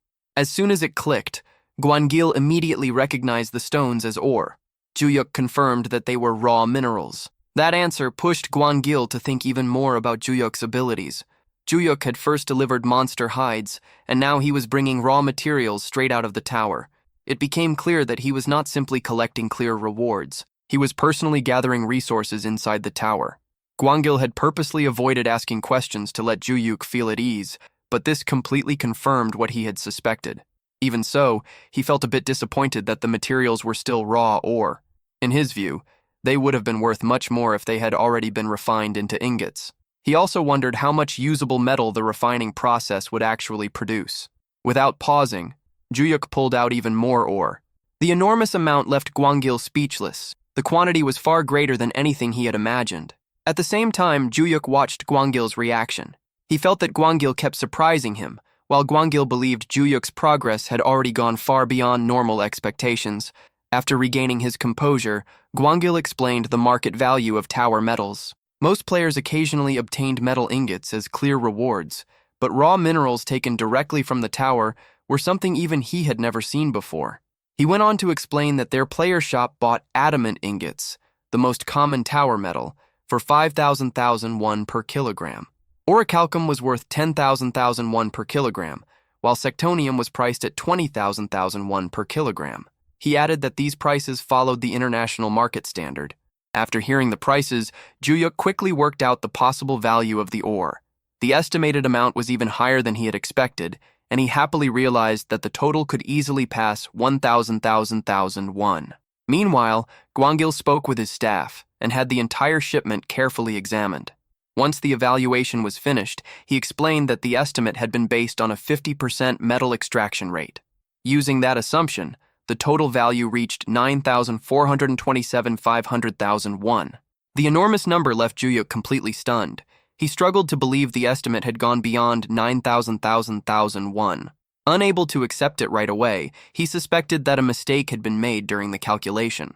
To ease his doubts, Gwangil reviewed every number again. The estimate included 497 kilograms of adamant, 536 kilograms of orichalcum, and 309 kilograms of sectonium, for a combined weight of 2,342 kilograms. After checking everything once more, he confirmed that the calculations were correct. Gwangil then explained that if the refining process produced more ingots than expected, he would increase the payment to match the result. Juyuk naturally considered the opposite possibility and wondered what would happen if the refining process produced less metal than estimated. Gwangil accepted full responsibility for that outcome. If the estimate proved to be too high, he would treat it as his own mistake and had no intention of lowering Juyuk's payment. With both sides satisfied with the conditions, the deal was completed. After everything was settled, Gwangil gave Juyuk a deep bow to express his thanks for the transaction. Juyuk was caught off guard by the gesture and could not understand why Gwangil was bowing to him. Feeling that he was the one who should be grateful, Juyuk immediately dropped to his knees and bowed back, believing Gwangil deserved the thanks instead. The unexpected sight startled Gwangil, who quickly urged Juyuk to get up instead of kneeling on the floor. As Juyuk left, he thought about how every recent deal had been worth tens of billions of won. He could not help wondering what he was supposed to do with so much money. The scene then shifted to Juyuk's home, where Cossack casually ate chips while scattering crumbs all over the floor. Before the mess could spread any further, Razix quickly cleaned everything up. Watching the scene, Dalry became more and more annoyed by Cossack's careless habits. While waiting for Juyuk to return, the three summons began betting on how much money he had earned from selling the ore. One guessed the sale was worth 1 billion won, while another confidently estimated 9 billion. A short time later, Cossack suddenly rushed away. The moment Juyuk arrived, Cossack grabbed the vacuum cleaner from Razix and started cleaning the floor himself. He wanted to leave a good impression, and seeing Cossack working so hard made Juyuk genuinely pleased. As Dalry silently cursed Cossack in frustration, Juyuk revealed the outcome of the deal, announcing that all the ore had been sold for 9.4 billion won. The huge amount filled everyone with excitement. Juyuk and Dalry happily tossed Razix into the air to celebrate the achievement. At that moment, Cossack desperately begged Juyuk to dismiss him immediately. Confused, Juyuk wondered what had happened. He was even surprised that Cossack wanted to leave before joining the celebration meal. Cossack insisted that he had to be dismissed at once, claiming that otherwise he would die. Before Juyuk could respond, Meatball suddenly changed into his massive form. Juyuk immediately reminded him that transforming was forbidden. Meatball calmly explained that the earlier order had only forbidden transforming while taking hits. As a warrior, he had understood the instruction exactly as it was given, and a true warrior would never lie. The next moment, Meatball seized Cossack and threw him across the room with tremendous force. As Cossack slammed into the distance, Juyuk thought the impact was strong enough to make the floor sound as if it had cracked. The following day, Juyuk received even more good news. The refined ore had produced more metal than expected, allowing him to receive an extra payment. Taking full advantage of the situation, he continued collecting as many resources as possible. At the same time, the information Gwangil had shared earlier began spreading across the news. The UAE Crown Prince's visit to Korea quickly became one of the biggest headlines. The media reported that the UAE had officially requested the temporary naturalization of a player from Korea's AMO. In exchange, the UAE promised to give every national infrastructure project to Korean companies if the request was approved. Despite the appealing offer, public opinion remained mostly negative. Even so, Crown Prince bin Salah's urgent request continued filling the news for several days. As Juyuk watched everything unfold, he felt they should have offered a trait enhancement rune instead. Money alone was not enough to change his decision. Meanwhile, Juyuk continued clearing floors 47 through 49 while steadily collecting large amounts of ore. After delivering another shipment to the AMO, he received another 10 billion won. Once the transaction was finished, Juyuk noticed Cossack and asked about the condition of his forehead. Cossack confidently claimed that, as an SSR summon, he was completely fine. Juyuk was not entirely convinced after seeing Meatball nearly kill Cossack with a single flick earlier. He also reminded Cossack that he had been the one who suggested making the bet in the first place. Faced with that reminder, Cossack simply lowered his head and quietly admitted it. Soon afterward, Juyuk turned the conversation toward their next goal. He explained that the time had almost come to welcome a new family member. The plan was to clear the 50th floor and unlock the next perk ahead of schedule. Cossack gladly accepted the plan. Without delaying any longer, the group entered the 50th floor of the Black Tower in Korea. The mission required them to defeat 60 scorpions of any type, along with one king scorpion. As the battle began, the other summons rushed forward to engage the monsters. Juyuk and Razix intentionally remained at the rear. Juyuk wanted to avoid making any mistake that could cost them the platinum badge at the very end. At the same time, he looked ahead to the future. If he successfully summoned another companion, the group would grow to 6 members, though Guang Ma was excluded from that count. That meant there would only be 5 active summons. Without gaining another trait enhancement, he could only deploy 4 summons at one time, meaning one of them would eventually have to remain on the sidelines. Before long, the King Scorpion finally appeared. Meatball and Cossack immediately charged at it and launched a non-stop attack against the powerful monster. As Juyuk watched the fight, he realized that his team had complete control of the battle. Even so, he knew that keeping his uninterrupted streak of S++ clears would require one more strong damage dealer. With that in mind, he hoped the upcoming perk would provide exactly what the team needed. As the battle came to an end, Razix let out a small sound. Juyuk felt that Razix was concerned about him, and that eased his own worries. Rather than thinking too much about the result, he convinced himself that everything would turn out fine. A moment later, the system displayed a notification confirming that Juyuk had completed the 50th floor of the Black Tower in Korea with an S++ rank clear. As his reward, he received another platinum badge. With the floor successfully cleared, everyone returned home. Back at the house, Cossack nervously asked if Juyuk was finally going to check the new perk. Seeing the tense expressions on everyone's faces, Juyuk realized they were just as nervous as he was. He decided that he had to become their source of support and keep himself completely calm. Juyuk then looked back on how much his life had changed since meeting his summons. Before entering the tower, he had been a lonely coward without any friends. As time passed, he found the courage to fight inside the tower. His life changed from barely getting by with part-time jobs to living comfortably in a beautiful house. More importantly, he had finally found companions he could truly trust. Filled with gratitude, Juyuk thanked all of them from the bottom of his heart. He believed he had come this far because he trusted his companions, and he promised to keep trusting and protecting them no matter what happened. He also swore that Bong Juyuk would continue fighting for everyone. His sincere words deeply touched the summons, leaving them so emotional that they broke into tears. After the emotional moment passed, Juyuk finally prepared himself to check the new perk. He firmly decided that no matter what kind of perk or new summon he received, he would not show even the smallest sign of disappointment. The system then displayed another notification. As a reward for collecting 50 platinum badges, Juyuk received 1 multinational tower use ticket, which was sent directly to his inventory.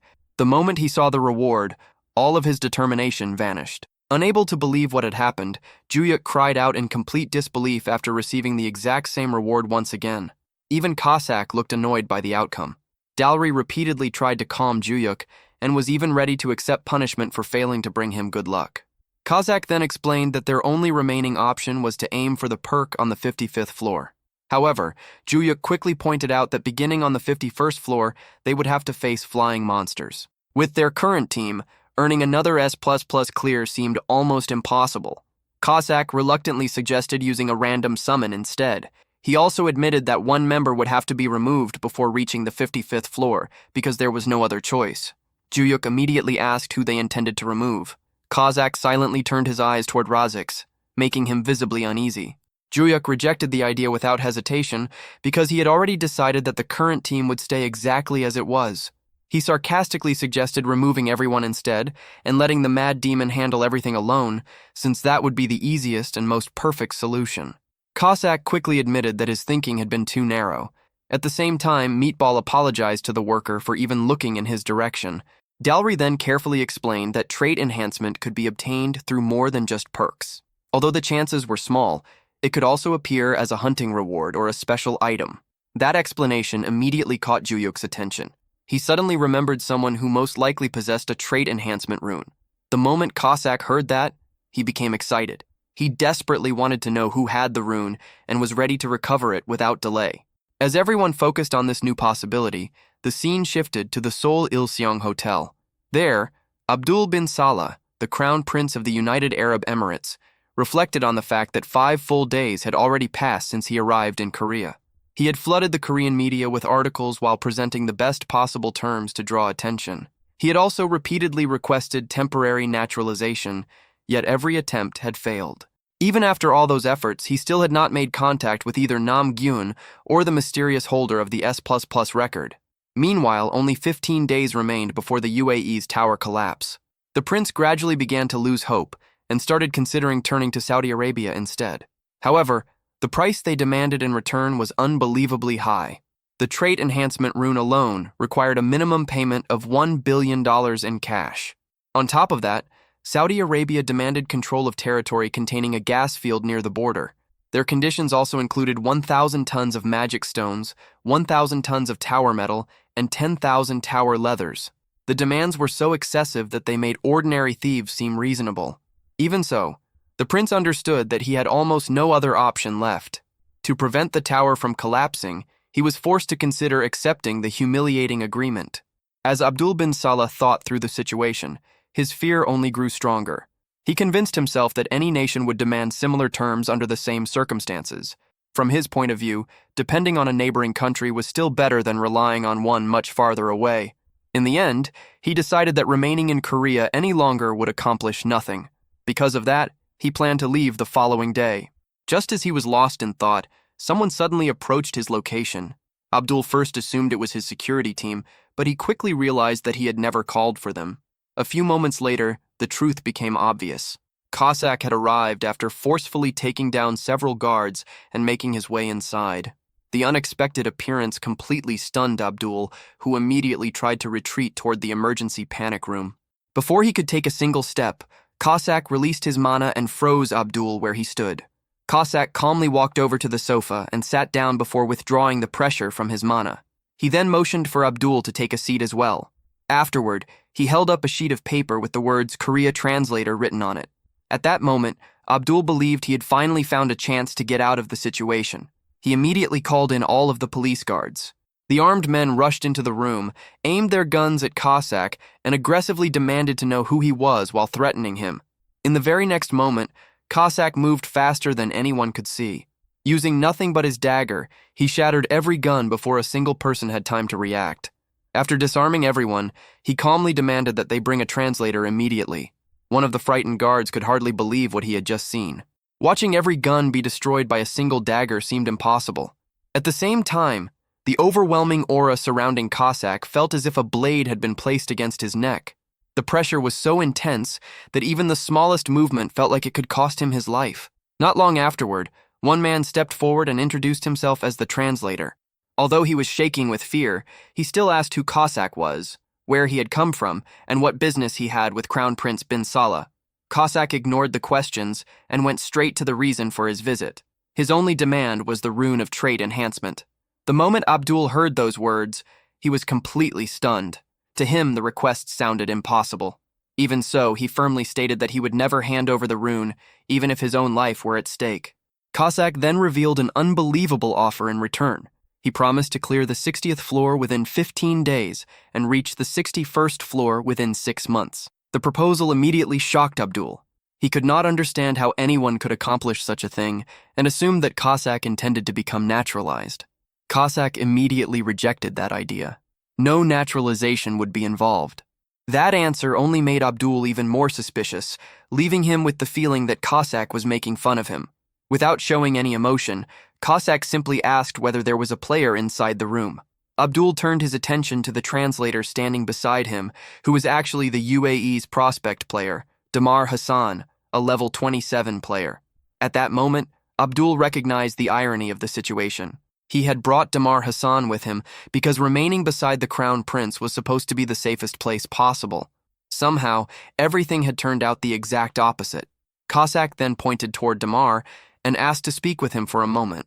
He made it clear that he had no intention of hurting anyone and explained that the guards had only been knocked unconscious. At the same time, he warned that if everyone continued making the situation more difficult, every person inside the room would die. After hearing the warning, Damar carefully walked toward Cossack while Abdul told him to remain cautious. Even so, Damar calmly assured him that everything would be fine. Once Damar reached him, Cossack handed over a special ticket and explained that it was an item.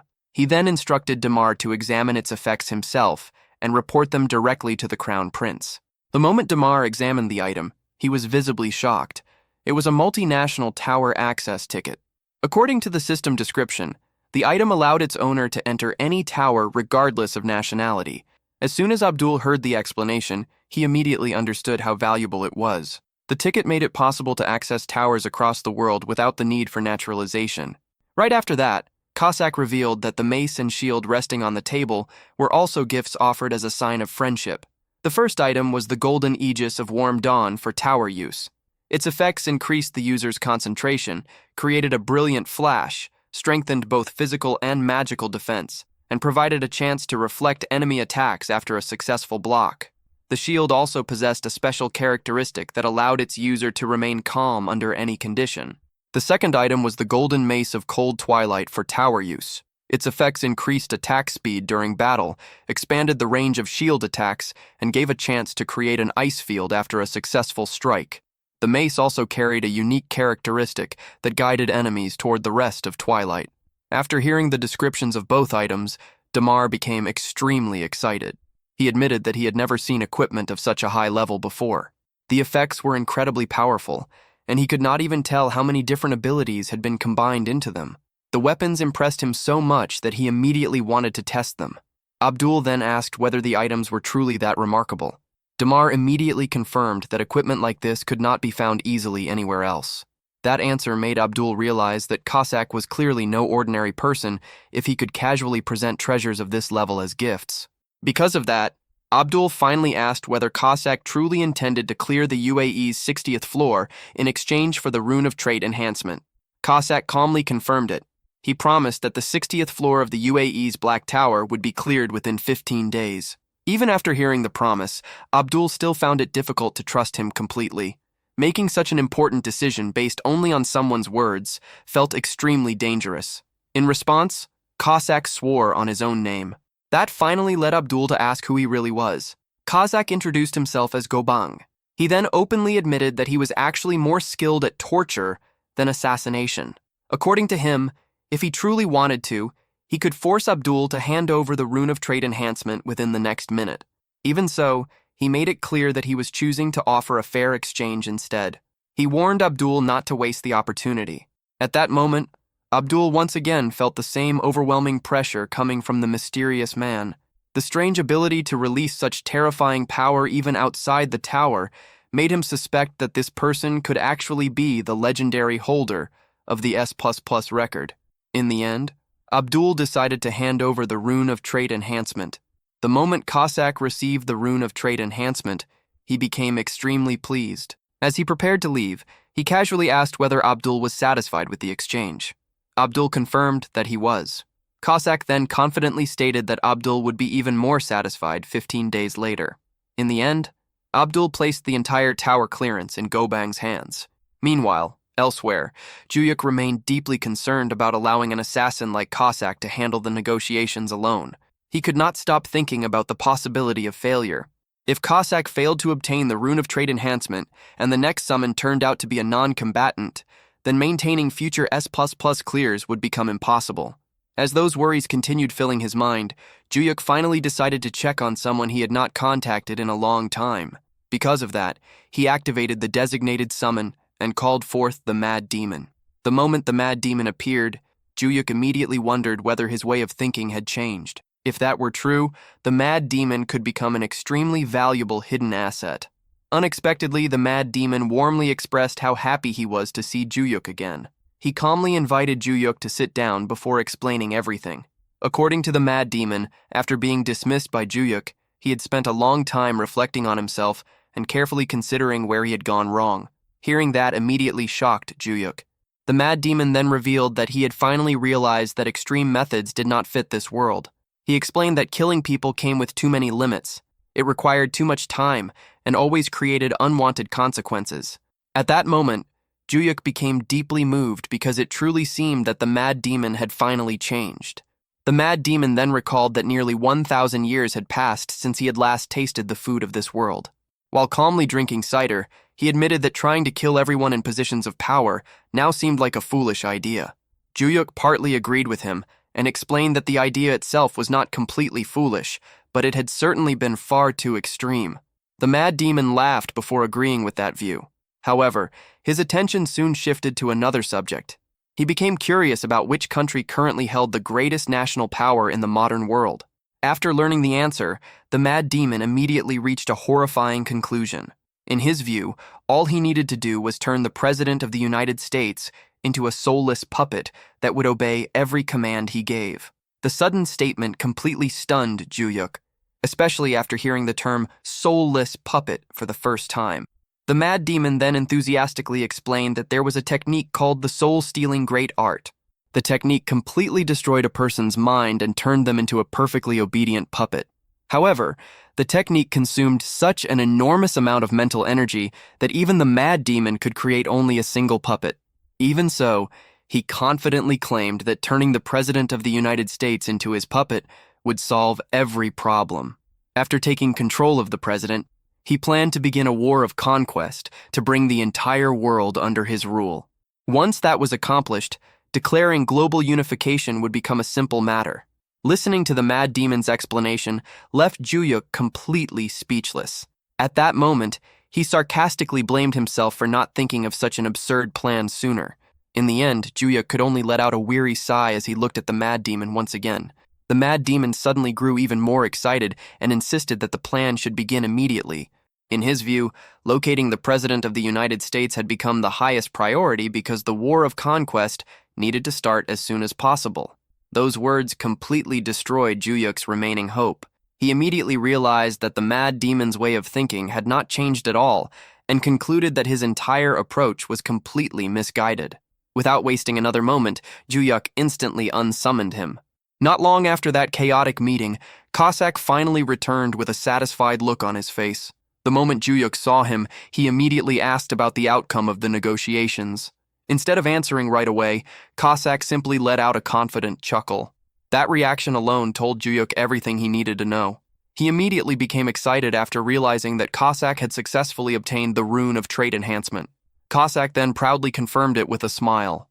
After clearing his throat in an exaggerated manner, he confidently reminded Juyuk that he had already said he was a master negotiator. The following day, Juyuk carefully prepared himself before using the item. He emptied his bowels, took a bath, trimmed his nails, changed into clean clothes, and even spent some time meditating. After finishing everything, he reflected that it was his first time using an item like this and hoped it would work exactly as expected. At that moment, the system window displayed the trait enhancement rune along with its instructions. The rune only needed to be placed in the mouth, swallowed, and consumed. Without any hesitation, Juyuk followed the instructions and swallowed the rune. A few moments later, another system notification appeared, informing him that his awakening trait was being enhanced. His summon trait was successfully upgraded, increasing his simultaneous summon limit from 4 to 5. Juyuk was thrilled as soon as he realized the enhancement had succeeded. He could now maintain up to 5 summons at the same time. Excited by the successful upgrade, he immediately decided to share the news. The system then designated John Cossack as a summoned ally. Next, the dull barbarian Meat Shield was designated as a summoned ally. Gaion Dal Rei was registered as another summoned ally. Finally, Krazix was also designated as a summoned ally. Seeing everything function exactly as intended, Juyuk sincerely thanked Cossack. Cossack responded with a confident laugh, making it clear that the favor had meant nothing to him. Meatball also expressed his gratitude, while Dal Rei congratulated Juyuk on successfully enhancing his trait. Krazix became excited after realizing that he could now remain summoned all the time. Cossack explained that Krazix could stay summoned for as long as he wanted. He then briefed everyone on the upcoming floors, revealing that the monsters beginning on the 51st floor were griffins, enormous bird-like creatures. Krazix immediately wondered whether those monsters could be skinned. Cossack explained that griffins were not worth skinning. During repeated clears, their main objective would be gathering ore instead. Valuable monster hides could only be obtained in the Weaver section, starting from the 56th floor. After hearing the explanation, Juyuk thanked Cossack. He then reminded everyone about their promise, noting that only 14 days remained before the UAE's deadline to clear the 60th floor. He decided it was time to perform one more summon and push toward the 60th floor as quickly as possible. Everyone eagerly prepared to welcome the new summon. The atmosphere grew extremely tense as Juyuk activated a random summon, hoping to obtain a powerful fighter. A few moments later, a woman appeared before the group. The system window identified her as Veronica Caliber. the only woman in the Magic Empire Ranger unit. She was introduced as a beautiful magic gunner with perfect accuracy. Her rarity was listed as SR, super rare. Her type was Magic Gunner, human. Her manifestation duration was 6 hours. Her satisfaction rating was listed as none, and her resummon cooldown was 3 hours after being unsummoned. Juhyuk was completely shocked by the result. Dalray happily pointed out that Veronica was the first woman to join the team besides herself. Meatball quietly compared the two, noting that although they were both women, they were completely different. Dalray immediately became furious after hearing the comparison. Meanwhile, Juhyuk felt relieved when he realized that this summon was finally focused on combat. A magic gunner was exactly what the team had been missing. As he stepped forward to welcome Veronica, he suddenly noticed that she was asleep while standing. The other summons were just as surprised by the unusual sight. Cossack looked at Veronica with obvious disgust. After noticing the drool hanging from the corner of her mouth, he watched in disbelief as she suddenly sucked it back in before anyone could react. The unexpected sight only made him even more horrified. A moment later, Veronica suddenly snapped awake, stood at attention, gave a sharp salute, introduced herself as Sergeant Veronica Caliber, and reported that she had arrived in response to her summoning orders. Juhyuk smiled and welcomed her to the team before asking her to briefly introduce herself to the others. However, Veronica immediately fell asleep again, leaving Juhyuk completely stunned. Dalray remarked that Veronica had a very unusual personality. Cossack immediately took a dislike to her because leading salutes and slogans had always been his role, yet Veronica had naturally taken over that habit.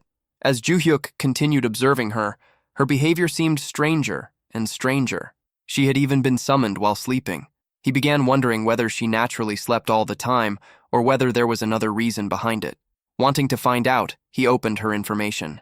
The system revealed that Sergeant Veronica Caliber had once been a veteran sniper in the Ranger unit of the Northern Magic Empire.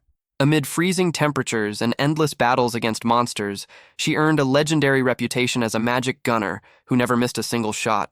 Everything changed when an enormous wave of monsters suddenly attacked the border fortress. The creatures assaulted the fortress day and night without pause. As exhaustion continued to build, Veronica kept fighting even after pushing far beyond normal human limits. She battled continuously for 100 days and 100 nights until reinforcements finally arrived. Only after confirming that the fortress was secure did she finally allow herself to rest. Juhyuk finally understood the truth. Veronica had truly lost her life because of extreme sleep deprivation. Since time was running short, Cossack decided to wake her up. Juhyuk felt that she was sleeping far too deeply and suggested leaving her alone instead. Cossack refused, believing that a new recruit should never ignore her responsibilities. Without hesitating, he struck Veronica on the head. The moment his hand connected, he realized he had accidentally hit her much harder than he intended. Veronica's eyes snapped open instantly, and she fixed Cossack with a murderous glare. She immediately pointed her gun at his stomach and questioned whether an SSR-ranked body was truly capable of stopping a bullet. At that moment, Cossack began questioning whether a normal summoned companion even existed. Trying to calm the situation, he explained that they were about to head straight into the tower. Veronica immediately stood at attention, gave a sharp salute, and treated the mission with complete seriousness. Juhyuk confirmed that their target was a group of flying magical beasts known as griffins. Veronica accepted the assignment without hesitation and declared that every griffin would be eliminated before the mission was complete. Soon afterward, the entire group entered the 51st floor of the Black Tower in Korea. The moment they arrived, Veronica fell asleep once again, leaving everyone frustrated. Juhyuk reminded her that it was time to begin the mission. Veronica instantly woke up and delivered another flawless salute. At that moment, the system window displayed the mission details. Their objective was to defeat 15 sharp-clawed griffins within 14 hours. The mission would fail if they died or abandoned it. Veronica praised the princess for maintaining everyone's morale before requesting temporary command of the operation. Juhyuk immediately approved, realizing that Veronica truly carried herself like a disciplined soldier. Without wasting any time, Veronica took command and ordered every squad member to move down the hill and carry out the mission. Following her instructions, the entire team advanced downhill. Veronica began firing at the griffins one after another with flawless accuracy. As each monster fell, she handed the bodies directly to Cossack and Meatball. Meanwhile, the two efficiently butchered the griffins and gathered their valuable materials. Watching the teamwork unfold, Juhyuk was completely amazed. The entire operation resembled a perfectly organized delivery service, and Cossack looked more motivated than ever. With a tank, a melee damage dealer, a ranged damage dealer, and Guyon Dal Rey providing powerful support buffs, Juhyuk realized the party was finally complete. He proudly felt that his newest summon had been an outstanding success. Before long, the system window announced that the team had achieved an S++ clear rank on the 51st floor of the Black Tower in Korea. As a reward, they received another platinum badge. The system also confirmed that the 52nd floor had been unlocked. After completing the floor, everyone returned home. To properly welcome Veronica, Juhyuk prepared a dinner party for the entire group. However, Veronica fell asleep once again before the celebration had even started. This time, Cossack refused to wake her, remembering the threat she had made after he struck her head earlier. Juhyuk reminded him that the incident had only happened because he had hit her in the first place. Before long, a delicious meal was ready, and everyone happily gathered around the table to eat together. As Juhyuk watched his companions enjoying dinner, he felt that becoming a successful player was rewarding, but sharing peaceful moments with his summoned companions was even more valuable. He also found it remarkable that everyone got along so well despite their constant arguments and fights. He hoped Veronica would also become part of the group without any trouble. Wanting to check on her, Juhyuk looked toward the sofa, expecting Veronica to still be sleeping there. To his surprise, she was nowhere to be seen. Meatball then revealed that Veronica was actually sleeping underneath the dining table. Dal Rey explained that, while asleep, Veronica had unconsciously followed the smell of the meat and crawled beneath the table. Curious, Cossack held a piece of meat in front of Veronica's mouth. Without waking up, she calmly chewed and swallowed it. The sight completely amazed Cossack. Juhyuk was left speechless after realizing that Veronica could even eat while asleep, making him wonder whether that was another one of her special abilities. Meatball continued feeding her so she could grow stronger. With the same goal in mind, Razix added vegetables to his companion's diet. However, he discovered in a not-so-pleasant way that she did not like vegetables. Watching the heartwarming scene, Juhyuk happily realized that Veronica had already begun fitting in with the rest of the team. Meanwhile, the countdown continued, with only 13 days remaining before the UAE's tower collapsed. Juhyuk checked the conditions for using the multinational tower access ticket. He discovered that entering a higher floor of another country's Black Tower required reaching the same floor in his own tower first. A system window then confirmed his entry into the 52nd floor of Korea's Black Tower. His physical abilities immediately adjusted to match level 52. His traits and combat skills also became available again. Juhyuk was impressed by the enormous increase in his strength. His mana reserves had grown so much that he could keep Shadow Step active throughout the entire day. Even the veins across his body appeared more defined. The only thing that disappointed him was his outdated equipment, since Cossack had taken his better weapons during the negotiations. As the squad prepared for the mission, Cossack asked whether Veronica would be leading the operation once again. Veronica confirmed that she was ready to take command of any mission under the captain's orders. A moment later, she realized that her weapon had run out of Mana Stone ammunition. Without hesitating, Razix pulled a large supply of Mana Stones from his bag. Veronica thanked him, and Juhyuk jokingly promoted Razix to the team's official supply officer. Juhyuk then asked Razix to reload Veronica's weapon. Veronica happily declared that she would rely on Razix whenever she needed more Mana Stones. Juhyuk assured her that she would never run out of ammunition again. A new system mission then appeared. The objective was to defeat 15 steel-beaked pitch-black griffins within 14 hours. Failure would result from death or abandoning the mission. Veronica immediately activated her targeting scope and mobility equipment. Watching her advanced gear in action, Juhyuk admired its distinctive mix of steampunk and cyberpunk design. Veronica then asked the squad how many griffins they could handle at once. Meatball confidently volunteered to fight all 15 by himself. Veronica approved the plan, but warned everyone to stay alert because the attack would draw the monster's attention. Dal Rey calmly assured the group that there was nothing to worry about. Meatball declared that he would take the front line while asking the magic gunner to remain behind for the moment. Veronica instead decided to fire a powerful large shell first and have the others finish off anything that survived afterward. Juhyuk became eager to join the battle himself and volunteered to help. Veronica immediately refused, believing it was too dangerous. Juhyuk could only let out a disappointed sigh. Veronica loaded the massive shell into her weapon. Before firing, she reminded everyone that friendly fire often claimed more lives than the enemy itself. Juhyuk never had the opportunity to join the fight himself. but he could not deny how dependable Veronica had become. With Veronica as part of the squad, clearing each floor had become much easier. The team successfully completed the 52nd floor. The following day, they cleared the 53rd floor. One day later, they conquered the 54th floor as well. Their rapid advance toward the 60th floor continued without losing momentum. Meanwhile, the scene shifted to the residence of UAE Crown Prince Abdul bin Salah. Abdul reflected on his worsening situation. He had been prohibited from participating in activities outside his residence and was even facing the possibility of losing his position as crown prince. If that happened, he would be exiled from the UAE. Exile would likely be followed by assassination attempts carried out by hired killers. Just then, breaking news reported that Korea's Black Tower had cleared the 54th floor with an S++ rank. Abdul immediately realized that Korea had achieved yet another S++ clear. After witnessing 4 straight days of progress from the 51st floor to the 54th, he became convinced that Gobang was keeping his promise. If the 60th floor was truly cleared, Abdul decided he would immediately travel to Korea carrying an expensive collection of gifts. No matter the cost, he had to restore a friendly relationship with Gobang. The story then moved to the 10th day before the UAE tower collapse. Back in Korea, Ju-hyuk and his summons entered the 55th floor. A new mission appeared. Their objective was to defeat 50 griffins of any type, along with 1 peacock feather storm griffin within 12 hours. Ju-hyuk looked into the distance and saw an enormous flock filling the sky. Only 50 griffins had to be defeated before the boss would appear.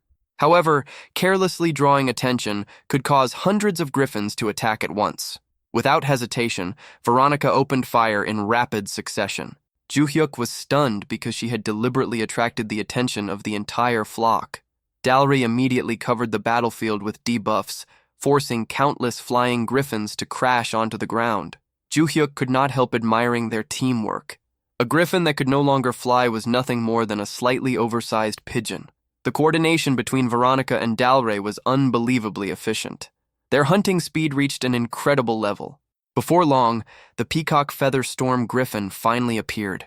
Ju-hyuk immediately recognized it as the deadly boss whose finishing attack had claimed countless lives during previous raids. The boss charged straight toward Veronica. Meatball stepped in without hesitation and blocked the attack. Veronica fired a massive explosive shell. The powerful blast heavily wounded the boss and sent it crashing to the ground. Meatball ended the fight with a decisive finishing blow. A system notification announced that the team had achieved an S++ clear on the 55th floor of Korea's Black Tower. As a reward, Ju-hyuk received another platinum badge. After returning home, Ju-hyuk eagerly hurried to check his newest perk. Secretly, he hoped to obtain a summon grade-up rune. Instead, the system presented a completely different reward. After collecting 55 platinum badges, Ju-hyuk unlocked a new perk. He now had the ability to copy 1 skill from any of his summoned companions. The available choices included John Cossack, Meatball, Guyan Dalray, Razix, the Mad Demon, and Veronica Caliber. The moment everyone saw the new ability, excitement spread through the group. Ju-hyuk, however, quickly became frustrated because he could select only a single skill from all of his summons. Dalray recommended support abilities such as Bell of Encouragement, Bell of Weakness, Bell of Confusion, Drum of Fighting Spirit, and Talisman Art. According to him, those skills would help Ju-hyuk sense danger in advance and prepare for it. Cossack completely rejected that idea. He instead recommended survival-focused abilities such as Stealth, Invisibility, Polymorph, Despicable Ambush, and Disruption, so Ju-hyuk could escape dangerous situations more easily. Meatball disagreed with both of them. He argued that defensive skills such as Diamond Skin, Rapid Regeneration, Gigantification, Iron Head, and Steadfast Soul were the best choice because staying alive was the most important priority. The 3 summons quickly fell into a heated argument. Unable to tolerate the endless debate any longer, Ju-hyuk finally shouted for everyone to be quiet. Even then, the summons continued, insisting that their own abilities were the best option for him to copy. As the discussion continued, Ju-hyuk suddenly noticed a small system window quietly appear before him. The system revealed that the Mad Demon currently had the lowest rating among all of his summons. Since the Mad Demon had only a 1-star rating, his available skills had been reduced to a single choice. The only skill available was Blood Jade Gangi. Ju-hyuk then remembered that the Mad Demon had only been summoned twice so far, and because of his low rating, he had unlocked only 1 skill. Realizing there was no reason to spend any more time thinking about it, Ju-hyuk immediately selected Blood Jade Gangi without any hesitation. His sudden choice instantly silenced the argument. Every summon turned toward him in complete disbelief, unable to understand why he had chosen the Mad Demon's skill instead of one of theirs. Curious about the ability he had just obtained, Ju-hyuk became even more excited. He could not wait to return to the Black Tower and test the mysterious skill for himself as soon as possible. A system window then appeared and displayed the full description of Blood Jade Gangi. The skill allowed its user to release a formless energy that turned the entire body into a deadly weapon. Its strength increased according to the user's current level and the amount of mana they possessed. As the user's mastery improved, both the range and versatility of the body's Gangi would continue expanding, making the skill even more powerful over time. Ju-hyuk was finally lying comfortably on his bed, getting a rare chance to rest after everything he had been through. As he stared at his phone, he began thinking about all the stories and discussions about him that had been spreading across the internet. Curious about what people were saying, Ju-hyuk opened the internet and started checking the latest news and player-related posts. Before long, he came across an exclusive interview with player Nam Gaeun. During the interview, Gaeun was asked about her abilities and achievements. While explaining her position among the players, she unexpectedly brought up Ju-hyuk as well. Gaeun openly stated that comparing herself to the S++ record holder made no sense at all. She also admitted that when compared to someone like Ju-hyuk, she still had a long way to go before reaching his level. Hearing Gaeun praise him so highly made Ju-hyuk visibly pleased. A proud smile spread across his face as he enjoyed hearing someone of her level recognize his achievements. For a brief moment, Ju-hyuk felt completely satisfied with himself. However, that feeling did not last long. Ju-hyuk suddenly sat upright on the bed and realized that he might once again be getting carried away by his own imagination. He reminded himself to stop getting lost in such thoughts and return to reality. After all, despite all the praise Ju-hyuk received from the public, not everyone saw him in a positive way. As usual, the admiration and praise surrounding him came with plenty of suspicion. Many people continued questioning how Ju-hyuk had achieved such unbelievable results and whether something else was behind his extraordinary progress. The situation became even more complicated once the team reached the Wyvern section beginning on the 56th floor. Clearing this section was extremely difficult, and completing it without proper government support was considered almost impossible. Because of that, the doubts surrounding Ju-hyuk were bound to become much stronger than before. Still, whether people believed in him or continued doubting his achievements, Ju-hyuk knew there was little he could do about it. He could not waste his time worrying about every rumor and suspicion spreading among the public. Something far more important occupied his thoughts. Only 9 days remained before the United Arab Emirates Tower collapsed. With so little time left, Ju-hyuk decided that the only thing he could do was keep moving forward. He continued pushing himself toward his goal, refusing to let the rumors distract him. As the days passed, Ju-hyuk successfully made it through another day, reducing the countdown to 8 days before the collapse. His relentless progress continued. Another day passed, and the remaining time dropped to 7 days. Ju-hyuk refused to slow down and continued pushing forward despite the exhaustion and pressure weighing heavily on him. Finally, after everything Ju-hyuk and his team had endured, the system delivered an important announcement. It informed Ju-hyuk that he was now eligible to challenge the 60th floor. This also meant that he was finally getting close to the point where he could leave South Korea's Black Tower. With this major milestone finally within reach, Ju-hyuk and his team finished their journey for the time being and headed back home. Once they arrived, the exhaustion Ju-hyuk had been holding back finally caught up with him. The moment he stepped inside, he dropped down and sat directly on the floor. His entire body felt completely drained after pushing himself so hard. It was as if he had used up every last bit of energy he possessed during the journey. Despite being completely exhausted, Ju-hyuk could not stop himself from smiling. He knew that all his effort had brought him closer to something important. Tomorrow, they would finally enter the 60th floor. The thought alone filled Ju-hyuk with a strong sense of achievement and anticipation. Seeing how exhausted he was, Cossack recognized all the effort Ju-hyuk had put in and praised him for working so hard. Dal Rai was equally impressed. She deeply admired Ju-hyuk's willingness to sacrifice himself, especially because he always gave everything he had no matter how difficult the situation became. After hearing their praise, Ju-hyuk took some time for himself and opened his status window. As the information appeared, he carefully checked his current status and the many achievements he had collected. He suddenly realized how much his status had changed compared to the past. The simple status window he once had was now filled with information, showing everything he had accomplished throughout his journey. Looking at it, Juyuk felt deeply proud. He could not help feeling proud of how far he had come and how much he had achieved through his constant effort. With the 60th floor waiting for him the next day, Juyuk knew that his journey was still far from over. After checking his status, Juyuk continued thinking about the huge advantage of being able to enter the tower twice a day. The more he thought about it, the more he felt that the opportunity was an absolute bargain.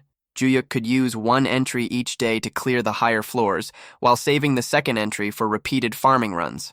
During his time in the Wyvern section, Juyuk mainly focused on collecting magic stones. He also gathered one hide from each Wyvern type as a sample. However, a small problem came up with the sample hides.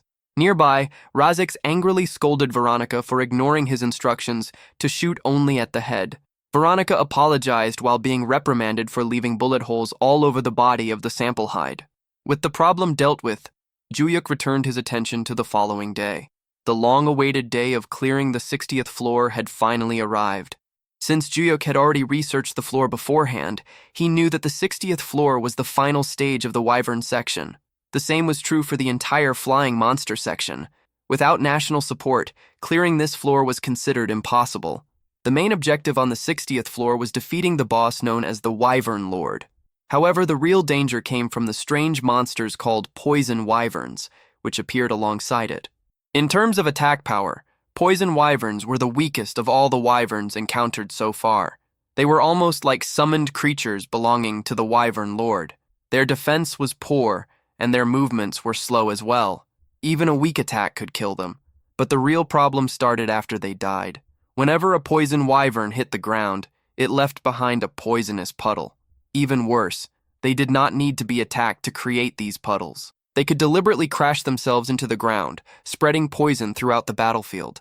Since the battlefield was located inside a narrow canyon, avoiding the poisonous puddles was almost impossible. That was why the 60th floor could only be cleared with full national support, including items that provided poison resistance. Juyuk decided that he had gathered enough information. Now it was time to call everyone together and begin the real battle. Before long, all the members arrived and gathered at the designated location. Once everyone was present, Juyuk informed them that they would finally clear the 60th floor that day. He reminded everyone that their first target would be the United Arab Emirates Tower. At that moment, Cossack presented a suggestion. He explained that he had prepared a tactical briefing and wanted Juyuk to review and approve the plan. Later, Juyuk examined the strategy and was completely stunned by what he saw. Juyuk could hardly believe that such a strategy was actually possible. Cossack confidently confirmed that it was. Juyuk found the whole situation completely ridiculous. This was nothing like their usual battles, and he could not understand why they were suddenly acting as if they were inside some transformation-combining robot show. Instead of going through all this trouble, Juyuk suggested simply crushing the enemies with overwhelming firepower, just as they always did. Cossack admitted that this was certainly possible. However, he warned that such a method would cause a huge amount of pain for everyone involved. As he explained this, Cossack suddenly began crying dramatically. He argued that it would be better if only one person had to suffer instead. He made it clear that he was not thinking only about his own safety. Their precious worker could end up suffering a tragic death inside a poison pit. While running around to deliver supplies, Juyuk immediately realized that he absolutely could not allow Razix to be put in such danger. Since everyone seemed to agree with the suggested strategy, Juyuk finally approved the plan. He decided they would follow Cossack's tactical briefing and prepared to enter the tower. Juyuk then activated the multinational tower access ticket. The system immediately asked him to select the country and floor of the tower he wanted to enter. Juyuk chose the United Arab Emirates and the 60th floor. Once the selection was confirmed, Juyuk and the others were transported inside the tower. The system announced the mission for the 60th floor. The mission was titled Hill 1, Wyvern Lord. They had 12 hours to complete it. The clear condition was simple. They had to defeat a single Wyvern Lord. As everyone prepared for the battle, Veronica spotted the approaching Wyvern Lord. She immediately warned the others that the boss was getting closer. Meatball stepped forward and took responsibility for protecting everyone. As he did so, his body expanded until he became enormous. Razix immediately jumped into the air and landed on top of Meatball's head. At the same time, Veronica and Cossack took their positions by holding on to Meatball's two hands. With everyone in place, their full formation was finally complete. Meatball then ordered Juyuk and Dalray to remain somewhere safe. Juyuk realized that things had already reached this point. With nothing else he could do, he decided that he could at least cheer for them from a safe distance. As Juyuk watched the battle begin, he realized that Gobang was the center of the entire raid.